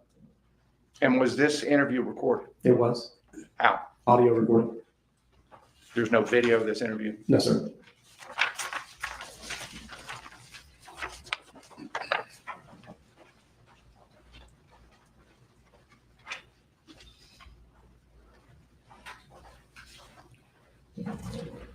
For how long did the defendant stay in St. Pennsylvania? I believe he was there for a period of at least 2 weeks. I believe when he came back to Georgia was May 26th. All right, before I move on to that, I'm showing you now States Exhibit number 2.20. Do you recognize that? Yes, sir, I do. What is that? It's a Georgia Bureau of Investigation waiver of constitutional rights to search warrant of a person. And what does that seek to obtain? On here, it's requesting a saliva sample, And what was the date? 5/13 of 23. And was the defendant requested to provide a sample of his saliva? Yes, sir, it was. And did he agree to do that? He did. Were there any threats or promises? No, sir, there was not. Did he appear to freely and voluntarily consent to the seizure of the sample of his saliva? Yes, sir, he did. And was that sample obtained in your presence? It was obtained in my presence, yes, sir. In the State's Exhibit number 2.20, a fair and accurate copy of the original consent form? Yes, sir, it is. I'll tender at this time State's Exhibit number 2.20. No objection. All right, it's admitted. And the date on this form is what? 5/13 of 23. So that's when you were still up in Pennsylvania. Correct. Sometime later, the defendant was returned to the state of Georgia. Is that correct? That's correct.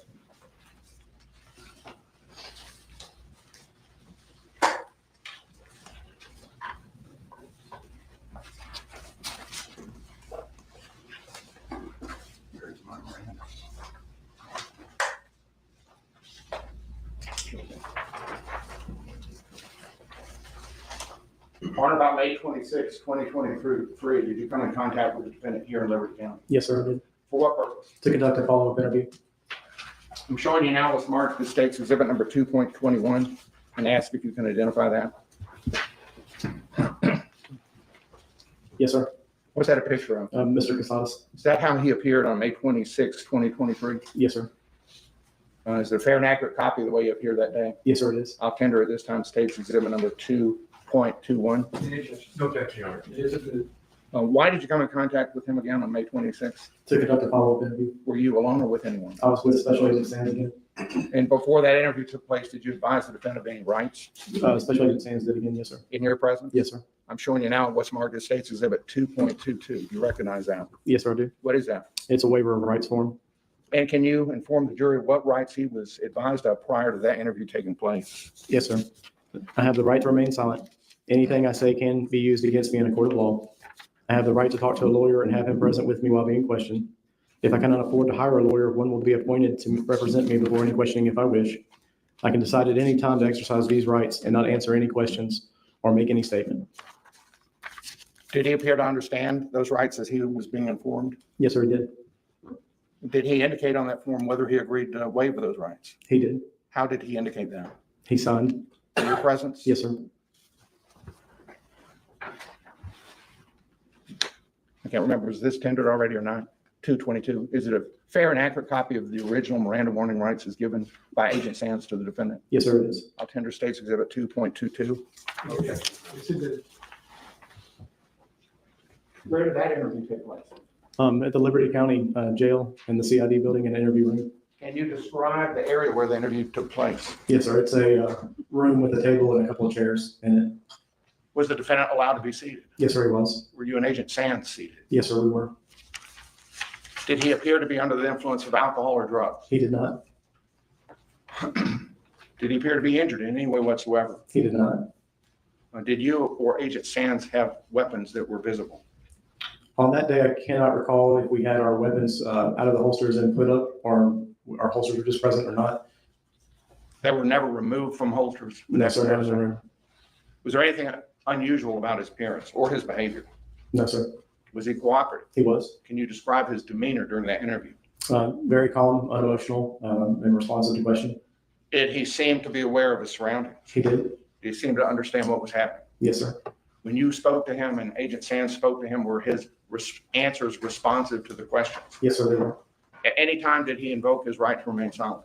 No, sir, he did not. At any time, did he invoke his right to speak only with an attorney being present? No, sir, he did not. Was he offered any hope of reward or benefit in exchange for making a statement? No, sir, he was not. Was he promised any lenient treatment in exchange for him making a statement? No, sir, he was not. Was he threatened or coerced in any way whatsoever? No, sir, he was not. And was this interview recorded? Yes, sir, it was. How was it recorded? Both audio and video recorded.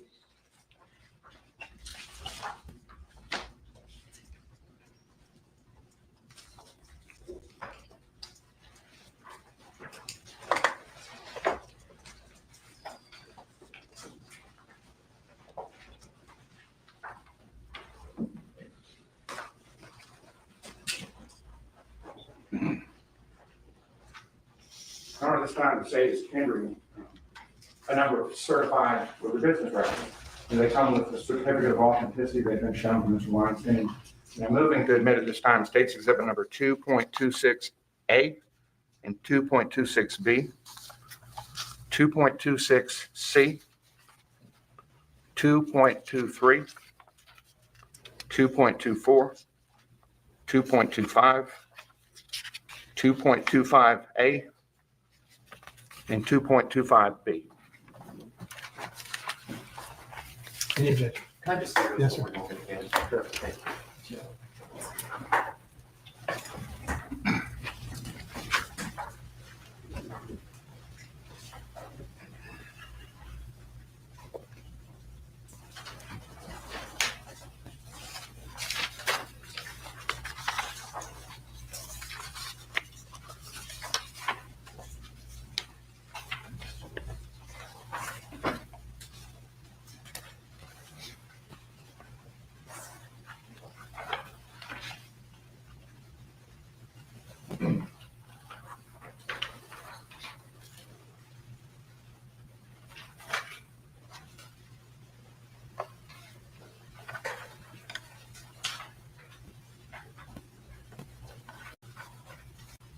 Without objection. No objection. All right, the exhibits are admitted without objection. Before we get into the exhibits, can you describe for the jury what investigative steps were taken to try to develop a lead as to who the offender was? We looked at the evidence that we had. I knew from just personal experience shopping and from a previous case dealing with Home Depot loss prevention, Milwaukee brand and Husky brand were ones that were sold at those stores. So I had the SKU number was still on the Husky box. So I took that SKU and a picture of the knife and sent it to loss prevention for Home Depot and requested any purchases in the area of the last couple of months of a combination of those two items with other items or just with that items individually. And when you're talking about the knife, you're referring to the knife that's depicted in State's Exhibit 2.7? That's correct. I'm showing you now what's marked in State's Exhibit number 2.25. Can you identify what that is? It's a business records affidavit Attached to what? attached to a response with a list of sales of items and customer information. Was that based on an inquiry you made with Home Depot? That is correct. And what does that item, that business record, show? It shows purchases of the Milwaukee knife. Does it identify the purchaser? Yes, sir, it does. By what name? Just by name. And what name is on that document? Is there more than one name? There is. Is the defendant's name on that document? Yes, sir, it is. And it indicates what? Nicholas Kassotis. Go ahead. Gives a date, 11/29 of 2022. Gives a time of 8:56 a.m. and gives a store number of 170, a registration number, transaction type, and the tender type, and the amount paid. All right, I'm showing you at this time what's marked in State's Exhibit 2.23. Can you identify that document? Yes, sir. It's also the business records affidavit From what business? from Home Depot. And what does Exhibit 2.23 show? It is a Home Depot receipt for August 16th of 2022. For a purchase of what? It has Clorox paper towel wipes, Gorilla Glue, reusable latex gloves, scented cinnamon broom, caulkbacker, folding razors, and a putty knife and a Coke Zero.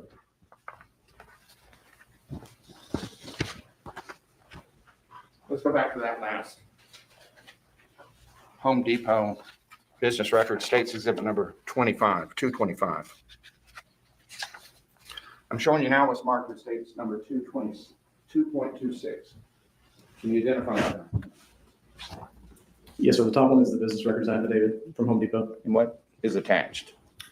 Spreadsheet with the purchases of the knife from customers from period of October to December from stores on the I-95 corridor from Brunswick to Charleston.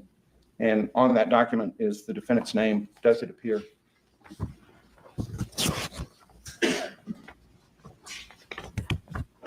Yes, sir, it does. This document here, I'm sorry, is actually the list of items he purchased that Nicholas Kassotis purchased from Home Depot. On what day? It has a date range of August 6th through December 29th on this. I'm showing you now what's marked as State's 2.26. Can you identify that?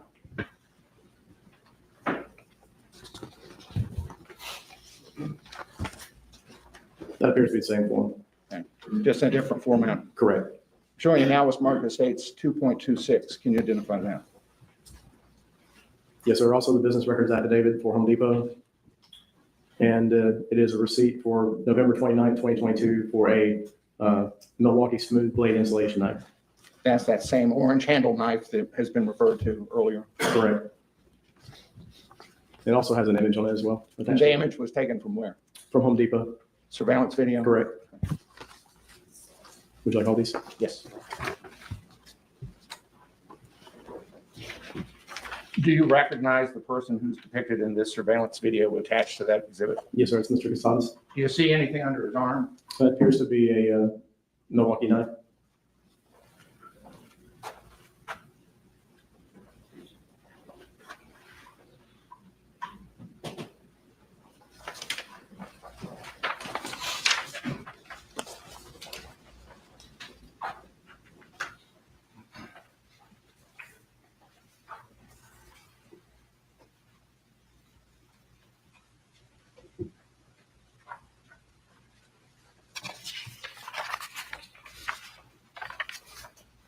I'm showing you now what's marked as States Exhibit number 2.23. Can you identify that? Yes, sir. It's a business records affidavit, also from Home Depot. And what does that record show? It shows purchases, the ones I read earlier, 75 count Clorox towel wipes, Gorilla Super Glue, latex gloves, cinnamon broom, caulkbecker, folding utility knife, flexible putty knife, and a Coke Zero. And on what date were those items purchased? That was purchased August 16th of 2022. At what store? That would be the 1901 East Victory Drive in Savannah, Georgia. I'm showing you now what's marked States Exhibit number 2.24. Can you identify that? Yes, sir. The business records affidavit from Home Depot. And what does it show? It shows a purchase date of November 4th, 2022 at the 11180 Abercorn Street Extension, Savannah, Georgia store. And it shows an anvil D-handle digging shovel and another item, fiberglass hammer, 20-ounce fiberglass hammer. And the date of that purchase? Was November 4th, And which, 2022. which store? It's 11180 Abercorn Street, Savannah, Georgia. And also an image attached to it. What is the image? Appears to be Mr. Kassotis walking out of the store with a shovel. That's taken from the surveillance system of that store? That's correct.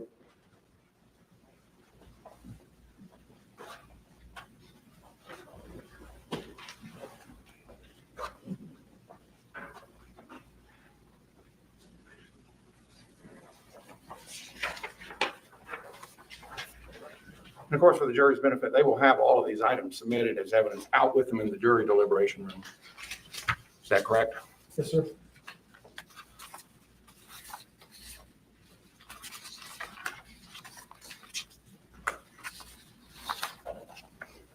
I'm showing you now what's marked as States Exhibit number 2.25A. Do you recognize that? It's a state of Missouri, the County of Greene business records affidavit. What does it depict? Custodian records for Bass Pro. And there's a receipt attached to it, but the print's too small to make out. And has that print been enlarged in States Exhibit number 2.25B? That is consistent with format, yes, sir.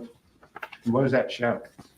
It shows a purchase from the Savannah store on November 28, 2022. And it's a Pursuit 7-piece knife set. And based on learning that that's Pursuit 7-piece on November 28, 2022. And it's a Pursuit 7-piece knife set. And based on learning that that 7-piece knife set had been purchased from Bass Pro, what, if anything, did you do? I requested a copy of this and any other information that had reference to this purchase. And I was also requested to go and buy one of the 7-piece knife kits. Did you? Yes, sir, I did. I'm showing you now what's marked as States Exhibit number 2.25C. Do you recognize that? I do. How do you recognize it? That's my handwriting on the evidence bag, And what's inside that evidence bag? the 7-piece knife kit. And when you placed it in that bag, was the bag sealed by you? Yes, sir, it was. Was the knife set in a new condition when you placed it in the bag? Yes, sir, it was. Had it ever been used by you? No, sir, it had not. At this time, would you unseal that bag in the presence of the jury?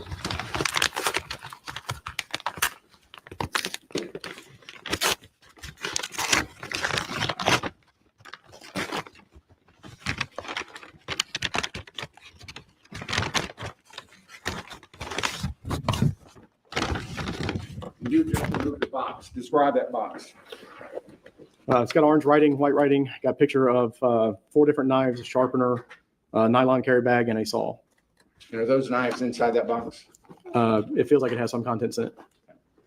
Does the box appear to be in the same or similar condition as when you packaged it? Yes, sir, it does. I'll tender this time the State Exhibit number 2.25C.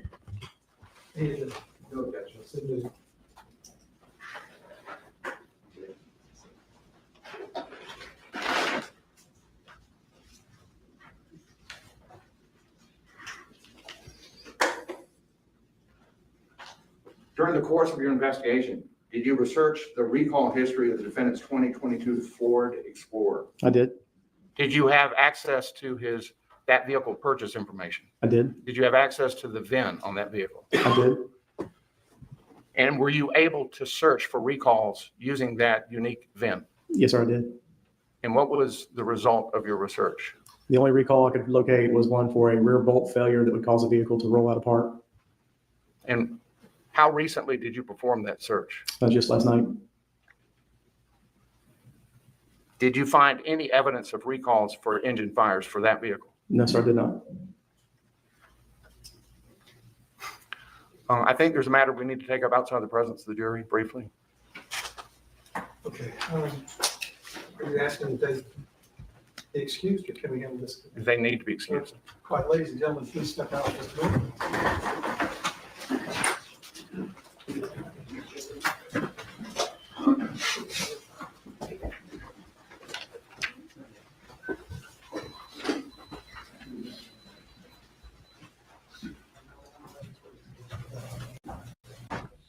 All right, everyone, please be seated. Yes, sir, Mr. McCall.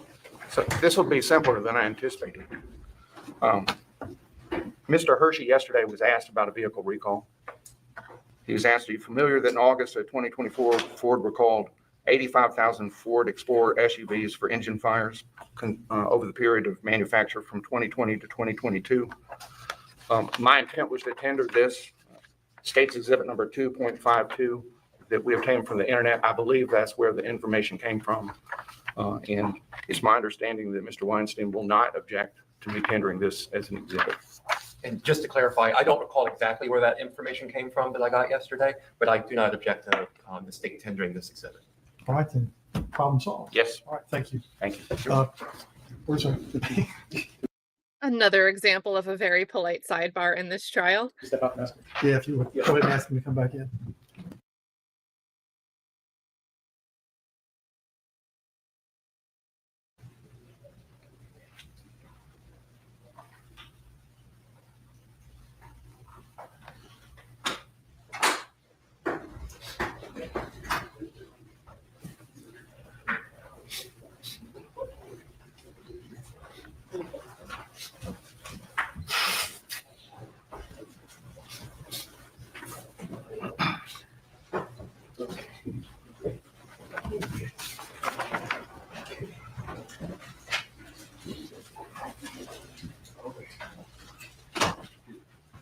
All right, everyone, please be seated.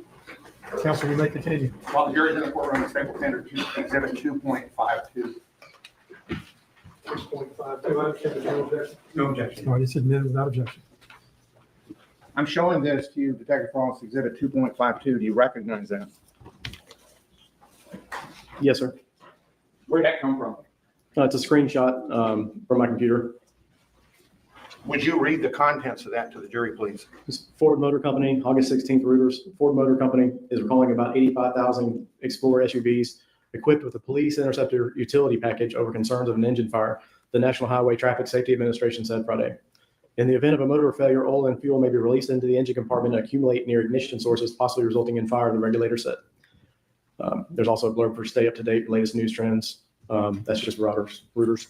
The recall affects SUVs for model years 2020 to 2022, equipped with a 3.3 liter hybrid and gasoline engines. So you have the purchase documents of the vehicle that was sold to the defendant in this case. Is They're in that the correct? file. Yes, sir. Did that vehicle purchased by this defendant have a police interceptor package? Not according to the bill of sale, no, sir. Did it have a 3.3 liter hybrid engine? No, sir, it did not. That's all the questions I have. All right, Mr. Weinstein.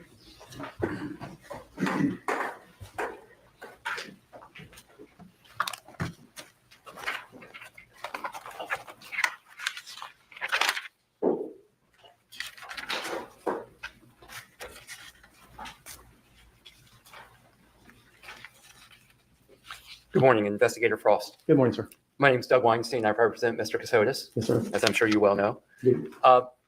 So I understand that you are employed by the folks at this table, right? You're employed by the DA's office right now? That is correct, sir. Okay. But you formerly were with the Liberty County Sheriff's Office. That is correct, sir. At the time you were doing this investigation, were you with the Liberty County Sheriff's Office then? I was. And then I'm sorry, I'll let you finish the question. Yes, sir, I was. Finish the answer. And then you subsequently became employed with the DA's office, which is where you're working right now, correct? That is correct, sir. All right. let me ask you about that Milwaukee knife that you found at the scene.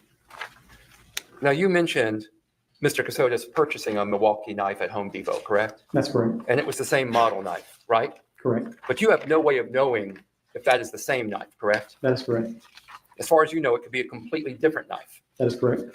And because of a previous investigation, I guess you'd been a part of, you went to Home Depot looking for that Milwaukee knife, correct? That is correct. Did you go to City Electric Supply looking for that knife? No, sir, I did not.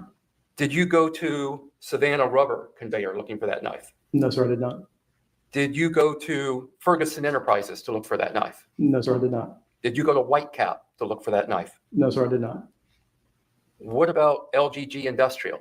No, sir, I did not. Savannah Wire and Electric? No, sir, I did not. Berwick Ace Hardware? No, sir, I did not. None of those places. No, sir, I did not. Well, what about Train Technologies? No, sir, I did not.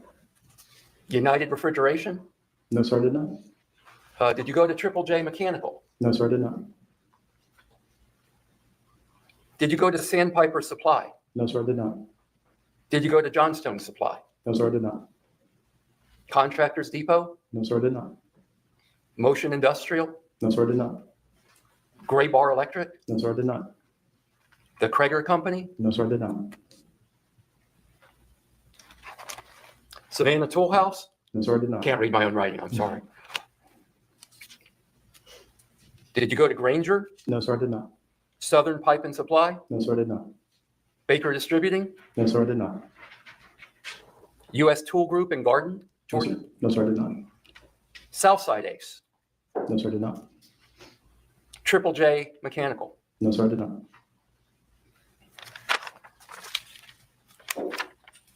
Did you do a search online or did you do any kind of search to see who else other than Home Depot was a distributor for Milwaukee tools? I did. And what did you find when you The looked knife was online? commonly sold at other places as well. But you searched in none of those other places, is that correct? That's correct. Okay.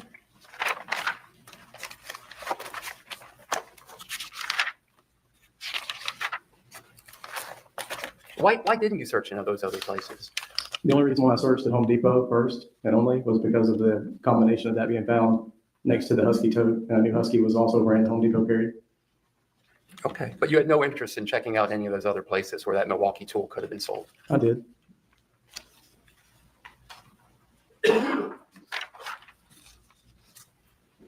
You mentioned that you were present in Lancaster, Pennsylvania on May the 13th, 2023, during that initial interview with Mr. Kassotis. Yes, sir, that's correct. And you said that Mr. Kassotis was calm, correct? That's correct. He was even keeled, correct? Correct. And I believe you said he openly discussed the case with you. That's correct. And he was responsive to all your questions. Yes, sir, he was. He didn't invoke his rights under the Constitution, correct? Correct. But he's a lawyer. He was aware of those rights. He was aware he did not have to speak to you, correct? That's correct. And yet he still talked to you about this case. Yes, sir, he did. On May the 26th here in Georgia, when he got down here, again, you were present when he was being interviewed or interrogated then, correct? That's correct. And then again, he was calm, right? That's correct. And he was cooperative, correct? That's correct. And he was responsive. Correct. He still had his law degree then, right? So he was still a lawyer. To my knowledge, that's correct. You made him aware of his constitutional rights as you testified, right? I was Agent Sands, but yes, sir, I was present for it. And I certainly hope as a lawyer that he was aware of those rights. And again, you knew he was a lawyer, correct? To my knowledge, yes, sir, he was. Okay. Yet he still discussed the case with you. That's correct. Okay.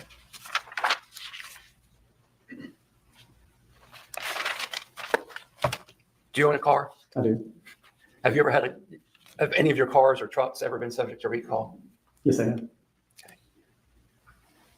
So, and you may or may not be familiar with this, but you know, recalls, they sometimes spread. They'll start out with a small recall, and then over time, more and more vehicles will get recalled, correct? I'm unaware how they work, sir. You know, for example, do you recall the Takeda airbag recall from years ago? I've heard of it, yes, sir. That was a Marietta lawyer that got that started, but that aside, that began in 2006. I don't know if you remember the exact year, but you recall it was some time ago, right?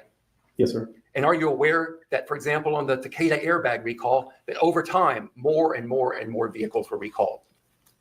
Do you remember reading about that? I believe I heard it was quite a number of vehicles that were recalled. Okay. So it's not unusual that recalls can spread over time from the initial recall, correct? Correct. Begging the court's indulgence. Yes. Thank you.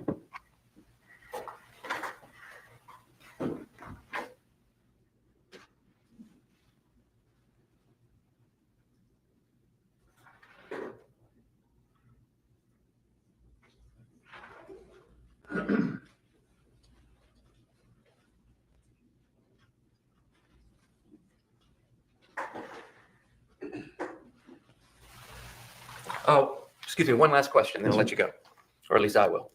The purchase of the shovel, when was that again? Without looking at the receipt, best of my recollection, it was November 4th, 2022. So November 4th, 2022. And how far in advance of that, how far in advance of finding Mindi Kassotis was November 4th, 2022? We discovered her on December 2nd, 2022. Okay. So roughly, can I say approximately a month? Yes, sir. Okay. Do you have a shovel? Yes, sir, I do. Did you purchase it? I did. Okay. I've got no more questions. Yes, sir. No question. All right, thank you, sir. You can step down.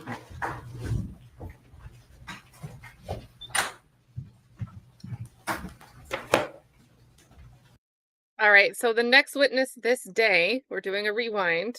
Oh, I'm not on the screen. Where am I? Was the landlord. So we'll check that out. Court's still not back. I have it open in another window. We'll switch over whenever they do get back. But the landlord had some relevant testimony about tools because she's eventually asked about the shed. So might as well watch. All right, she got divorced. She changed her name. She's in the Airbnb business. Yes. When did you operate that business? I started in July 2021. Do you own property in Chatham County? Yes. Related to that business? Yes. Where do you own that property? I have one in Savannah and one in Tybee Island. What about the one in Savannah? Where is it located? The address is 311 East 65th Street. I'm showing you a photograph. Mark States Exhibit number 2.27. Do you recognize that picture? Yes, that's my address. Does it fairly accurately depict the house of that location? Yes. I'll finger it this time. States Exhibit number 2.27. No.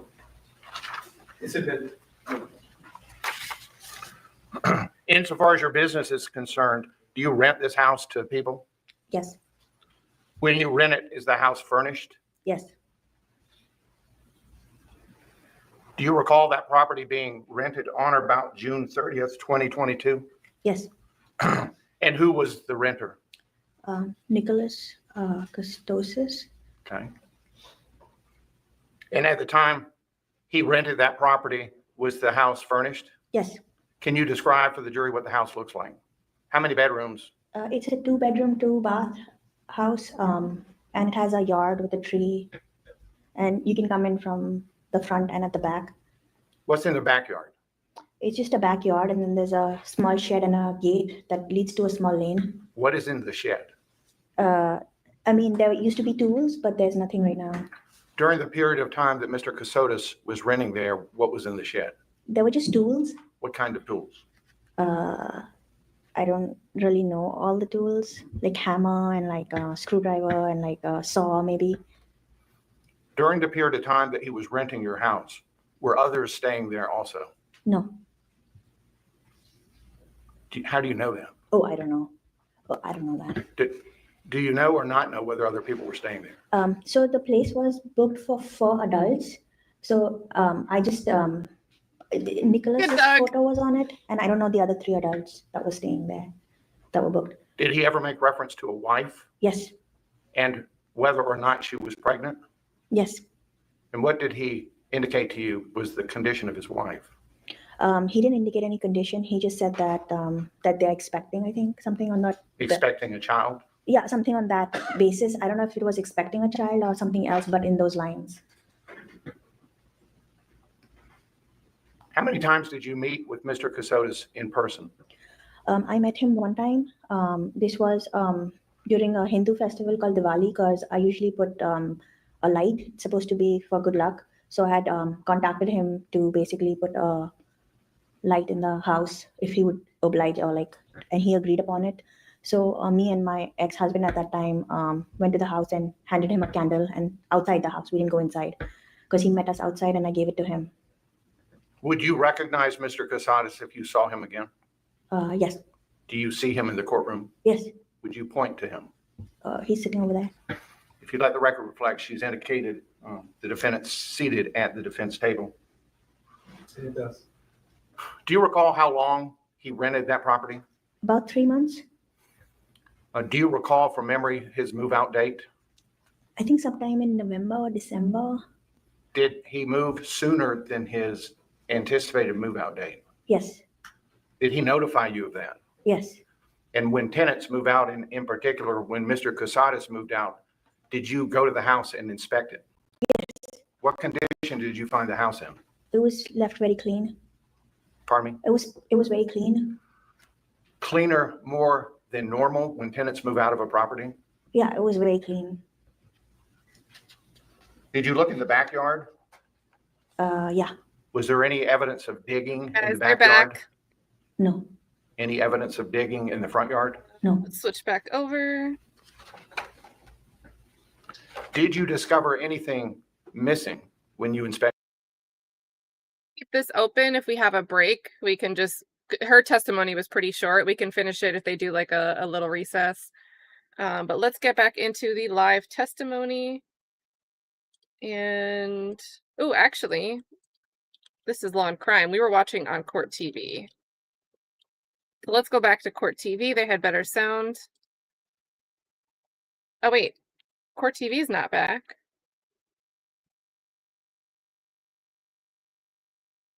I think Court TV is behind Law and Crime, but how is that possible?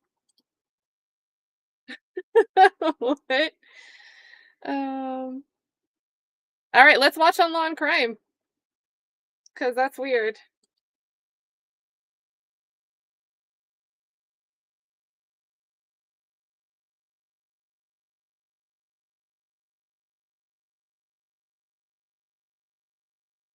From the state, our Okay. requests for providing a copy. All right, so this is going to be quiet. Let's boost it up. You might obviously be absent, so let me know when you're ready. Yes, ready.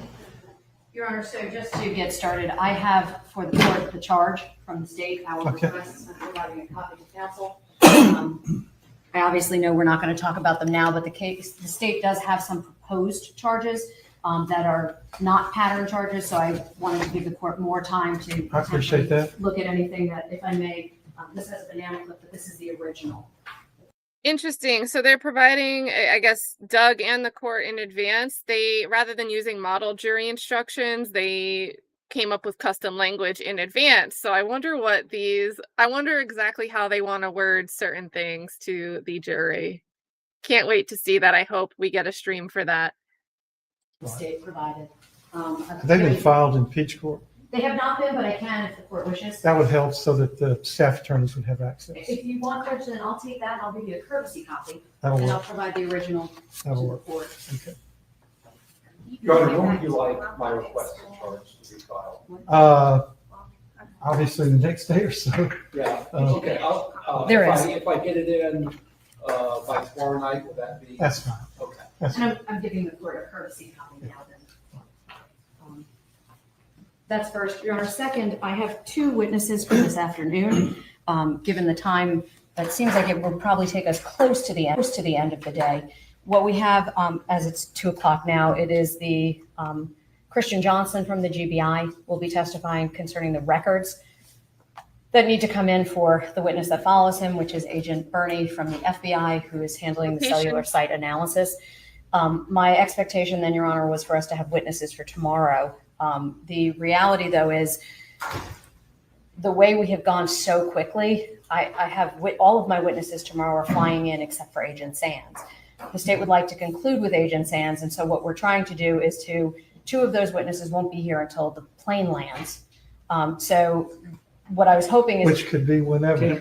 well, 10:45. well, they should be here easily for the afternoon session. What I was hoping was that maybe we could tell the jury to come in at 10 instead of 9, so we wouldn't waste their time. And now might be kind of the opportune time to let them know that we're moving significantly faster. I anticipate the state will close and will rest tomorrow, finishing up with the remaining witnesses and finally with Agent Sands. So that is our expectation, and that should be done by the end of the day, is my hope. All right, but the first witness for tomorrow will not be available until when?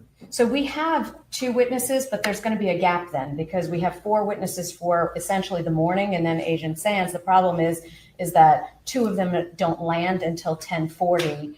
And so I can't physically make them get here before. Well, they won't be here until after lunch. Correct. So, So you think 2 in the morning and then 2 in the afternoon? I have 3 witnesses in the morning, but they'll be brief. Okay. That's Then I'll just let them come in a little later tomorrow.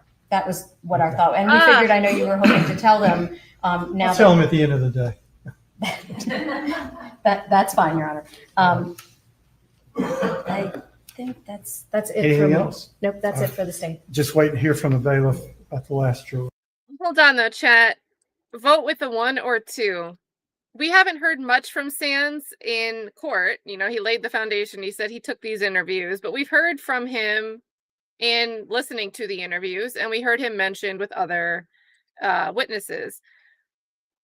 I don't know that I would fight as Doug to give them a hard time about putting him up last, because that means they could end, for the most part, with cross-examination of Tracy Sands, go home for the day, and then come back for the defense's case in chief. So put a 1 in the chat if you think Doug strategically decided not to fight that because he wants Sands to go last. Put a 2 if you think he just didn't care, didn't think it was worth making a fuss about. Or 3, a little bit of both. Because I think Doug's excited to end with the cross of this guy personally. And also wouldn't make a stink. So, but notice how nicely she was asking because she wanted a favor. Yeah, we got 1s and 3s in the chat. Not too many, just 2s alone. So there's that. And we'll switch since they're on break. Do you guys want to go back to court TV? We'll get some captions and better sound. Also, I like Michelle's thought here. And thank you for the 5. Michelle says someone had to care for the lawn, talking about this Airbnb. That person would be a good witness to hear from. Right. You know, who's the person that cares for the lawn? Presumably they'd be going in this shed. What was actually in that shed at the time that Kassotis was staying there? Because quite frankly, this landlord didn't seem to know much of anything. And we didn't get to replay it, but if you missed her testimony the first time, on cross-examination, Doug asks her a question about, didn't you tell investigator Tracy Sands that the lock was broken when you went to, get the Airbnb back after Kassotis and company moved out? She doesn't know that there were other people living there, but she also knew other people were living there. I think maybe a little bit too nitty-gritty, but if the state really wanted to make a point about access to tools and what was in the shed, call the person that was doing the cleanup and maintenance. Though maybe they had a maintenance service, like a landscaping company that did it. Kind of weird if they had a tool with shed with tools. Going over to court TV, because they were either behind or just missing that little, for whatever reason. They didn't have that bit. Boost it up.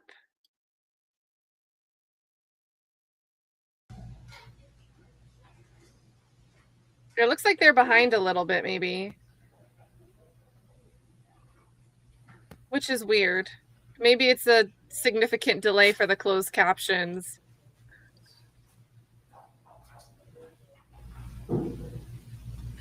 Let's see, on our thought exercise in the chat, a lot more 3s came in. A little bit of both.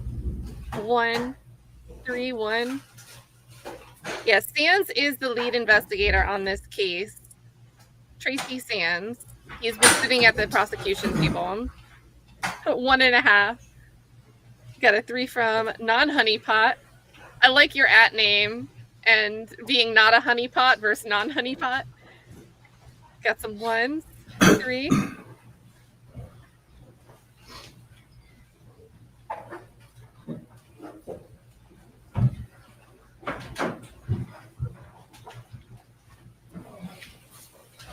And it seems like Agent Bernie is going to get All right, right in everyone, and right please out. be seated. If state would please call the next witness. Your Honor, at this time, the state calls Christian Johnson.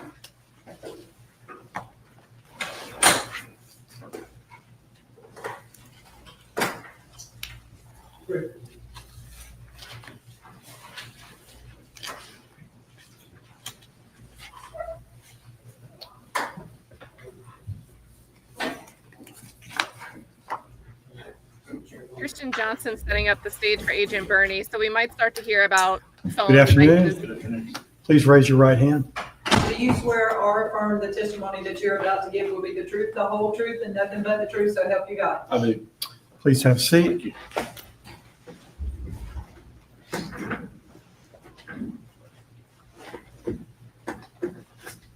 You may proceed.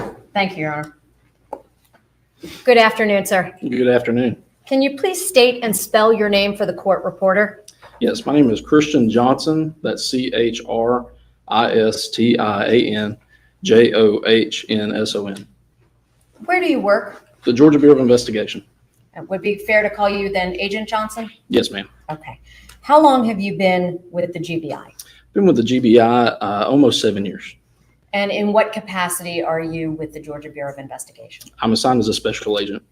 And did you work in law enforcement before you joined the GBI? I did. Where did you work? The Dalton Police Department. How long were you there? Nearly 3 years. So would it be fair to say about how long total? 9 years will be September. Okay. And did you receive specialized training to become a law enforcement officer with the Dalton Police Department? I did. And subsequent to that, when you joined the GBI, did you receive additional GBI agent training? I did. Did you pass and qualify in both of those capacities? Yes, I did. And as a result, when you joined the GBI, did there come a time when you became assigned to a field office? Yes, that's correct. Where do you work? Now I'm assigned to the Region 1 field office in Calhoun. However, I spent the majority of my career at the Region 5 field office in Statesboro. During that time period, when were you assigned to the Statesboro office? That would have been in January of 2019 until this past January. So you left in this past January? That's correct. You said you're still with the GBI then? Yes, ma'am. Still with the GBI, just another field office. Okay. And while in your capacity as a special agent with the GBI in Region 5, did you have occasion to work with Special Agent Tracy Sands in conjunction with this case? Yes, I did. Can you tell the jury what role you played in connection with this investigation? Essentially, my role was that of a supporting agent. I wrote many of the search warrants to obtain records in this case. Can you tell the jury what a search warrant is? Yes, ma'am. So essentially, a search warrant is a legal document that seeks authorization to perform a search. That may look different. It varies case to case. It could be a search on a place, a person, or a record. Okay. And with respect to search warrants in conjunction with records, did you perform any or request any search warrants for records? Yes, I did. Specifically, I'm going to direct your attention first to Airbnb. Yes, ma'am. Can you tell the jury how you would go about getting a search warrant? Yes, ma'am. So I would draft the search warrant. I would present that to a judge. And if they saw probable cause for the issuance of the warrant, I would then serve that to the provider, in this case, Airbnb. And would you be specific as to what it was you were looking for? Yes. So in this case, we were looking for account details or records associated with Nicholas Kassotis. Okay. And at the time that you made that request for a search warrant, was one granted? Yes, it was. Did you serve that on anyone? I did. Who did you serve that on? It was on Airbnb. Okay. And when you say you serve that, what does that mean exactly? So for many business entities, service is electronic, whether it be through a law enforcement portal where they receive legal process or through an email address. And did you do that in this case? Yes, I did. Did you receive a response to your request from Airbnb? I did. And how did that response come into you? It came electronically. Okay. Were you able to specify any particular addresses or locations with respect to Airbnb data other than just Mr. Kassotis' name? I'm sorry, so you asked for an address? Yeah. Yes, ma'am. So an address of interest in this case, I believe, is 311 East 65th Street in Savannah, Georgia, which is where it's believed that Mr. Kassotis rented an Airbnb. Okay. And was that information sought as well? Yes, it was. Did you receive response from them concerning all of that? Yes, I did. And with those documents, were they preserved in their original format electronically when you received them? Yes, they were. Prior to actually seeking out that search warrant, can you tell the jury whether or not let me back up. How did you know that address?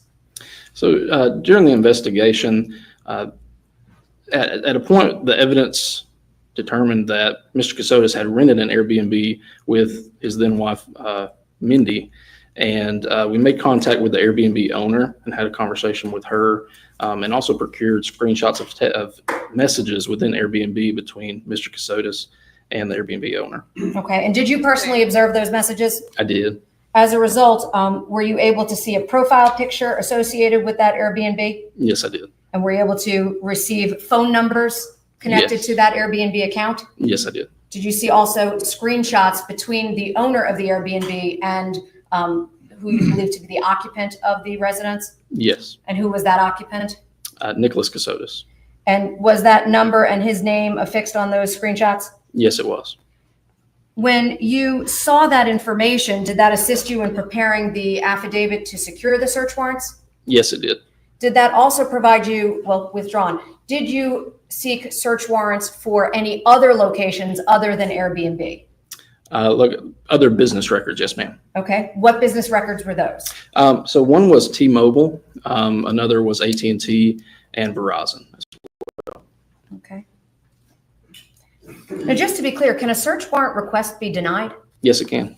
And in this case, were they granted or denied? They were granted. Would that be to all of the locations, meaning business record locations that you just referred to? Yes, that's correct. So which search warrants, well, let me back up. Were there other search warrants as well? Yes, there were. Okay. Specifically today, we're going to only refer to Airbnb, AT&T, T-Mobile, and Verizon with respect to the search warrants, okay? Yes, ma'am. Did you receive a response from each of those providers in respect to those search warrants? Yes. How did those come to you? You indicated electronically for Airbnb. How did the other ones come in? They were all electronic. Okay. And when they come in electronically, can you tell us what a declaration is? Yes, ma'am. So it's essentially a certification of business records. The custodian of records will include that document to show that it's a valid and true depiction of the records that the business entity has at that time. Okay. And did you receive one for each of those providers, meaning Airbnb, Yes. AT&T, T-Mobile, and Verizon? Yes. Okay.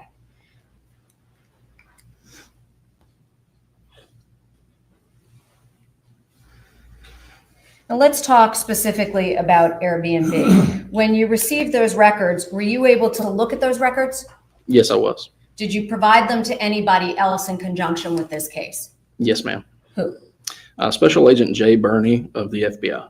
Okay. Did you also provide them to anybody within the GBI? Yes, I did. Who did you turn them over to?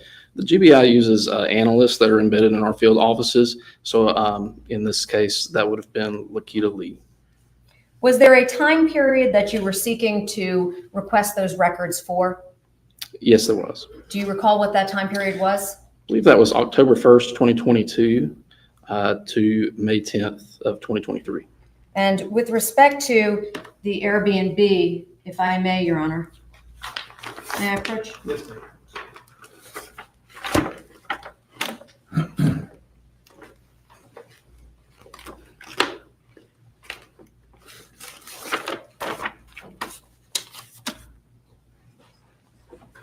Yeah, this is the same agent, not this guy, but coming up next is Agent Burney that we saw in the YSL trial. Do you recognize that document?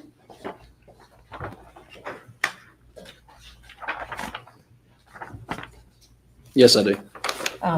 You indicated that you sought a request for Airbnb. Is that correct? That's correct.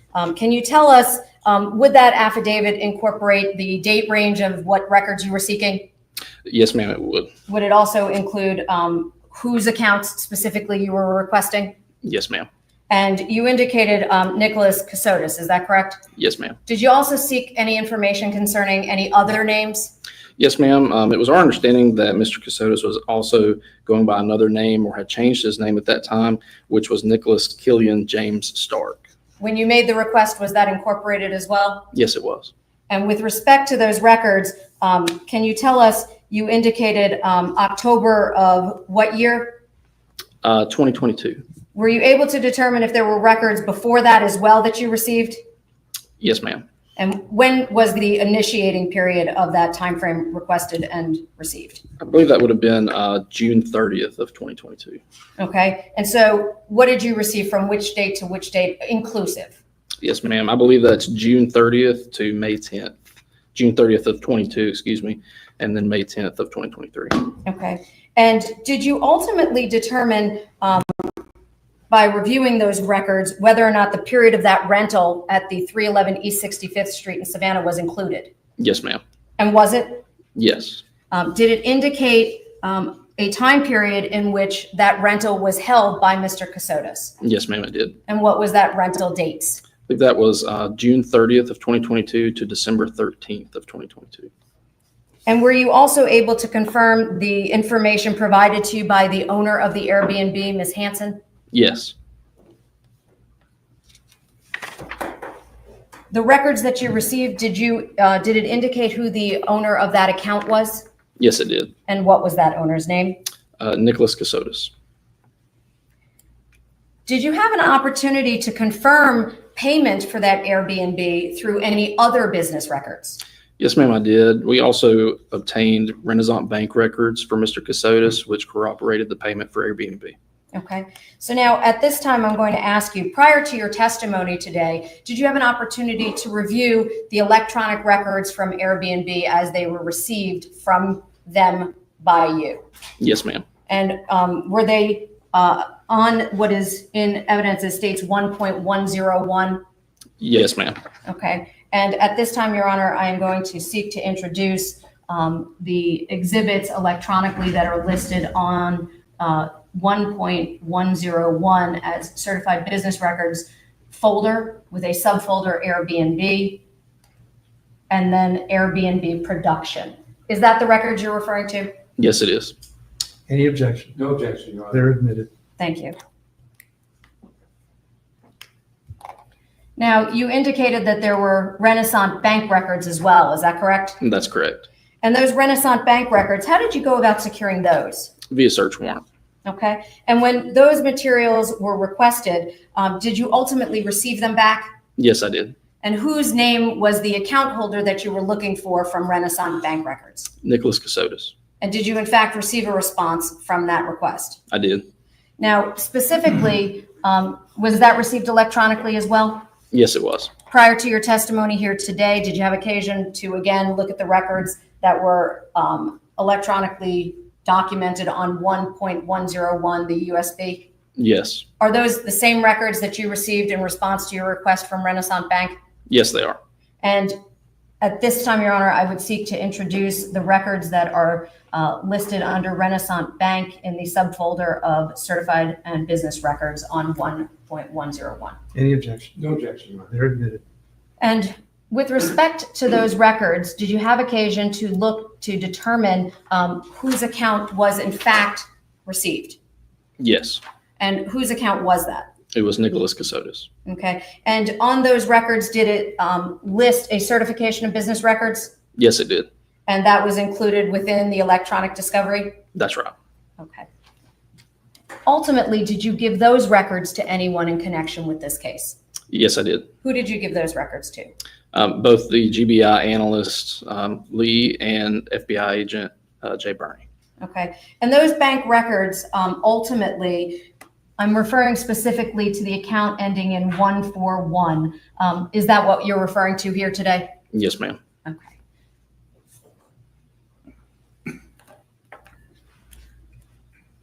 Now, you testified that you had a conversation with the owner of the, well, let me back up. You had seen screenshots from the owner of the Airbnb, is that right? That's correct. Okay. And during those screenshots, you ultimately viewed them on the Airbnb records? Yes.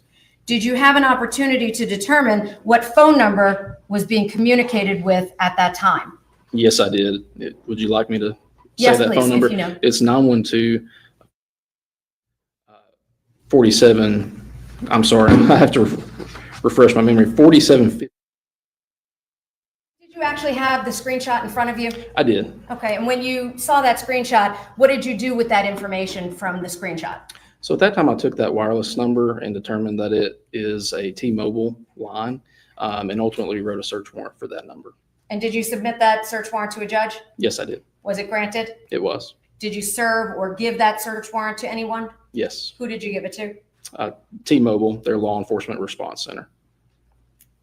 And when you sent that information to T-Mobile, did you receive a response from them? Yes, I did. Did that include a declaration page as well? It did. And did you receive the electronic page with all of the data as well in it? Yes, I did.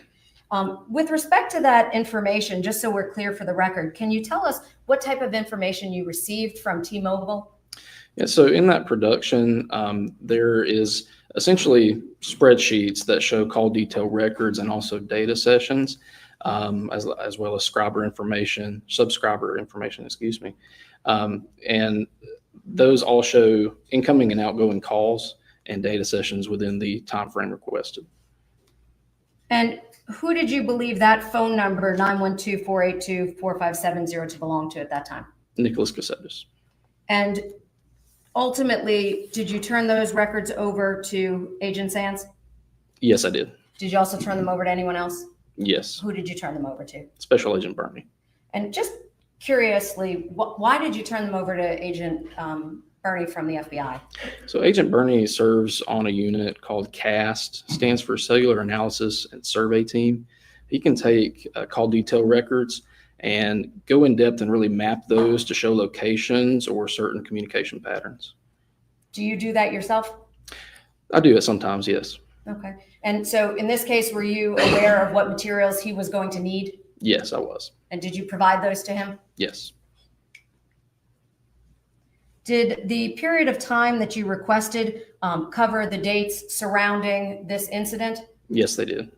And would that include the days leading up to December 2nd of 2022? Yes. And the days thereafter? Yes.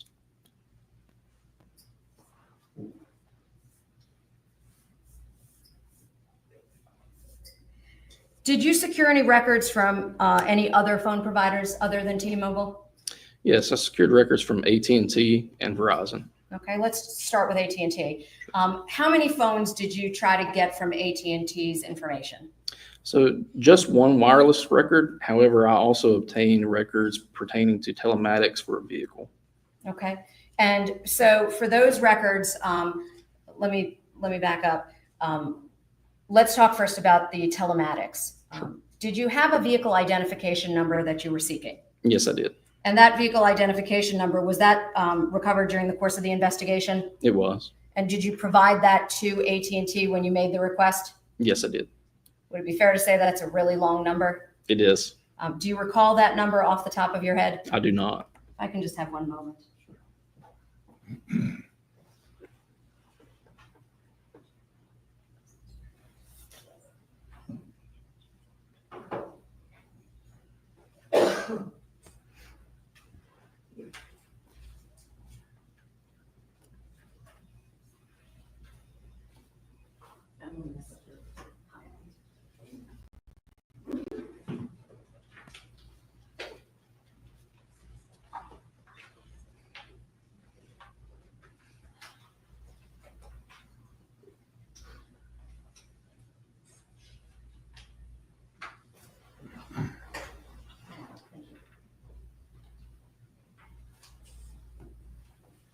May I approach you? Yes. I'm handing you 1.19 in evidence. Can you turn to the second page, please? Yes, ma'am. Is there a vehicle identification number that is consistent with this case?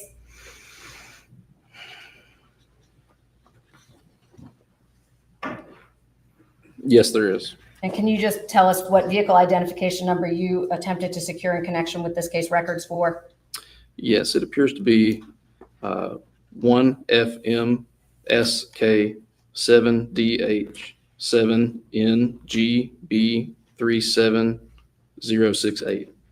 And you indicated telematics. Was that with respect to what type of a device? A vehicle. Some vehicles are outfitted with a wireless a SIM card similar to what you would find on a phone. Okay. And did you receive a response from AT&T concerning that vehicle identification number data? Yes, I did. And was that received electronically? It was. Did you have a declaration page in that as well? Yes. And did you receive that in its entirety in a format that you forwarded to someone? Yes, I did. Who did you provide that to? Special Agent Bernie. I'm now referring to the State's Exhibit 1.101. Did you have an opportunity before your testimony here today to look at the records for AT&T, T-Mobile, and Verizon concerning the records that you received? Yes, I did. Were those complete, true, and accurate copies of what you received from those providers? Yes. Your Honor, at this time, I'm going to seek to introduce on the State's Exhibit 1.101 under the folder FBI Cast Cell Phone Productions. There are subfolders for AT&T, AT&T Ford, T-Mobile Production, Verizon Production, and Verizon and T-Mobile data sessions. No objection, John. All right, they're admitted. Thank you. You had a chance to look at them before your testimony, right? Yes, I did. Were those the records that you received from each of those companies? Yes. And did you turn all of those over to Agent Bernie of the FBI? Yes, I did. Okay. And again, the time periods in question that were sought for each of those, were those included in your search warrant? Yes, they were. And what was the time range that you sought for each of those? I believe it was October 1st, 2022 to May 10th of 2023. Okay. And why did you stop on May 10th of 2023? I believe that was the day that I submitted the warrants themselves. So you can't write a search warrant for future records, if that makes sense. Okay. And those responses incorporated all of those dates that you just referred to? Yes. Okay.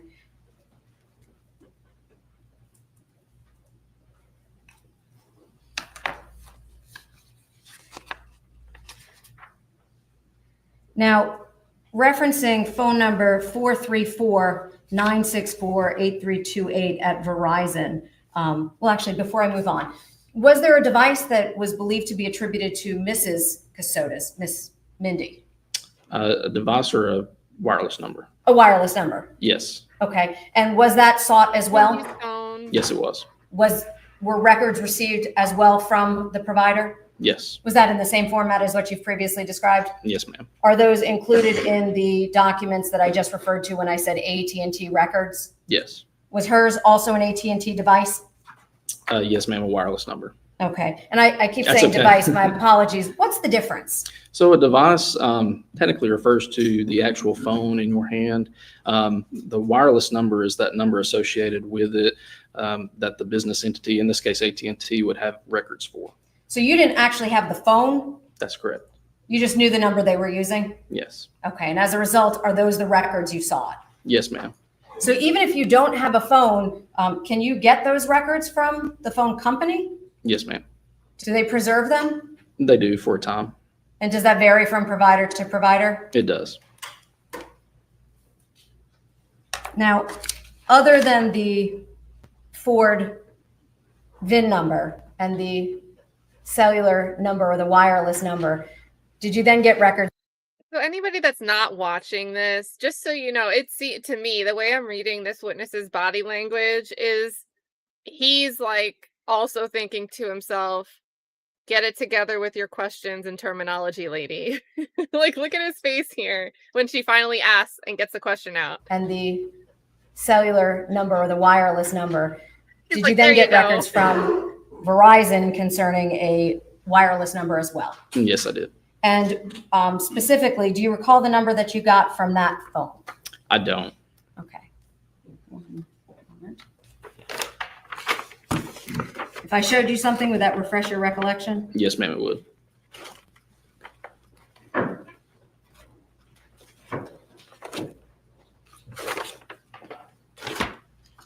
showing the witness a copy of the warrant.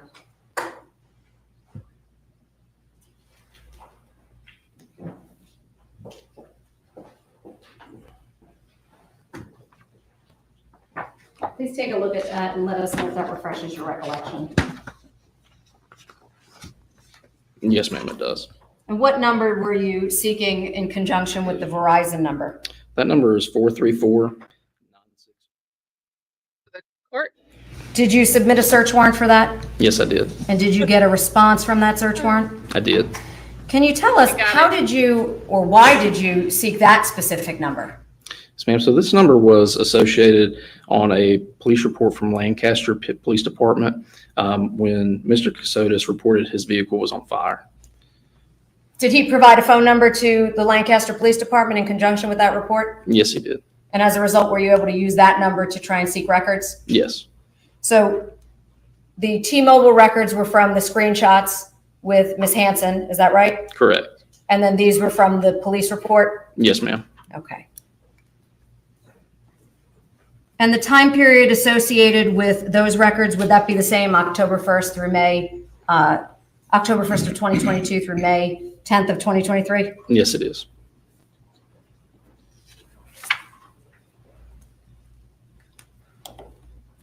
And again, did you turn those over to anyone?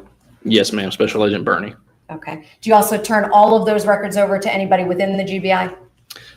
Special Agent Sands, and as well as our analyst, Ms. Lee. Why would you give them to the analyst? The analyst has different software that sometimes helps in analytics of different records, organizes information in a way that it's easier for us to produce leads or otherwise analyze it, understand it. Okay. And with respect to the bank records, do you know if any documentation or reports were generated as a result of reviewing those bank records?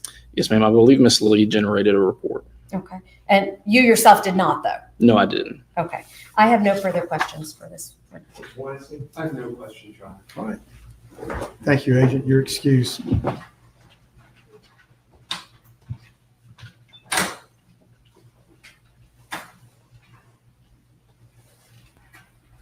Our next witness, please. The state calls Special Agent Jay Bernie from the FBI. Agent Bernie. Also, while we're getting Agent Bernie out here, big shout out to Kiss and Pink. You guys showed a ton of love in the chat, so thank you guys. Kiss and Pink gifted 5 memberships, which is super generous. He said, people, don't leave this chat. I need you here with me. Get through this crazy, crazy, crazy case. Okay. So big thank you and tons of love for KP.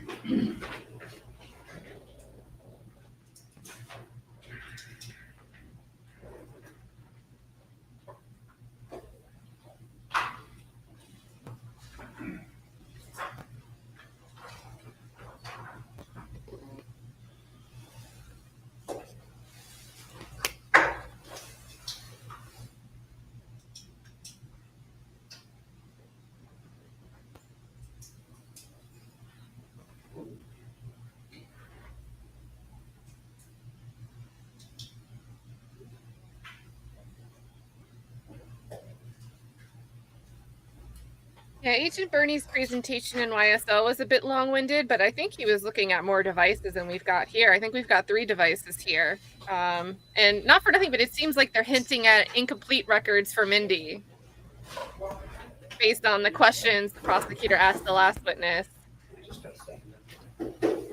Good afternoon. Good afternoon, sir. If you would please raise your right hand and take the oath.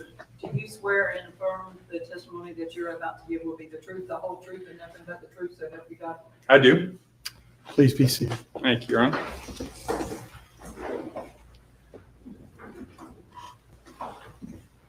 Yeah. Yes, ma'am. Good afternoon, Special Agent Bernie. Good afternoon. Can you please state and spell your full name for the court reporter? Yeah, my name is James, last name Bernie, B-E-R-N-I. Where do you work, sir? I'm a special agent in the FBI. How long have you been with them? Almost 18 years. What do you do in the FBI? So I'm currently part of the FBI's CAST team, C-A-S-T. What does that stand for? So that stands for Cellular Analysis Survey Team. And what does the CAST team do? Yeah, so CAST is a team that was stood up by the FBI in 2009 after the FBI noticed an increased use of cell phone records in criminal trials. So CAST team members like myself specialize in both active and historical cell phone and social media tracking. Okay. Do you have any education that rendered you able to perform those duties? I mean, we get training specifically from the FBI, but I do have some relevant training that was prior to the FBI. Okay. What was that? So I spent 10 years active duty in the United States Army. The last 6 years, I worked at the National Security Agency, or NSA, where my job was to track Department of Defense high-value targets in Iraq and Afghanistan using their communication devices like cell phones and satellite phones. Would it be fair to say that that's almost exactly what you're doing now? Yes, very relevant, correct. Okay. And for how long were you doing that? I did that for 6 years in the NSA. Okay. And when you started with the FBI, what was your role when you first came in?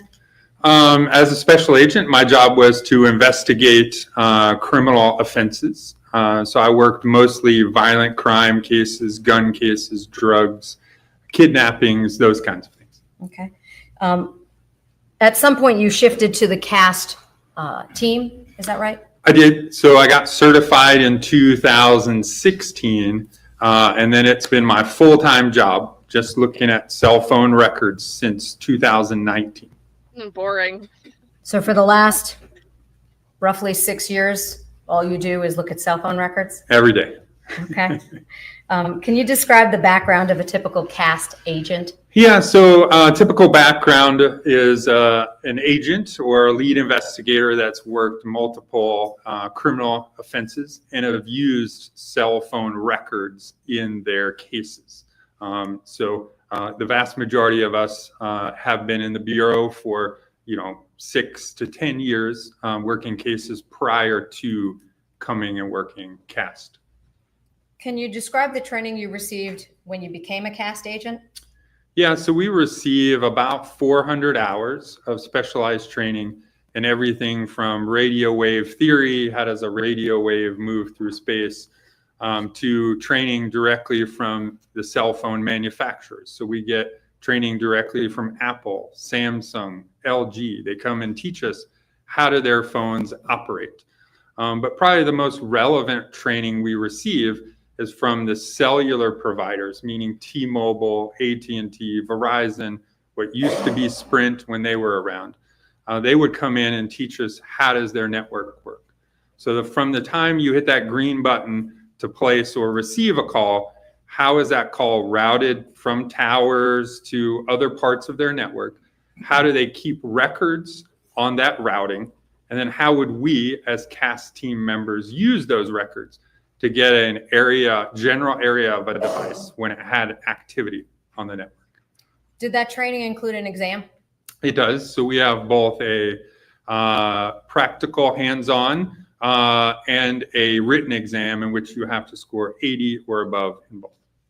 And did you receive any additional training or certifications? So we get recertified every year. So again, I went through my initial training in 2016, but every year we get all the CAST team together. And again, we bring in members from various cell phone providers. Well, all the cell phone providers, AT&T, T-Mobile, Verizon, and they teach us the latest and greatest of what's going on within their network. So when is 3G going away? When's 5G voice going to be everywhere? So that way, when we come and testify, like I'm doing today, we have the latest and greatest information directly from the cell phone companies. And again, we do that every year. Would it be fair to say that for the most part, they're very cooperative? Extremely, yes. Okay. And with respect to cellular technology utilized by major cellular providers in the United States, are you familiar with those? I am. And again, we get that training initially when you go through training, but then every year you get recertified and get information directly from the providers. So yes. Are you familiar with the record keeping practices used by the different providers? Yes, that's part of our training as well. Do they all use the exact same practices, or do they have different ones? They do not. They all use different methods. Now, their spreadsheets all look different, or some of them are even different formats, not Excel, but they all contain relatively the same information. And that's what allows us to map that information. Do you provide any training in this area yourself to others? I do. So I teach what's called a CAST basic course, which is a 2-day introduction course to law enforcement all throughout the United States. I've probably taught that maybe 24 times. I've also taught at our advanced course, and I'm part of our certification cadre where I teach testimony prep. I've also instructed in overseas locations. I handle the Caribbean, which isn't terrible. So I go to the Caribbean and conduct training. I've also conducted training in Mexico and the Ukraine before the war started. What is historical call detail analysis? Yeah, so by law, all the cell providers, meaning T-Mobile, AT&T, Verizon, they have to keep a record of every mobile device on their network. And they do this in what's called call detail records, or CDRs for short. So think of that CDR as like the old school phone bill when we used to get like a paper copy, right? It'd have our number, the other number we talked to, the date and time of the conversation, the other phone number associated with that conversation. But it also includes other information that is relevant and useful to the cellular providers and to law enforcement. And that is the cell phone tower and the sector or side of the tower that's used for every single call, text, or data session on your network. In addition to the CDRs, the phone companies have to keep what's called a tower list. So it is what it sounds like. It's basically a list of every cell phone tower that they have in the United States. So if we're talking about T-Mobile, that list contains every tower location for T-Mobile based on the date that we looked at. And then it breaks down each tower into the sides. So it'll say, hey, tower 1, 2, 3 is located at this specific spot on the earth. Side number 1 points in, at 0 degrees or north. Side number 2, 120 degrees. Side number 3, 240 degrees. So what historical call detail analysis is taking the call detail records when an activity occurred, like a call or a text, putting that together with the tower locations, where are those towers located that were used, and by putting those two things together, we can get a general location of where a device was when it had a call, a text, or a data session on the network. Okay. Are there more or less towers in different parts of the country? Yeah, so tower placement is really based upon population. So where more people live and more people work, there's going to be a need for more cell phone towers because more people are using phones. So like downtown Savannah, there's going to be more towers than there would be in rural parts of this county where maybe the population isn't as high. So tower density or tower location is done by the amount of customers they need to service. More customers, more towers. Who makes that determination? Yeah, that's the network itself, meaning folks from T-Mobile, Verizon, they look at their network and see, oh, hey, they just built this brand new apartment complex in this certain area. Our call volume on this one tower is really high. Let's add another tower or change some things within their network. So the network, T-Mobile, AT&T, Verizon, are always reviewing what's going on within their network and making changes as necessary. Do you have tower lists based on timeframes?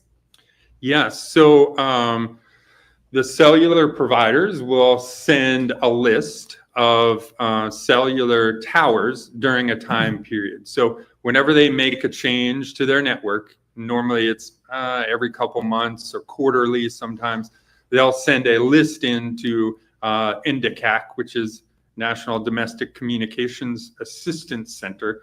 It's basically the repository of all tower lists. So when AT&T makes a change, they'll send in their new tower list.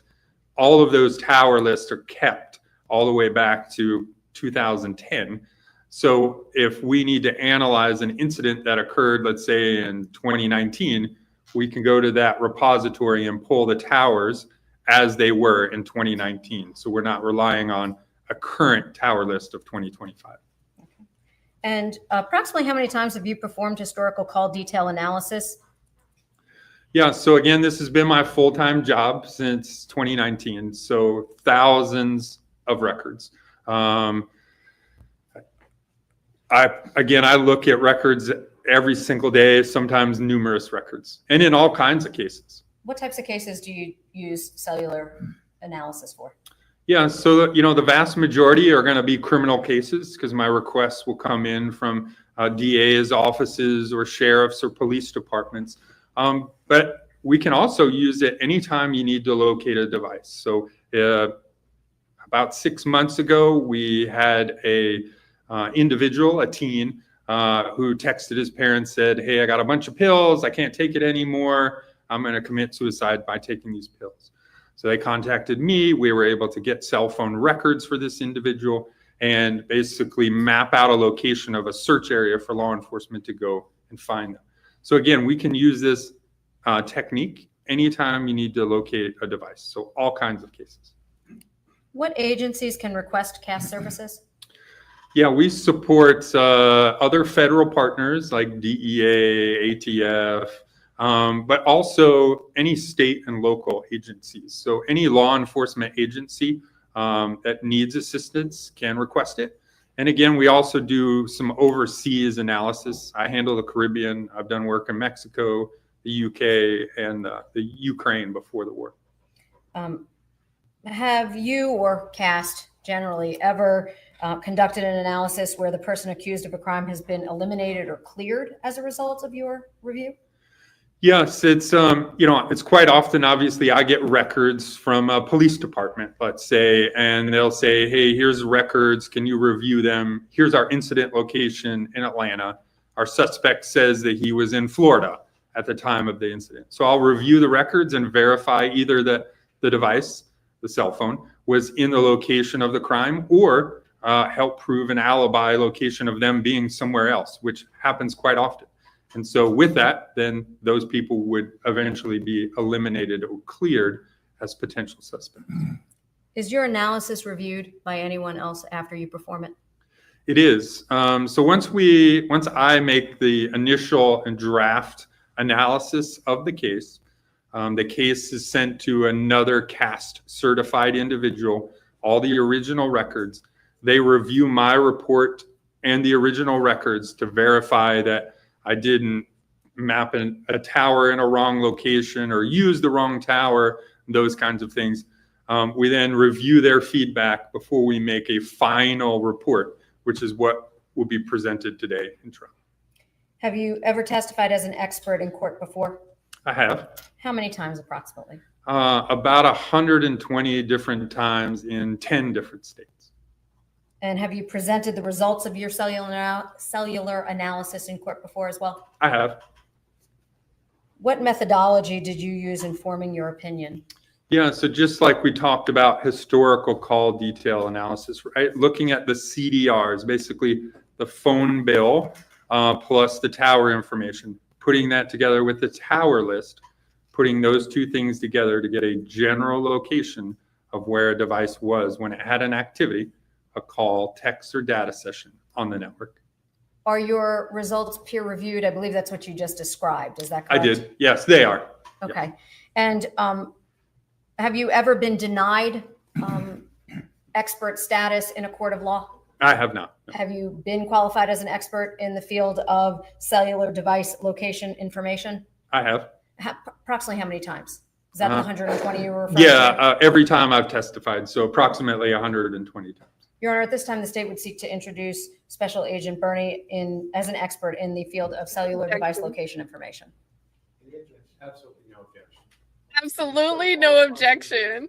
You may proceed. Thank you. In anticipation of your testimony here today, did you prepare a report concerning your analysis? I did. Would it be fair to say that was in the form of a PowerPoint, essentially? It is. Okay. Can you tell us what is the technology concerning cell site data? What is it that a cell phone does? Yeah, so, when a cell phone's on, it's, always scanning the environment, looking for the strongest, clearest, the best signal. So when you're ready to use it for a call, a text, or a data session, the phone knows which tower has the best signal. So the phone chooses the tower with the best signal. Once you complete your activity, be it a call, a text, or a data session, that activity then goes onto the call detail records, that CDR, so the phone bill, basically. And then we can use that information, again, to locate the towers and sectors used and form our opinion of the general location of a device. Why do the phone companies keep that information? Yeah, so they keep it to optimize their network. So what we're looking at is billing records. So all of these are billing records, or business records, excuse me, that are kept by the providers in order to optimize their network. Meaning they want to know where are calls being placed are, where are there dropped calls? Do I need to add a cell phone tower because now there's all of a sudden all these customers in a certain area?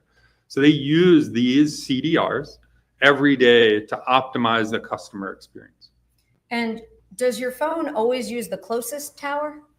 It doesn't necessarily always use it. Again, it's based on a bunch of things that come into play, but it's using the best signal.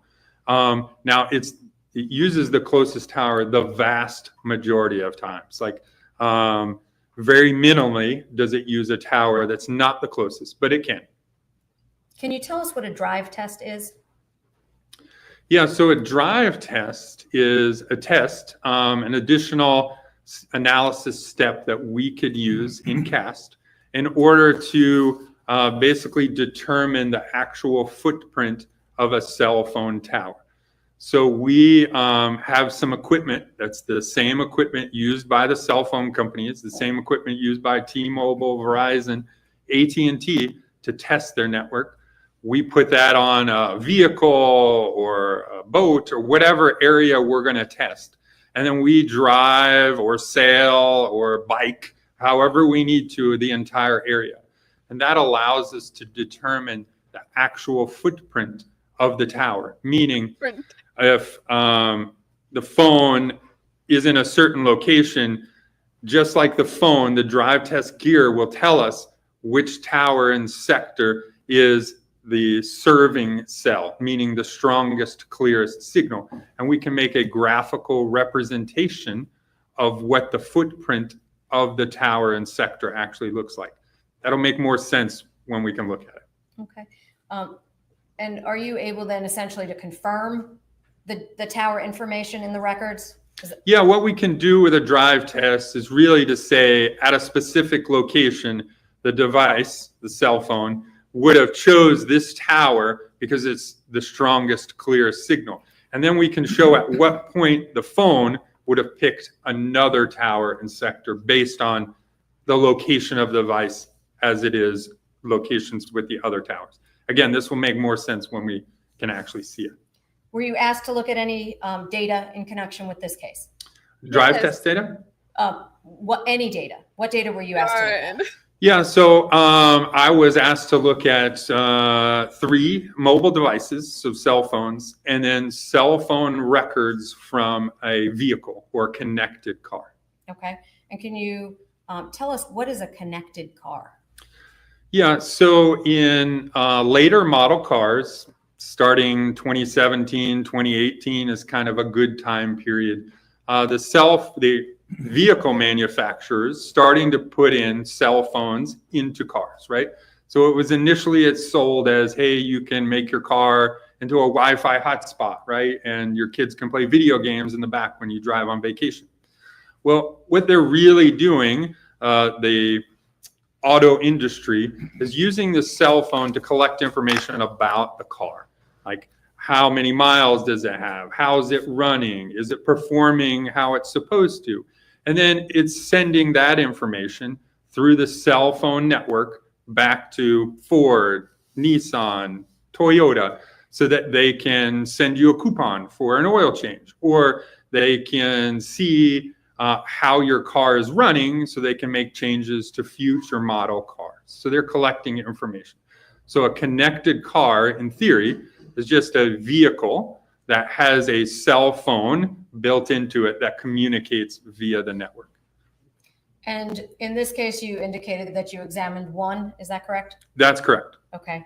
And how would, well, let's go back for just a second. You indicated you prepared a report in connection with this. I did. Okay. And prior to your testimony here today, did you have an opportunity to see that report? I did. And at this time, Your Honor, I'm going to seek to introduce on State's Exhibit 1.101 that report. It's an 18-page slide by Agent Burney in connection with this case. I've shown it to counsel. Any objection? No objection, Your All Honor. right, it is admitted. If we can turn on the monitor, please. Is this your report? It is. Just for the record, this is inside of a folder listed as FBI cast on 1.101. And can you tell us which devices that you were referring to that you examined data for? Yeah, so again, I was asked to analyze 3 different phones. We see those phone numbers listed here. One was the Verizon phone, it's in red. T-Mobile phone, which will be in orange or yellow, and then an AT&T device, which is in blue. And then I also received records for, again, a connected car. So this 2022 Ford Explorer, and there's listed the VIN number for that specific vehicle. It had a cell phone with a cell phone number and equipment identifier in the vehicle. So I also reviewed records for that. Now I'm going to go to slide number 2. We've covered. I apologize. Excuse me, Your Honor. I apologize. Could we get a 5-minute break before we get deep into this slide, Your Honor? All right, ladies and gentlemen, if you would step out just for a few minutes, please.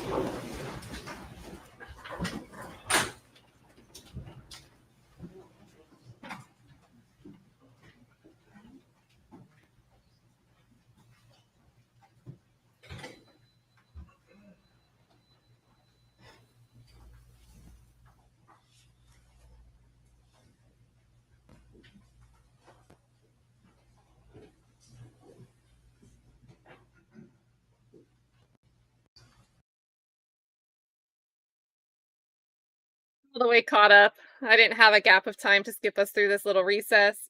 I think you guys are right. I think Courtney in the chat said it first. Maybe the prosecutor's just trying to stretch this witness out till 4 because they don't have witnesses. They're going to end up telling the jury. The jury doesn't know yet, but they're going to let the jury know they get an extra hour tomorrow. They don't need to be there till 10. Also, for you guys, we're not going to start at 9 since court won't start. So late start for all of us. I always think it's funny, like we watch the trial and we have the same relief when the judge announces like, oh, we have a day off, or we're going to come in early for arguments. And we're like, oh, we get to see arguments in the morning. We act like we're really there experiencing the trial. Let's see. No, I don't think this is a sidebar. I think this is a comfort break. Heck yeah, Neri. I love games. Totally love games. I've actually been thinking about like taking a capture card. I'm a big fan of playing on like the hardware itself, the consoles. I've played on emulators, but when I'm playing a game that I played growing up, I just like to have the wired system and the controller, like all of it as it was. But I have a capture card and I thought it'd be cool. Maybe just for casual streams or maybe just on a different channel to just go back and play old games.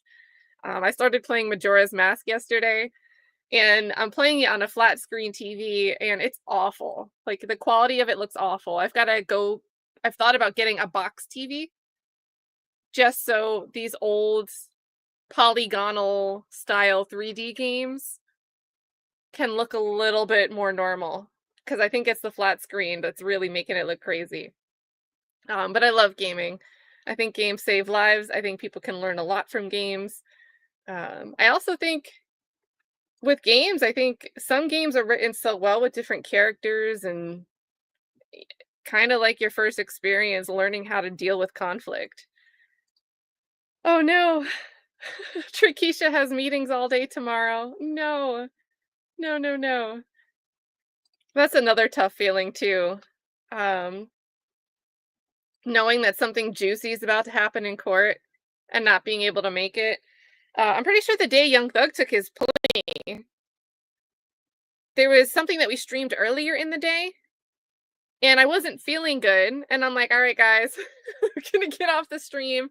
I don't know what's wrong with me. I don't feel well.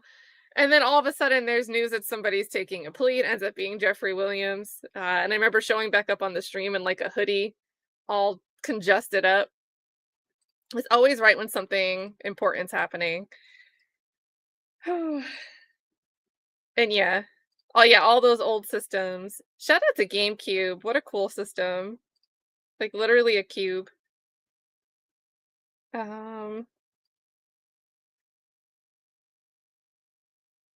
Yeah, what are they gonna do from 10 till 1? Wait, they're not coming back till 1?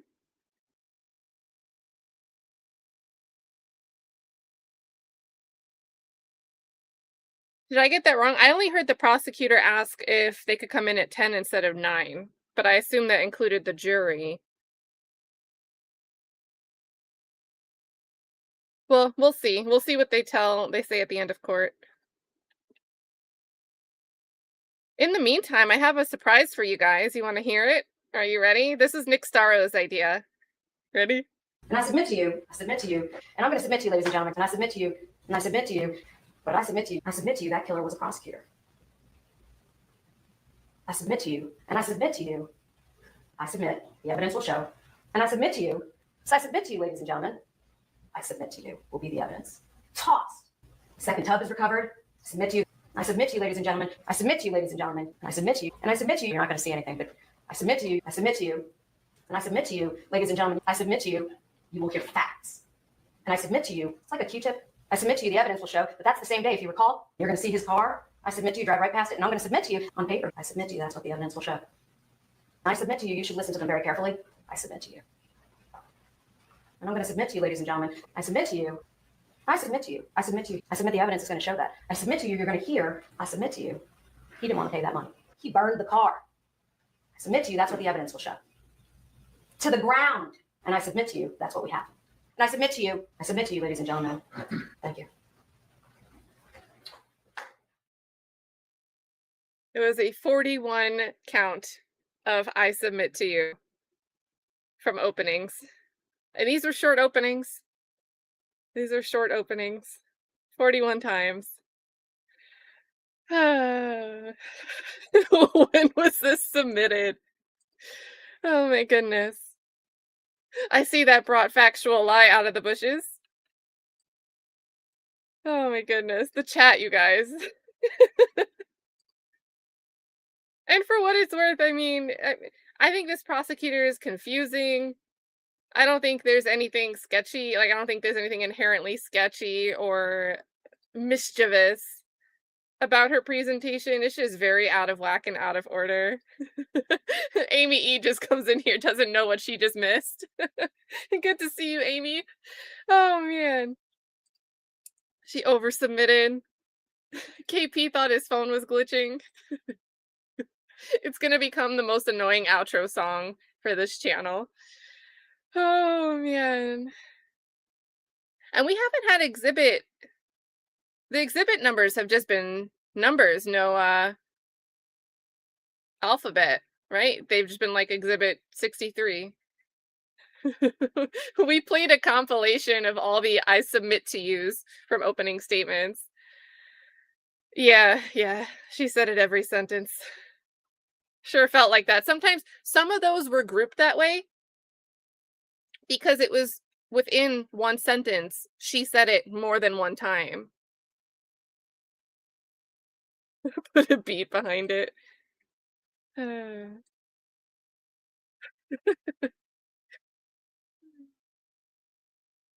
Yeah, that's the thing, right? That outdid Hilton, and Hilton had like 4 hours. Right?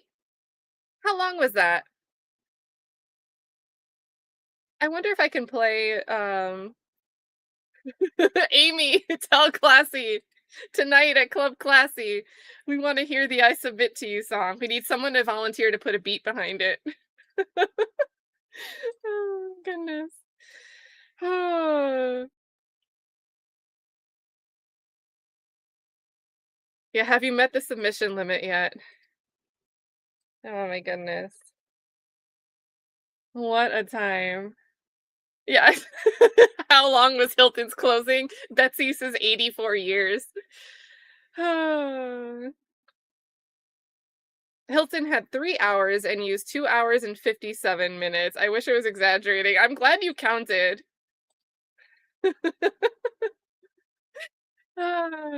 Doug says it's hell to get old. Oh my goodness. The older, the wiser. Love had a few words that killed me. Believe was one of them, but specifically because she would say believe, and she would just like draw out and bring emphasis to that word as if she didn't really want to say the word believe. It's like she thought it was ridiculous. She had to say, we believe the evidence will show, and couldn't just say that the evidence will in fact show. Sorry, I'm like, I feel like I'm bringing back memories. My bad, chat. Oh yeah, vehemently was another one. A prize, sort of, but Atkins annoyed me more with the apprise. And I get why they had to say apprise, right? Because that's part of the, can it get around a hearsay exception? Are they trying to keep other members apprised of what was going on in and around the gang? Also, right before we get back, shout out to Tay Biz dropping more gifts. Holy moly. You guys, show some love to Tay Biz in the chat. He's made like 1 million people green today. It's like a green person for every minute of Agent Bernie's testimony so far. That was unnecessary. So big thank you. You guys know I have all the love in the world for Tay Biz. Doesn't need to be gifting like this, but he is, and that's super, super generous. So there we go. Amanda says Tay Biz with the all caps. Big, big love here to Tay Biz. All right, we can bring the jury in. No, we're still with Agent Bernie. Wishful thinking. Yeah, at this point in time, that was a Glanville one, but others were using it. And I feel like I say it more now.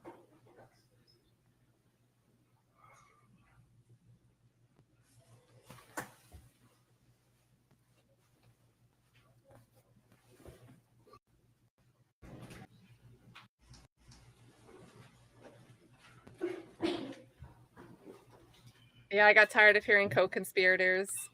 That was another one.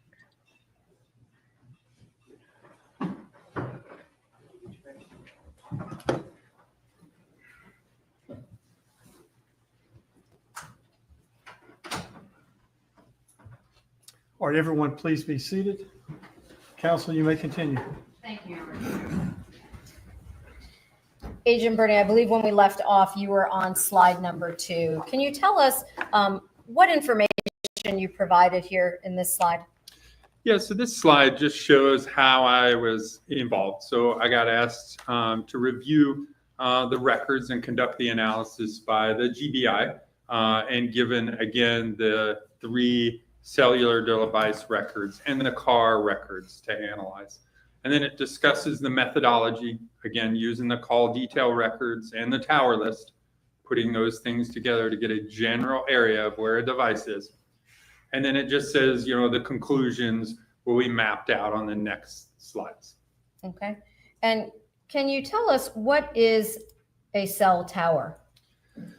Yeah, so cell phones connect to what we want to do kind of really through 2 different ways. One, obviously, is we can put our phones in Wi-Fi mode, right, and connect via Wi-Fi. And the second way is through cell. Right, chat. We did this during YSL. Which is your favorite inconspicuous cell tower? Which is your fave? Cellular network, so through cell phone towers. Oh, we got the second way is. We got to freeze it because he's not keeping it up there. So we got the monopole tower, the lattice tower. Is that guy wire? Is that what it's called? A guy wire? You got a structural tower, which is just like eating the whole corner of this building. We got the inconspicuous cactus. The flagpole where the flag is like surprisingly very tiny compared to the pole. The buffalo. Got a little palm tree. This is very Florida, very Cali. And then we got this like super tall tree that's way taller than any other tree in the area. So Cash Money Cast says the buffalo. My says the cactus. Lots of cactus love here. Lots of cactus love. It does blend in more than the others, kinda. Yeah, what is a cell tower? I don't know why we have that question. A pine tree, the super tall pine tree. The jolly green giant pine tree. Giant Christmas tree. Yeah, I think the cactus is winning, but the buffalo is a very close second, you guys. Thank you for your votes. Through cellular networks, so through cell phone towers. What we're going to look at today is the phone's interactions all through this cellular network, which is the vast majority of how cell phones communicate and conduct their business in the United States. So what this is here is on the left-hand side are the most common cell phone towers, that monopole, a tall lattice tower, the guy wire tower, very common in this area because it's a very tall tower that can cover a vast majority of area. And then there's also the structural towers. So basically putting antennas on the sides of buildings or water towers in order to make towers and sectors off of that. Everything on the right-hand side is also a cell phone tower. Now, there's no fake cactuses here in Hinesville, but what that shows is that not all cell phone towers are created equal. Some are really, really tall, like the guy wire tower. Some are small, like this fake cactus in Phoenix, Arizona, that's meant to service just a park where they have concerts and other kinds of things like that. So that's what is shown here. Now, on the top of this, it refers to cell tower sectors. Can you explain to us what a sector is on a tower? Yeah, so the vast majority of cell phone towers in the United States are what we call sectorized towers, and most of which, the vast majority, probably about 95% of sectorized towers, are three-sided sectors or towers. So remember when I said the phone company would put a tower in an area to provide coverage in that area? Well, in order to provide more spots for users, they take that one tower and they divide it up into three equal sides or sectors. And that gives more spots for customers to enter the tower, basically, or enter their service.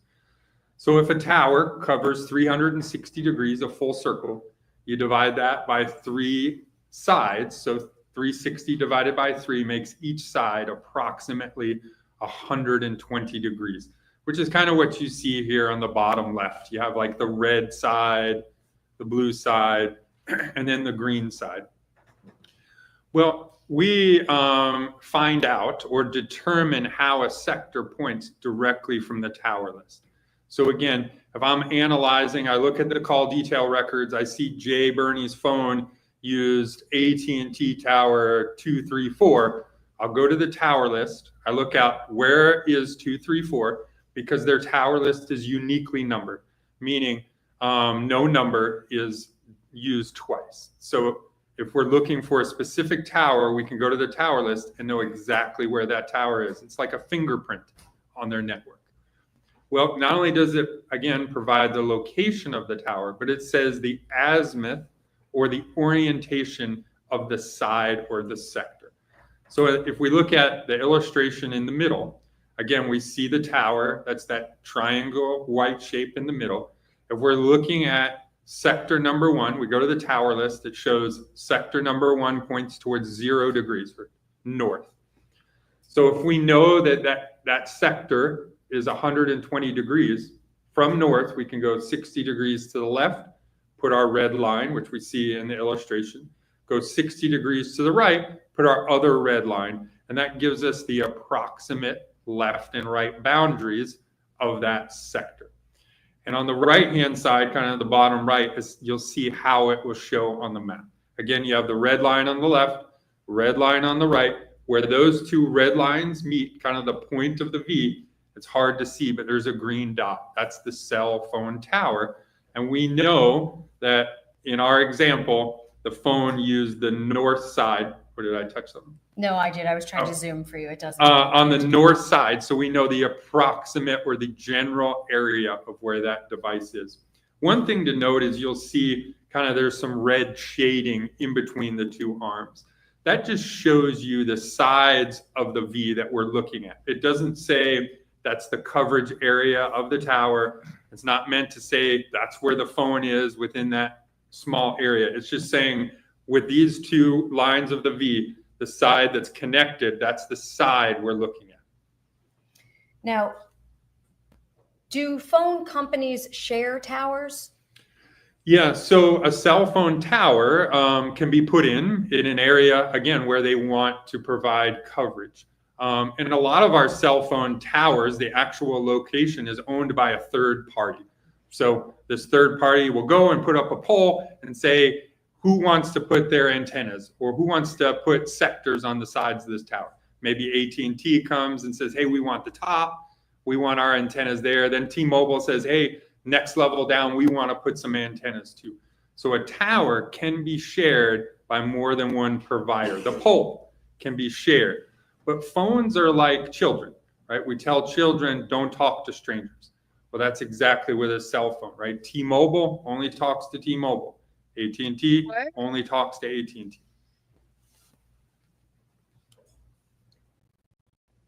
Can you tell us what's depicted in slide page 5?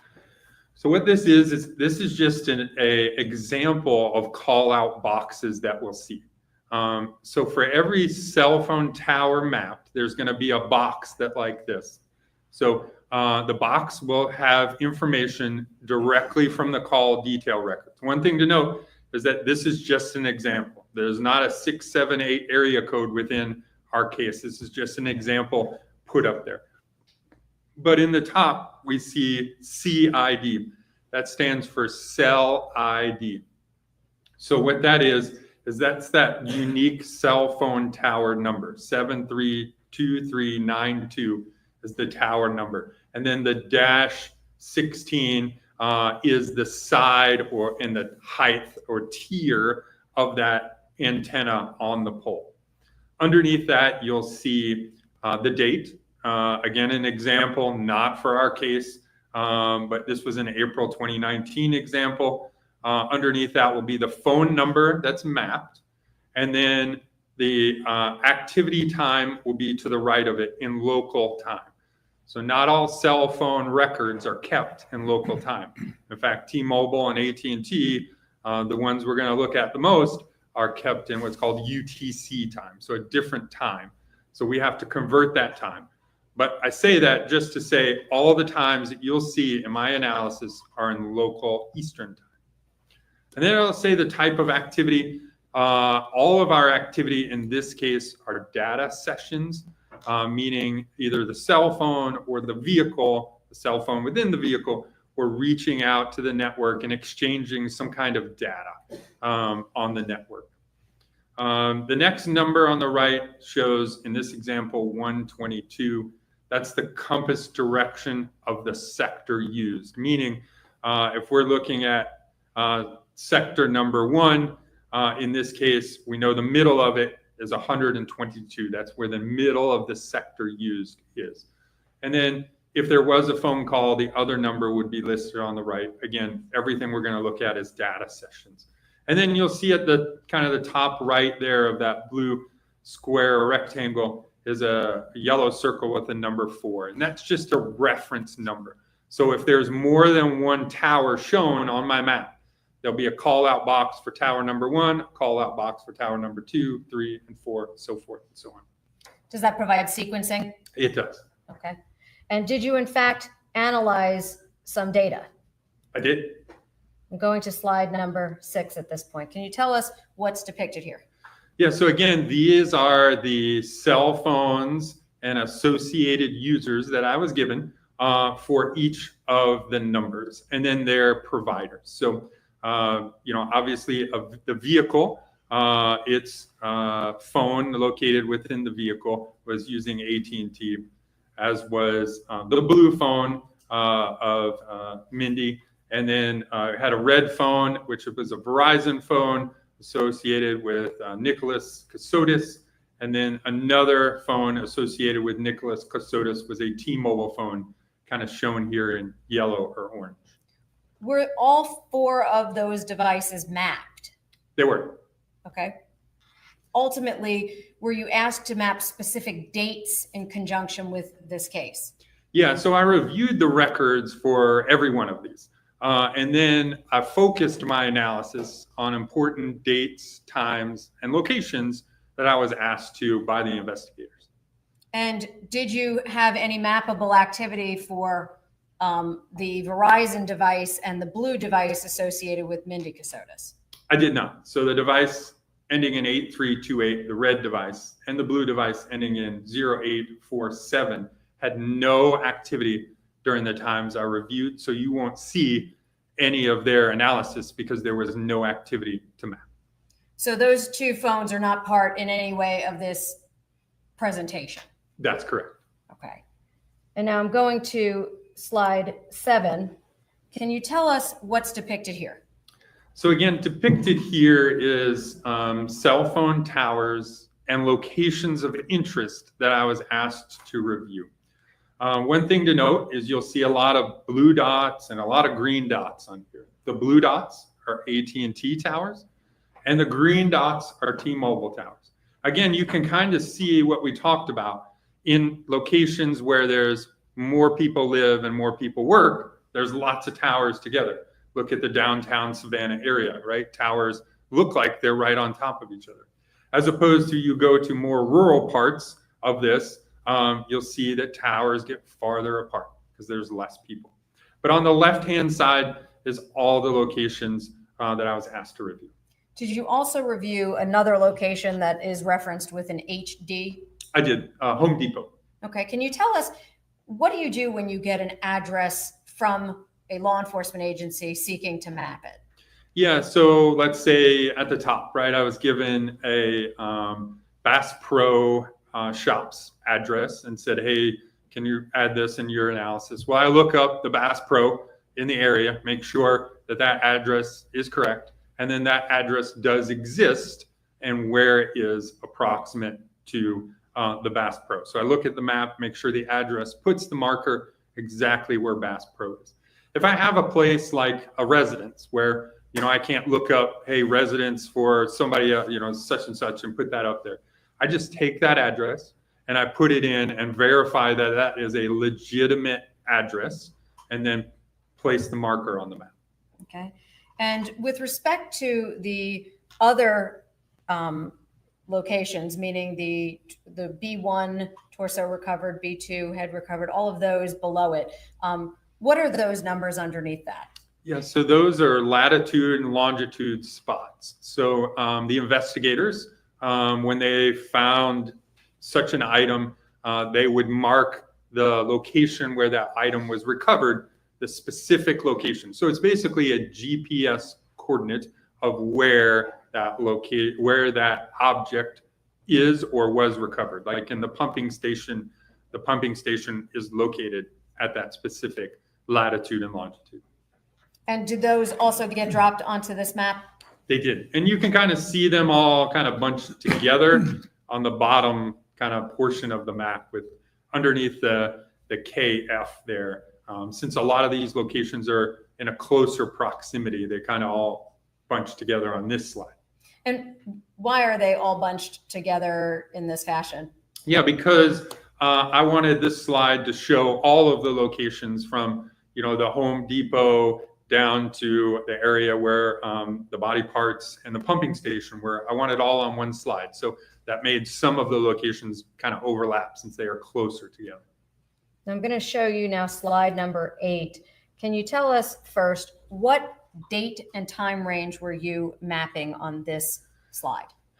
Yeah, can I orient them to how the slide's laid out? Of course. Okay, so at the very top, you'll see the date and time period of the slide. So each slide is like a snapshot of time. So this covers obviously November 28th, 2022, between 1:12 p.m. and 1:31 p.m. The next couple slides will be ongoing time periods. So this slide just covers that one time period. At the top left, you'll see the phone number and then again the vehicle that I mapped activity from its call detail records. Underneath that, again, you see green dots, T-Mobile towers, blue dots, AT&T towers. On the far right-hand side, near the top, you see the residence and then the Bass Pro, basically those rectangles. Those are important locations that I was asked to review the phones during this time period as it pertained to those locations of interest. Can you tell us when the call-out boxes, what is relevant in call-out box number 1? Yeah, so again, you see 1 and you see it has the yellow circle with the black number 1, and then you see the towers listed there.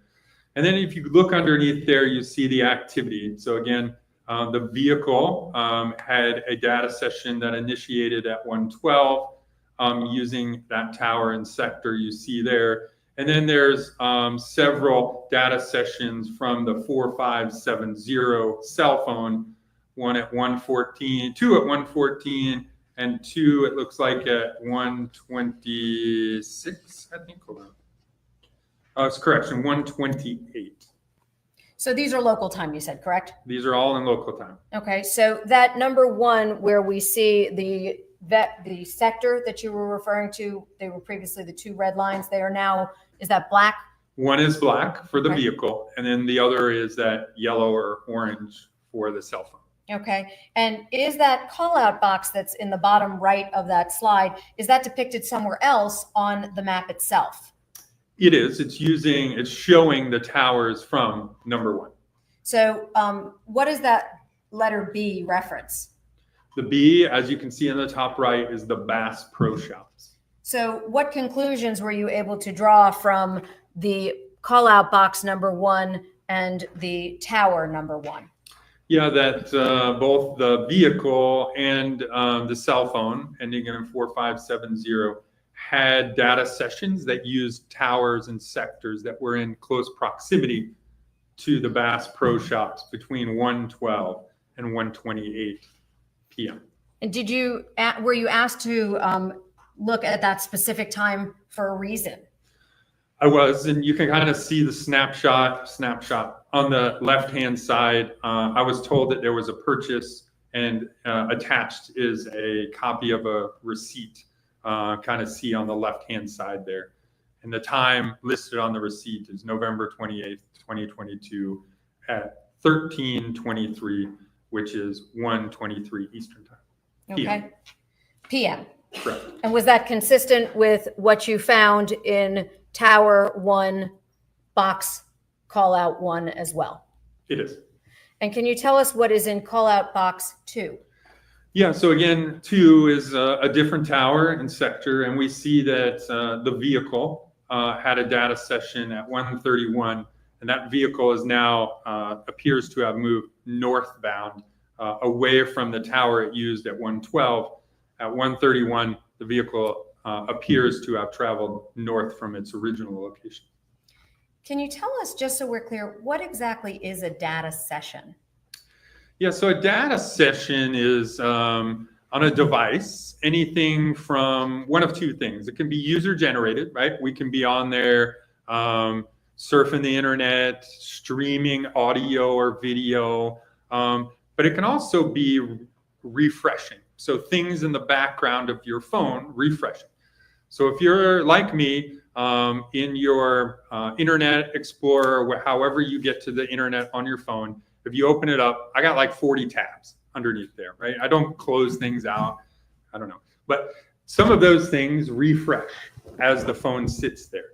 So that would be a data session. The phone is interacting with the tower, transmitting data back and forth. So we can see the tower and sector used during that data session. Well, that's the same with the vehicle, right?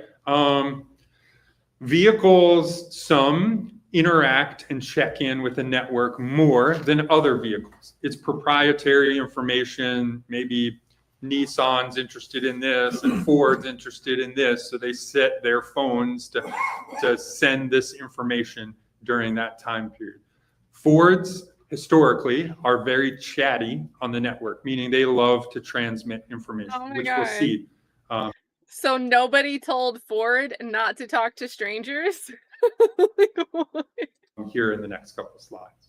So again, just to make sure, the orange coloring is the phone device for the phone ending in 4570. Is that right? That's correct. And then the black numbers in those call out boxes would be the Ford vehicle. That's correct. Okay. So I'm now turning to slide number 9.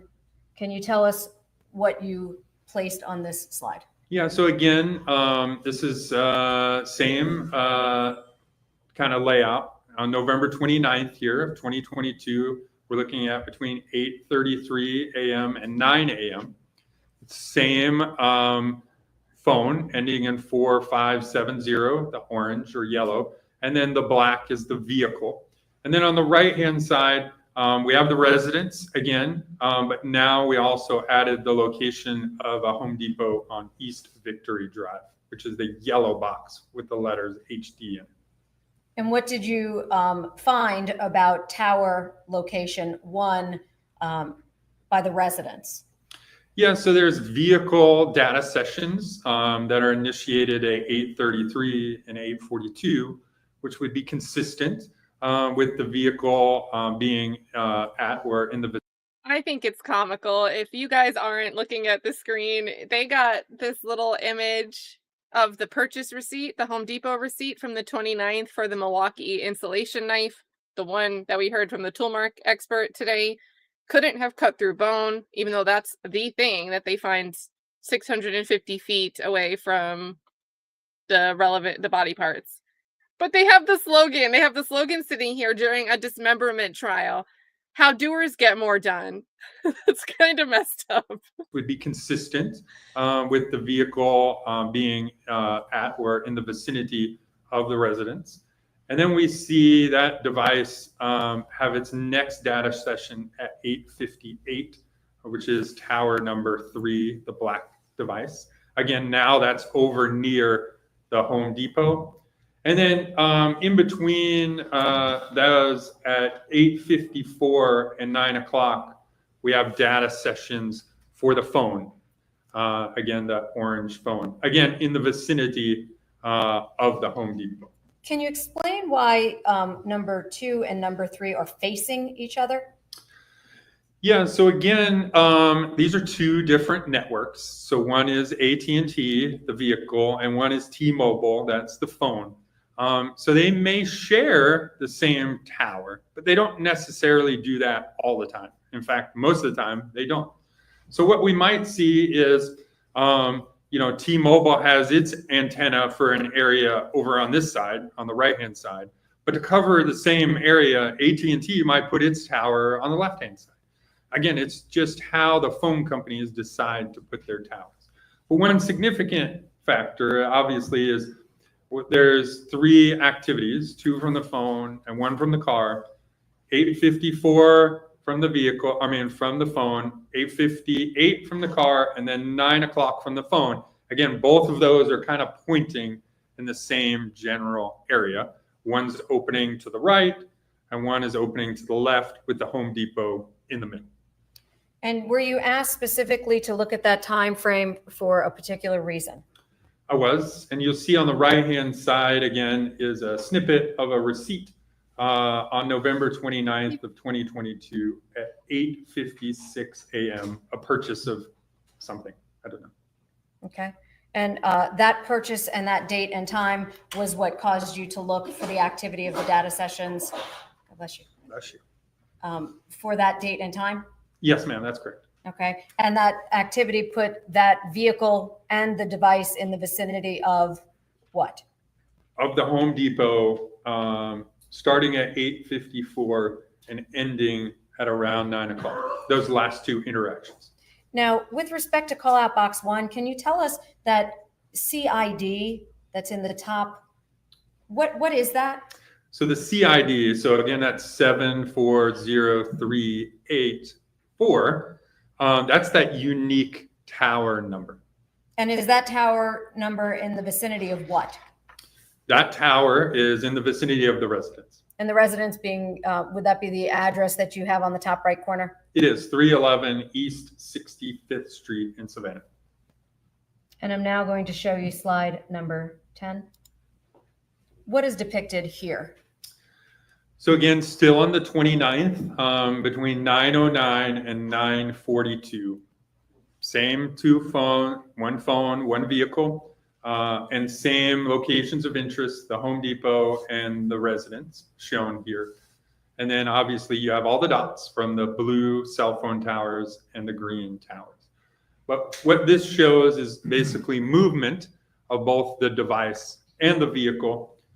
Starting at the first activity at 9:09, you can see tower number 1 has activity of both the vehicle and the car.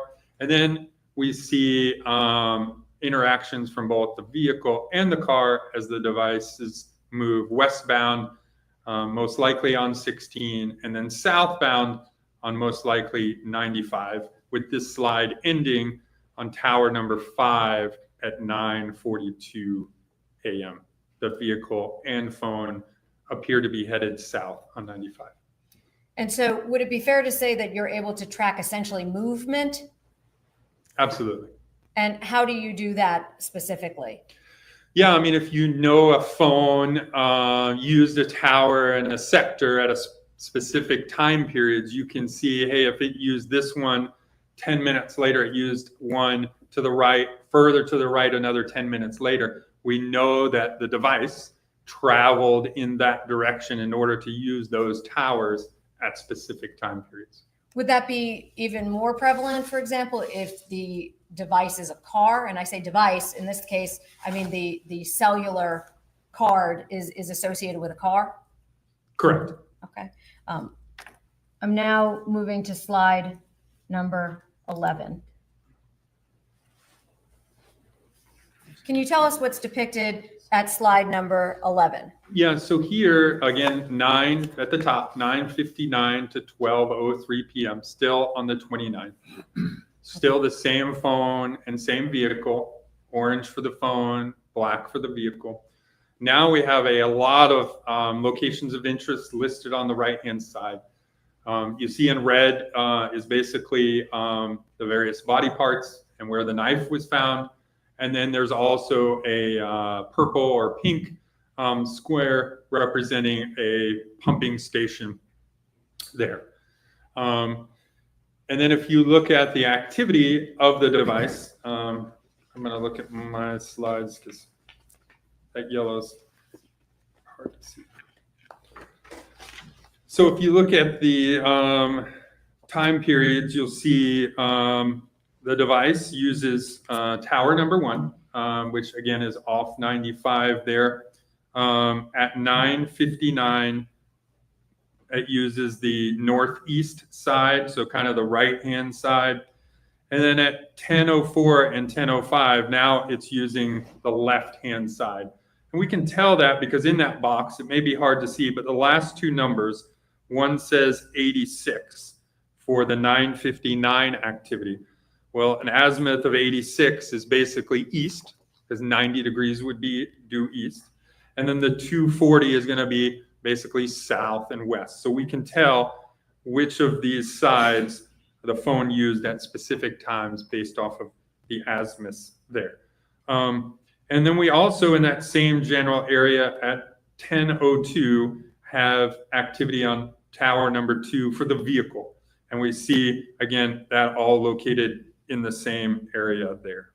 Would it be fair to say then that because there's data sessions for the vehicle and data session for that wireless number, that both of those are interacting with the tower at the same times that are listed in those call-out boxes? Oh, they're definitely interacting with the towers at these specific times. Would the phone itself and the car then have to be in the vicinity of that tower for that to occur? That's correct. Yeah, in the footprint of it. Okay. And with respect to these dates and times, that very last number that is the degrees that it's facing, is that correct? The degrees, the azimuth of the sector is basically correct. Okay. And so would it be fair to say that that's able to tell you the movement direction of the vehicle and the device? Objection leading. It is. But it doesn't suggest an answer. Just try to avoid that, counsel. Will do. Go ahead, sir. Yes, normally if you see a change in azimuth, it either means one of two things. So there's overlap between towers and overlap between sides, meaning these are mobile devices, right? They're meant to be moved everywhere. So the way they make a network is the cell phone tower on the right, and you got a cell phone tower on the left. Well, what they don't want is those coverage areas to stop and not touch each other, right? Because then when we drive from the right to the left, we lose coverage, we get our call hang up before we enter the next sector. We get pretty mad about that as customers. Well, what they want to do is overlap the towers a little bit. So that way, when you're traveling from the right to the left, you're in what sector number 1, you're in the overlap, handing over to sector or tower number 2, and then in tower number 2. So when we see different azimuths on one tower, it's one of two things. It's either the phone sits in the overlap of the sides or sectors, or the device is moved from one side of the tower to the other. Does box number 3 assist in making that determination? Very much so. Explain how. Yeah, because in box number 1, right, we see at 9:59, it used the right-hand side of tower number 1. And then at 10:04 and 10:05, we see the phone use the left-hand side of tower number 1. Well, if you look at tower number 3 at 10:15, the phone used tower number 3, which is farther to the left. So we can then deduce that the phone started at the right and moved to the left. And are there times for those data sessions in call out box 3? There are. And what were those? So there's 10:15, 2 of them, 10:15:50, 10:15:51. And then the next ones are 12:03:57 and 12:03:58. Can you explain to the jury why there's such a large gap in that time? Yeah, so as we've kind of seen through the analysis, data sessions check in at various times and dates. But if you look through the course of the records, which I did, it's normally checking in every, sometimes a lot, but the vast majority at least once in an hour. Well, what we see here is you have a gap of about 2 hours, which could be indicative of a couple things. One is the device could have been turned off. Therefore, there's no check-ins between the device and the network because the device is powered off. The device could have been put in Wi-Fi mode, so only only Wi-Fi mode, taking it off the cellular network. Or number 3, it could have been in a spot where there's no cell phone coverage at all. If there were no cell phone coverage, would you have seen those data sessions that are depicted therein? That box? No, there's definitely network or coverage areas at 10:15 and 12:03. And we're going to see some drive test data. We drove all the areas basically in the middle of the map here. And you'll see there's coverage areas all throughout. Maybe not the best, but there are coverage areas all through there. And you did drive testing, correct? Yes, ma'am. Does that mean you were physically on the ground in this area? That's correct. Was this rural or urban? It is very rural. Okay. In fact, we had to get keys to get some gates open because there were locked gates and, just vast majority of land. In fact, there's an impact area out there too. Okay. And can you tell us what is depicted in number 4? Number 4 is the next time after. So if we're looking at the vehicle at 10:02, you see it used tower number 2. So right where 95 is down there.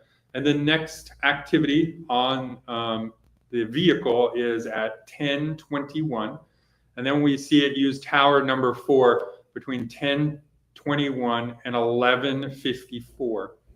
During that time period, it also uses tower number 2 twice, once at 10:33 and once at 10:34. So all of those data sessions that are listed in box 4, do they tell you anything as to the vicinity of the vehicle at the times listed there? Yeah, we know that it's in the general area that would be provided by tower number 3. So again, I can't draw on here, but it's basically an area, reaching out from tower number 4 to an area of overlap of its next towers. And we see kind of the next AT&T tower. If we're looking down from 4, the next tower is number 2. But if you look left of tower number 2, all the way to the blue dot to the left of number 3. So again, in between number 4 and the blue dot on the left of number 3, somewhere in there is going to be the handover between those 2 towers. Okay.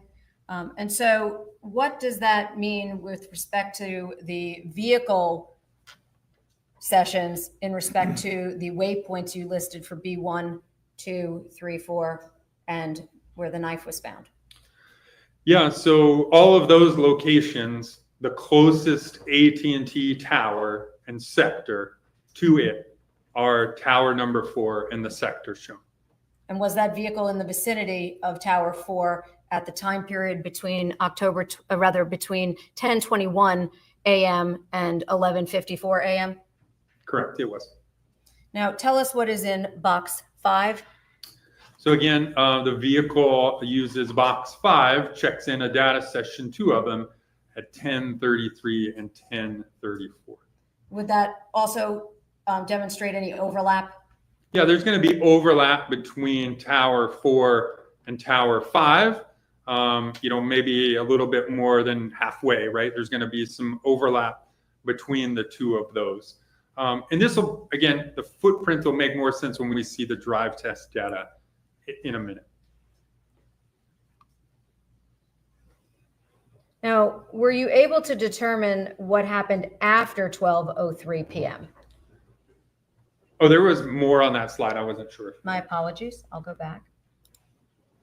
Please The tell us witness what did leading I the prosecutor fail to again. inquire? Oh, the top left side of the map.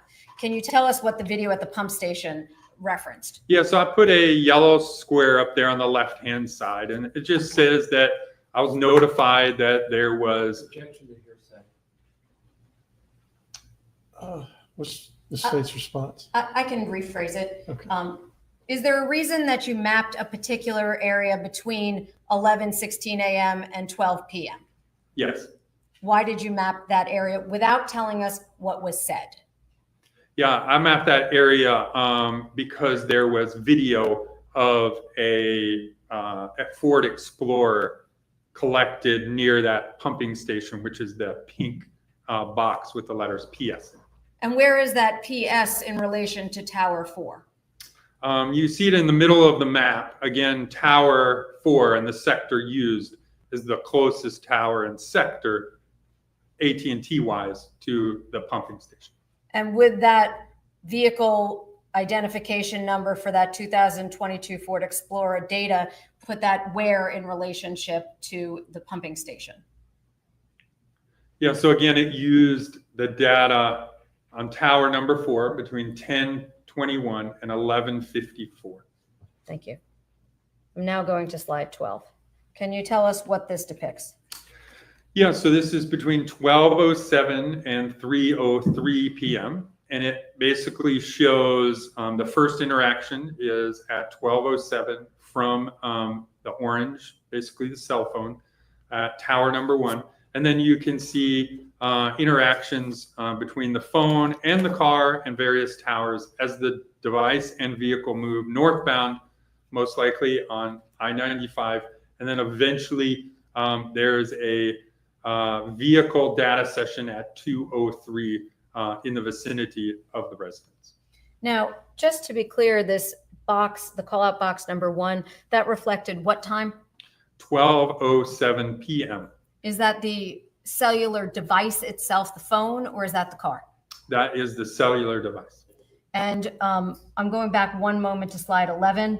When was the last time the phone was captured in the vicinity, time-wise, of this area? 12:03 p.m. And so that gap of time that you were referring to, when did that attribute to? What time? Between 10:15 a.m. and 12:03 p.m. on the 29th. So that's when there were no data sessions Correct. on the phone, to be specific. Correct. Were there those data sessions we just described on the vehicle, though? Yes, you see that in most of those we're using tower number 4, the sector shown. Would that be about in the middle of the screen? It is, that's correct. Now, going back to slide 12, can you tell if there's anything relevant about specifically call out box 8 with respect to the vehicle data session?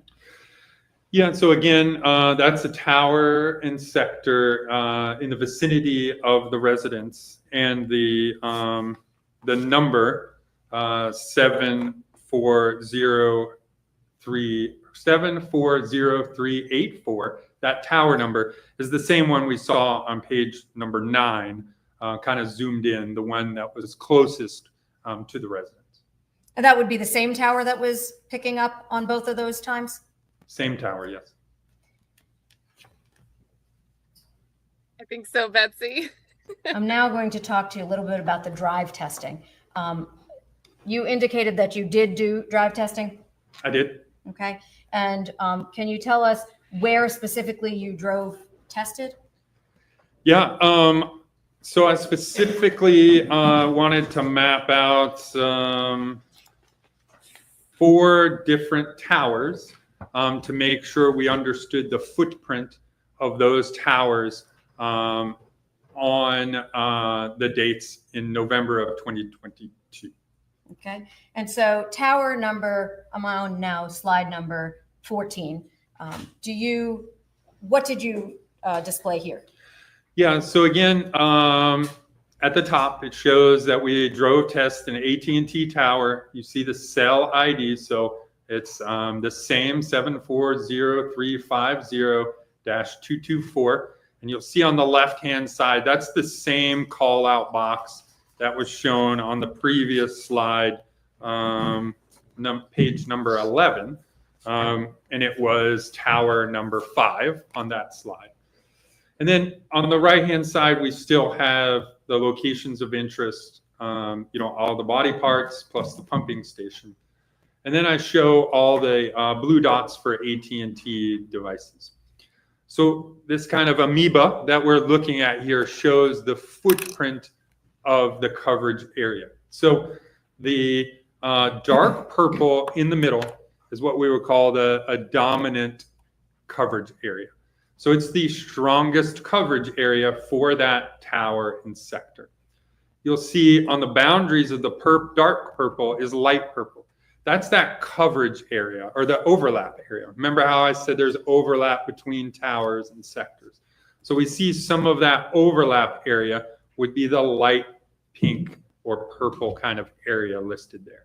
So this goes to show that the coverage area for this tower, represented by the yellow circle number 5, and you'll see the coverage area includes everything underneath it, plus locations around where the body parts were discovered. Would it be fair then to say whether this does or does not provide coverage from that vehicle to the vicinity where those parts were recovered at those times? It does.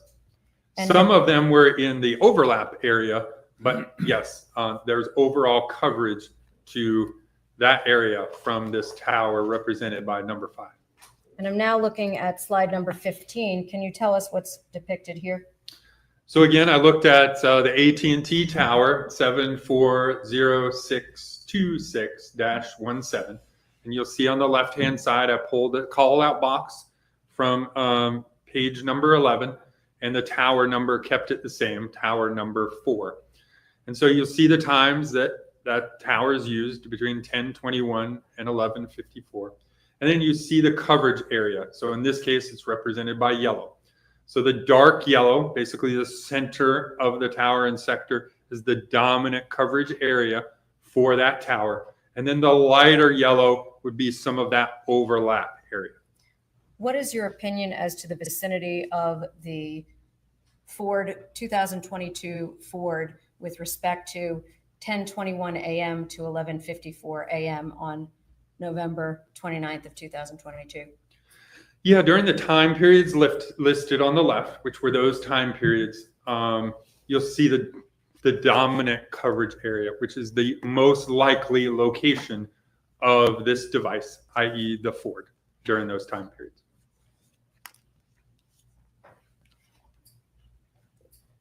And now there are two additional drive test areas in these slides. Is that correct? Or There actually are. three. Did you test other waypoints? I did. So I also tested 2 T-Mobile towers for the device. The device ending in 4570, which is the cell phone. So again, you'll see at the top, T-Mobile cell 273477-3. You can see on the bottom right-hand side that it's the same tower number. And you'll see this tower and sector was used at 10:04 and 10:05 p.m. on the 29th. And those times were with respect to the device itself as opposed to the car? Correct. Okay. I'm now going to slide 17. Can you tell us what's depicted there? Yeah, so again, drive tests for the T-Mobile device, cell phone tower 268339-61. You'll see the call out box on the left-hand side.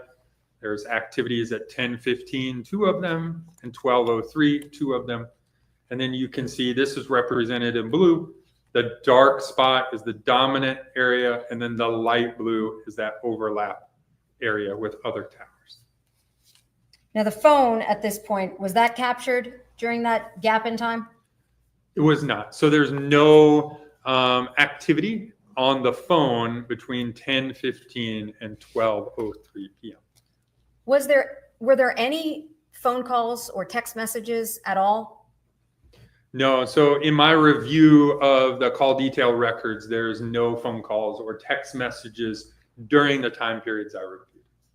So from the period that is in each of those call out boxes, there are no other phone calls or text messages? That's correct. If I can have just one moment. You gonna pass the witness or switch exhibits? All right, we're getting across.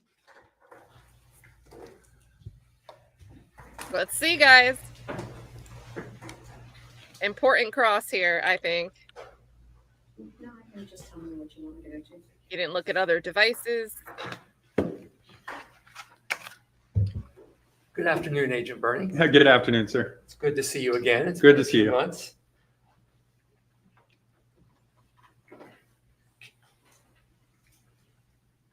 Can we go to slide 6, please?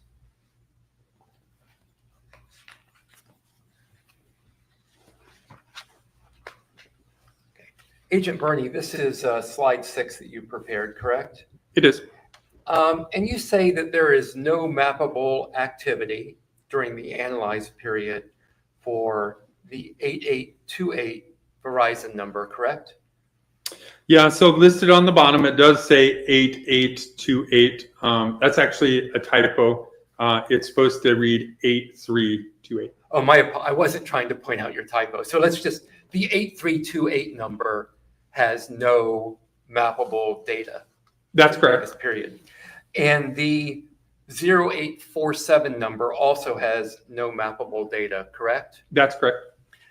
And from that information, you can't infer that the phone was turned off necessarily, correct? No, you can't. So especially on the 8328, on the other one, we could maybe see if there were calls incoming. I don't recall if there were calls incoming that went to voicemail. So it is possible to see if a device is off the network based on the call detail records. I'll be honest, I don't recall. That's fine. Let me put it another way. Could the phone number 8328 been put into airplane mode, for example? Yes, it could have. Could it have been put into what you are calling Wi-Fi mode, for example? It could have pulled it off the network, yes. And when you say Wi-Fi mode, what do you mean by that? Would you explain that to the jury?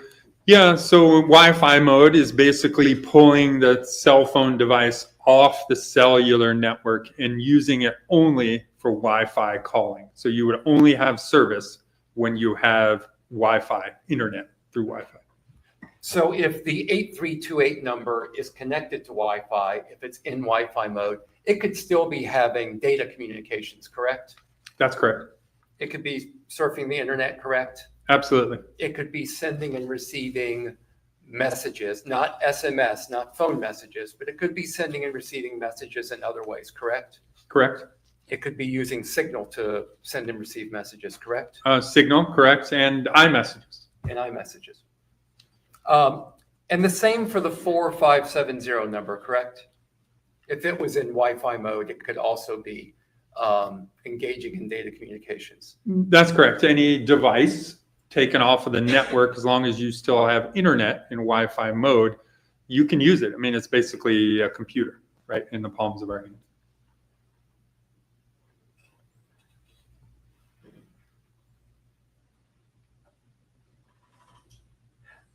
Let's go to slide 9, please.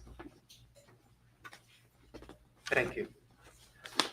Can we look at that Home Depot location that you have marked on this slide for a moment?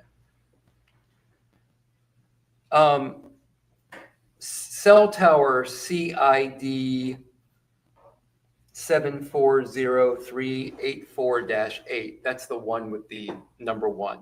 That's an AT&T tower, correct? It is.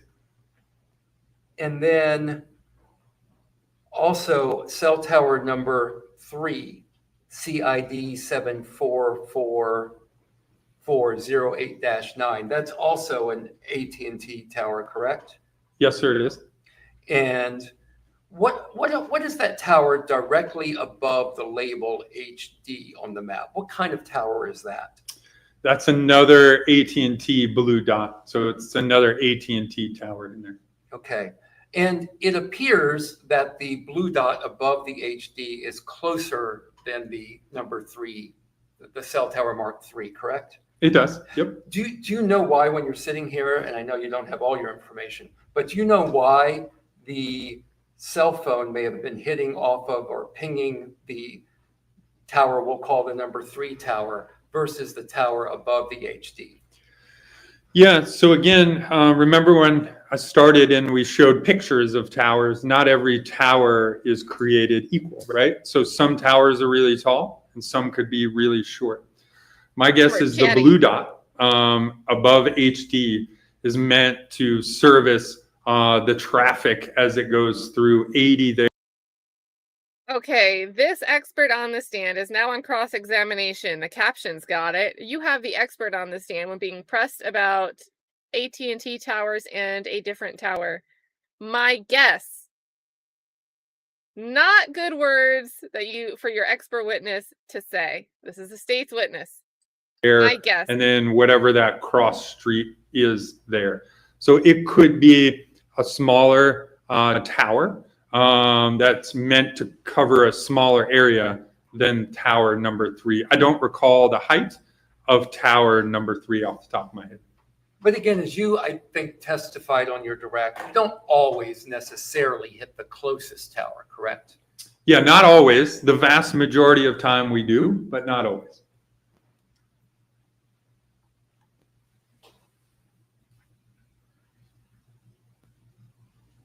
Can we go to slide 11, please? Thank you. Now on slide 11, if you look at the box labeled 3 for, I guess we'll just call it cell tower 3 at this point, that is the one where the cell phone is pinging off of tower 3, correct? It's connecting to tower 3. Correct. And there is that gap between 10:15 and 12:03, correct? That's correct. So all you know from it not hitting between 10:15 and 12:03 is that it's not connecting to that tower, correct? It's not connecting to any tower during 10:15 and 12:03. Thank you for clarifying that. Not connecting to any tower. Do you know whether the cell phone is on or off by looking at this data? Not specifically just looking at those two things, no. But again, I was asked to take a look and analyze the records in its entirety. So between 10:15 and 12:03 is a longer period of time than what was normal for the vehicle correction, for the cell phone to check in with data sessions. So I can't specifically say that the device is off. All I can say is that that time period seems much longer than normal for the device. Okay. Can we please go to slide 14? Let me ask you about the drive tests. It sounds like, but I want to make sure. Are you the one that conducted the drive tests? I am. Okay. When did you conduct the drive tests? An independent. It was in 2023, end of 2023, I think October of 2023. Okay, so approximately, we'll say 10 months after. Correct, yeah, it was somewhere just under a year, correct. And when you, well, let me ask another question then. The cell towers that you are showing on all of your slides in your presentation, are those the way the towers exist today, back in 2022, in 2023? When are those cell towers in existence? Yeah, so the towers shown on the maps are all from 2022, November of 2022. Okay, but the mapping you did was 10 months later, correct? The drive test. Correct. Drive test. Yes. But based on your knowledge, training, and experience, you believe that drive test would also be accurate for back in this time frame that you're analyzing in late 2022, correct? Correct, yeah. And part of the reason I say yes is because I review the tower lists from 2023, November time period, to when I drove test, which again, I believe was November of 2022, when the incident to when I drove test in 2023. I reviewed those two tower lists to see if there were any changes in the area in which I'm going to drive test. So if there's been a change and now there's 5 more towers in the middle of that area, then doing a drive test would be no good, right? Because we're going to get the things that are today or the time period in 2023, not back in 2022. So I reviewed those two tower lists to make sure that there wasn't any tower changes in both AT&T and T-Mobile in the area in which I drove test. Okay. And remaining on slide 14, you have the AT&T, which is, I believe is the vehicle, correct? It is. You have the AT&T pinging off the tower 5 at 10:33:59 a.m., correct? That's correct. Where within that purple area is the vehicle at 10:33:59 a.m.? Yeah, I can't say specifically where. All I can say is that it is most likely in the dominant or darker colored coverage area. So you don't know, looking at this data that you've received from AT&T, that the vehicle was anywhere near where the torso was recovered, for example? Well, your term anywhere near. Okay, let me be more specific. Yeah. Can you tell whether it was within a mile of there by looking at this drive map? I can say that it could have been. I can't say with definity that it was. Because again, you can. I'm sorry, I want to let you. Yeah, because again, you can see the coverage area. So it's somewhere within the darker shaded, most likely, because the other is some overlap area between those two. And I don't have a pointer that works on this, but it could also be at the the southernmost area of the dominant area that you've highlighted in the darker purple, correct? It could have been, but I say it's probably not, more so because of the activity around these two. So you got 1033 and 1034. Well, it used tower number 4, again, in this slide, the one near Riceboro, which is kind of on the right-hand side, that's tower number 4 right there. So it uses tower number 4 before 1021 and after at 1041.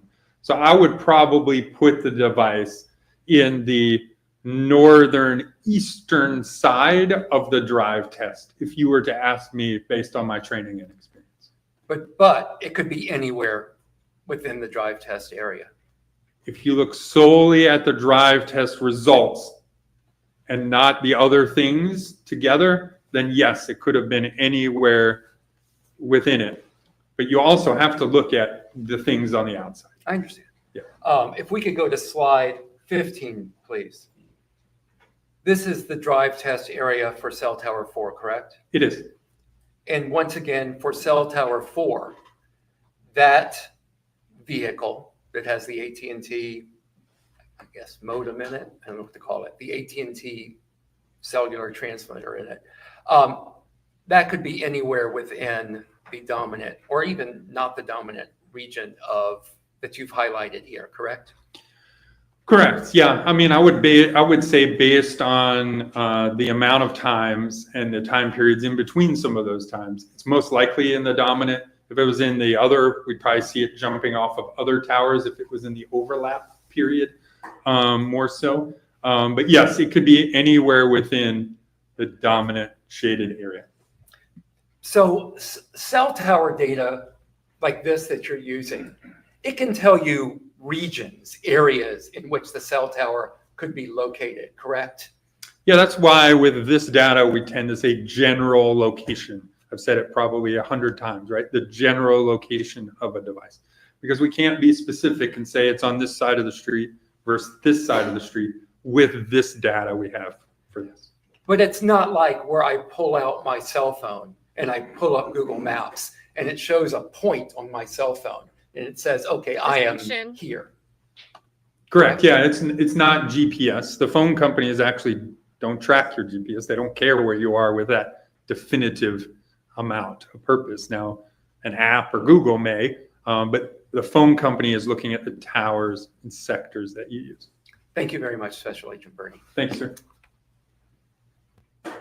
No redirect. All right. No redirect? Thank you, Agent. That's the You're end of the day? excused. Thank you, Your Honor. Yes. Much quicker than with the YSL trial. If I could see counsel briefly at the bench, please.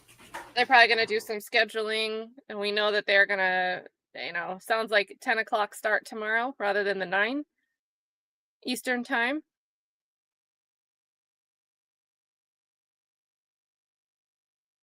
Yeah, and that's the thing, right?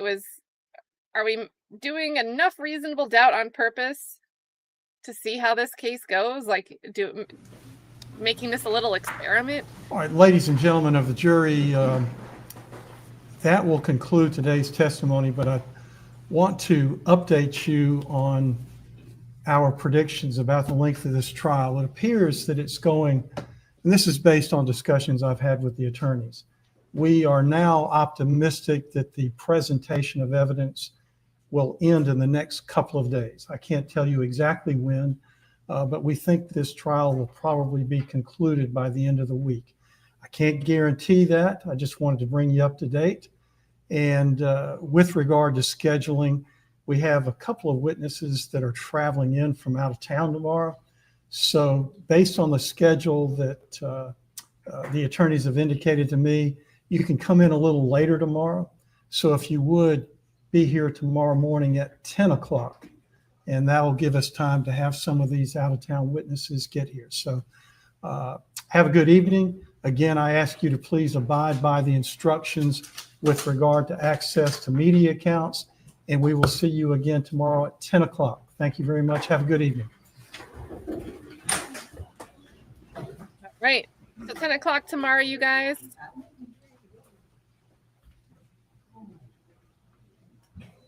see if they say anything when the jury's out.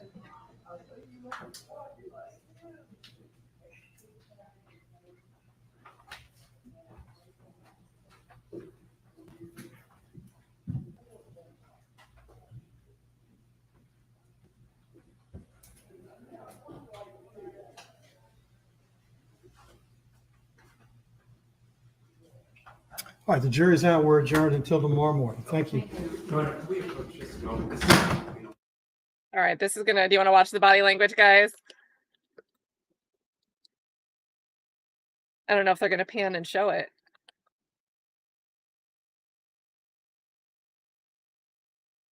Nope, they just go to the seal. So we don't get to watch that, whatever they're talking about at the bench. So that wraps up day 5, and it seems like things are moving along. State plans to rest their case in chief tomorrow. And still, I have questions, you guys. Who is Jim? Does Jim exist? Where is he? What is going on with this Jim reference? Is there enough to say he doesn't actually exist? Now, does the jury expect Doug to prove, if he's the one offering up this mystery person, that Jim exists? Because I would say, just because the state has a burden, humans are humans. Humans want the gaps to be filled. And the mention of Jim could be creating a huge knowledge gap that just because the state didn't look and prove that he doesn't exist doesn't mean that the jury will care. So, like, this case is just so weird. So weird. Yeah, Jim is the only person that can save Nicholas, but does he exist? I do think it's interesting that we looked at the different devices, but one of them isn't picking up on the towers, and it's in this weird range of time where it might not be sending signals out, so we can't conclude that the device was turned off. I also don't think we got the bombshell that we were promised in the interviews with the detectives for this.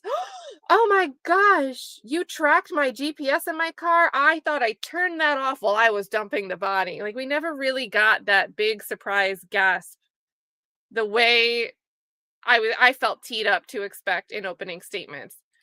But at the same time, in those interviews, and the state hasn't harped on this, but in the interviews, I think it's very damning for Nicholas that he suddenly is saying, after saying that he found out from the hospital, it seems like he's telling Jim and has to tell Jim what happened at the hospital and what the hospital did. So where is this gap? On one hand, Jim tells him everything and makes all the decisions, but on the other, in that moment, it seems contradictory. Nick ends up saying he's the one that had all that information and had to relay it to Jim, which would mean that Nicholas would have been, in fact, the point of contact at this mystery hospital. So that was a very big contradiction, but the state, maybe they will when Tracy's back up on the stand. I don't know, but they didn't really underscore that. I think that was very strong for them to underscore, and they didn't. So, and then hold on, let's see. So Tabiz, I saw Hillbilly Crime mentioned here, and I know you're trying to collab, and Gavin Fish, and surviving the survivor. So Wednesday and Friday, you guys. Okay. So I don't think we have a set in stone time, but the solution there is to hit the bell and get a notification. So there's that. Tabiz is linked in the description of this video, but also just dropped his channel in the chat. So if you aren't already subscribed, make sure you go check that out. Did a lot of coverage over the last week on what's going on in Letcher County, where the corruption goes way beyond just the story of Mickey Steins, the sheriff, shooting the judge, Judge Mullins. So let's see. Yeah, we broke 2K subs. So that's amazing. That's a good number. Got to get to 3,000. I like the number 3,000. I think of Andre. So we got to get you there. It's an arbitrary milestone minus the Andre 3000 reference, but you deserve to be at the 30,000s. Well, Doug crossed Sands. I think that's probably the most important witness to cross, and especially because the prosecution plans to put Sands on at the end, they're going to bookend, they want to end the case in chief with Sands. So I think it'll be extra important for any fireworks for Doug to present on that cross-examination. So there we go. This is still the state's case to win by a long shot, right? I think it's very hard to convince a jury, like, hey, we have a location that's pretty far away from where the defendant lives and where he does his shopping. And on this particular day, a very close in time day to when we think Mindi died, and right before we end up finding her body parts, which weren't well hidden, they're right along the side of the road, very easy to find, he's suddenly over in that area. And if you ask me, the only way to overcome that for the jury is to really convince them that he was in fact going there because his security person told him to meet them there. But how do you prove that beyond just hearing Nicholas Kassotis himself say it in these interviews with police? That's a huge uphill battle. But I don't know. This case has surprised me. But I don't know. I don't know how we're gonna get there. I don't know how we're gonna get there. So, but I'm open-minded to it.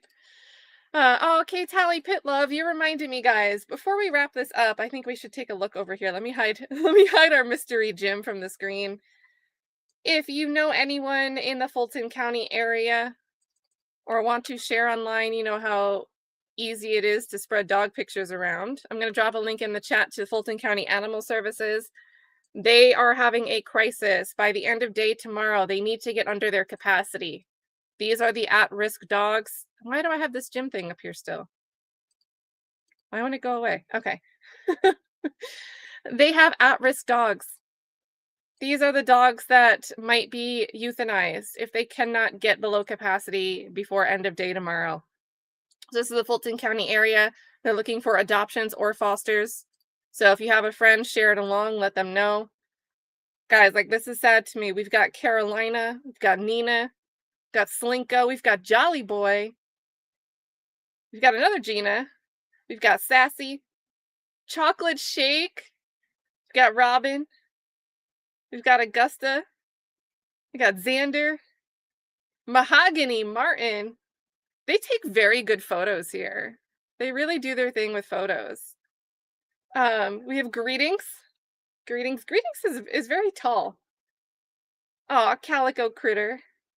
Roku, look how Roku posed for his picture. Look at that. We've got Zeus, Godly Zeus. We've got Bombay Rice with the little sloth toy. Look at Layla. We got Red Boy. Emoria. We have Bo. Bo looks like someone's holding a ball off the screen here. We've got Denali Frankfurt. What a regal name. We've got Tyson.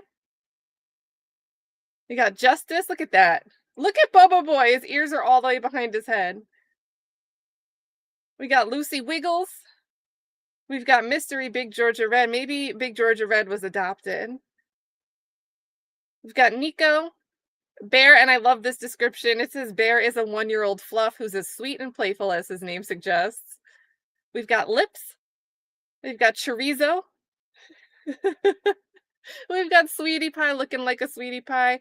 We've got Contigo. Isn't that a water bottle? I think Nani is my favorite. Nani reminds me of before I moved down here, my roommate before I moved down. They had 2 dogs. One was Snow, and this looks just like Snow. So this is making me real sad. We have Lyric, who is posing. Look, this is like America's Next Top Model posing here from Lyric. Look at Lyric go. We've got Dora. We've got Lation. Tiki. We have a Betty White.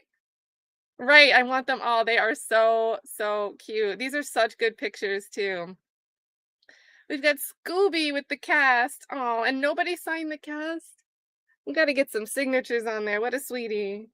Anastasia or Anastasia. We've got Bricks with the X. Gumbo is very adorable. Gumbo is 8.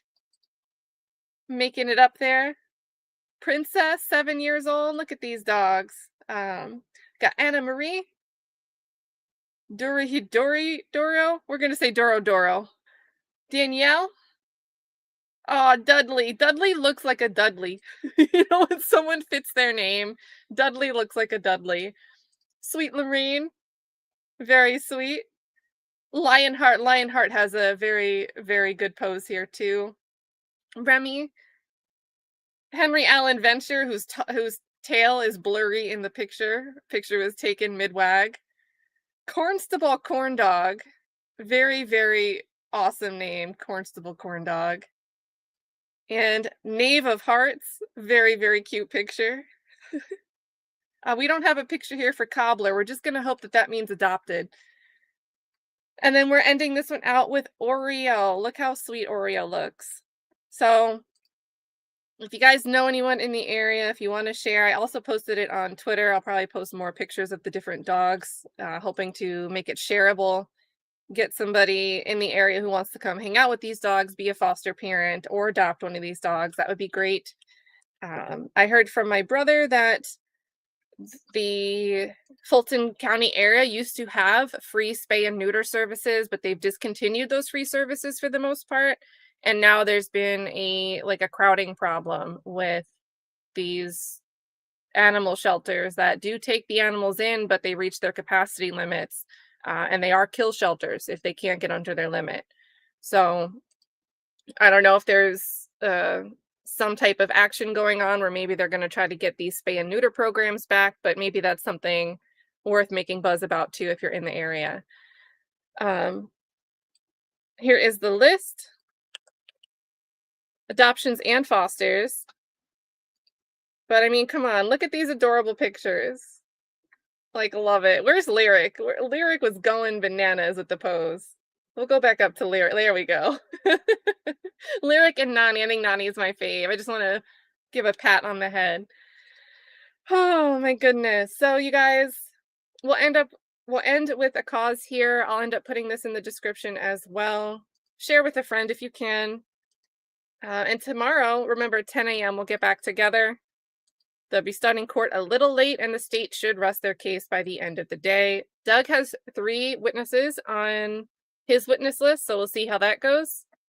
And I don't know if he plans to call the defendant to the stand. I would, always think not. There's been so much craziness in this case. Maybe. Okay, wait. Kiss and Pink, thank you. Said, hear me out. Jim is and always has been a real person and is Nick's sidekick in everything, including Jim and Nick's barbecue. It's the little Mike and Quez of this trial, right? It's just Nick and Jim instead. And shout out to the Nick and the Jim in the chat. Not to confuse this Nick and Jim with that Nick and Jim.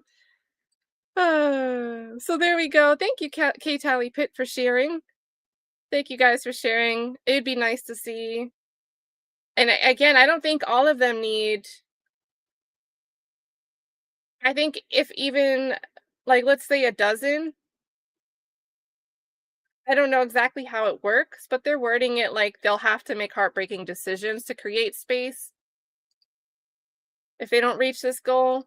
But maybe that decision making will slow down even if they get closer to the goal. So I don't know. Hoping for the best here. Aaron's like, please don't take the stand, Kassotis. Don't do it.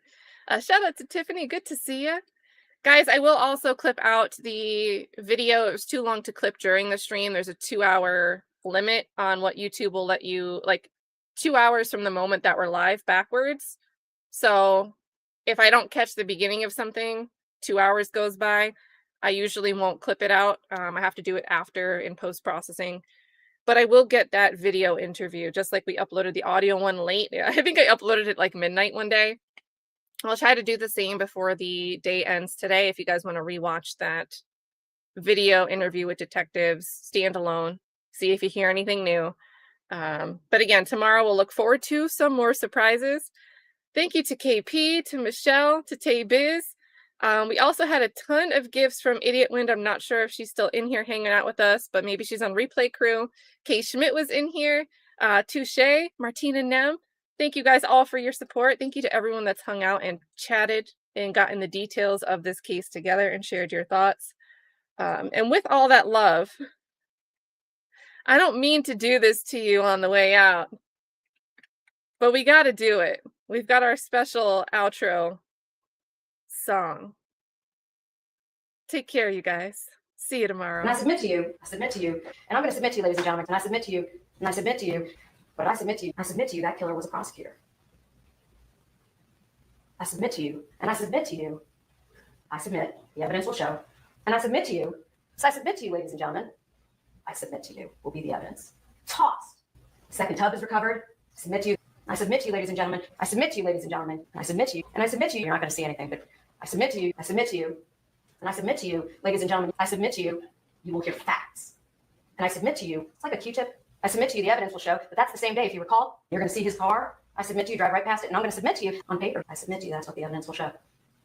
I submit to you, you should listen to them very carefully. I submit to you.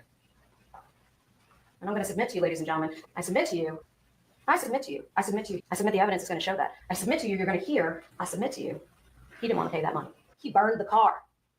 I submit to you, that's what the evidence will show. To the ground. And I submit to you, that's what we have. And I submit to you, ladies and gentlemen. Thank you. And I submit to you, and I'm going to submit to you, ladies and gentlemen, and I submit to you, but I submit to you, that killer was a prosecutor. I submit to you, and I submit to you, I submit, the evidence will show, and I submit to you, so I submit to you, ladies and gentlemen, I submit to you, will be the evidence. Tossed. Second tub is recovered, I submit to you, I submit to you, ladies and gentlemen, I submit to you, ladies and gentlemen, I submit to you, and I submit to you, you're not going to see anything, but I submit to you, and I submit to you, ladies and gentlemen, I submit to you, you will hear facts. And I submit to you, it's like a Q-tip, I submit to you, the evidence will show, but that's the same day, if you recall, you're going to see his car, I submit to you, drive right past it, and I'm going to submit to you on paper. I submit to you, that's what the evidence will show. I submit to you, you should listen to them very carefully. I submit to you. And I'm going to submit to you, ladies and gentlemen, I submit to you, I submit to you, I submit to you, I submit the evidence is going to show that. I submit to you, you're going to hear, I submit to you, he didn't want to pay that money. He burned the car. I submit to you, that's what the evidence will show. To the ground. And I submit to you, that's what we have. And I submit to you, ladies and gentlemen. Thank you.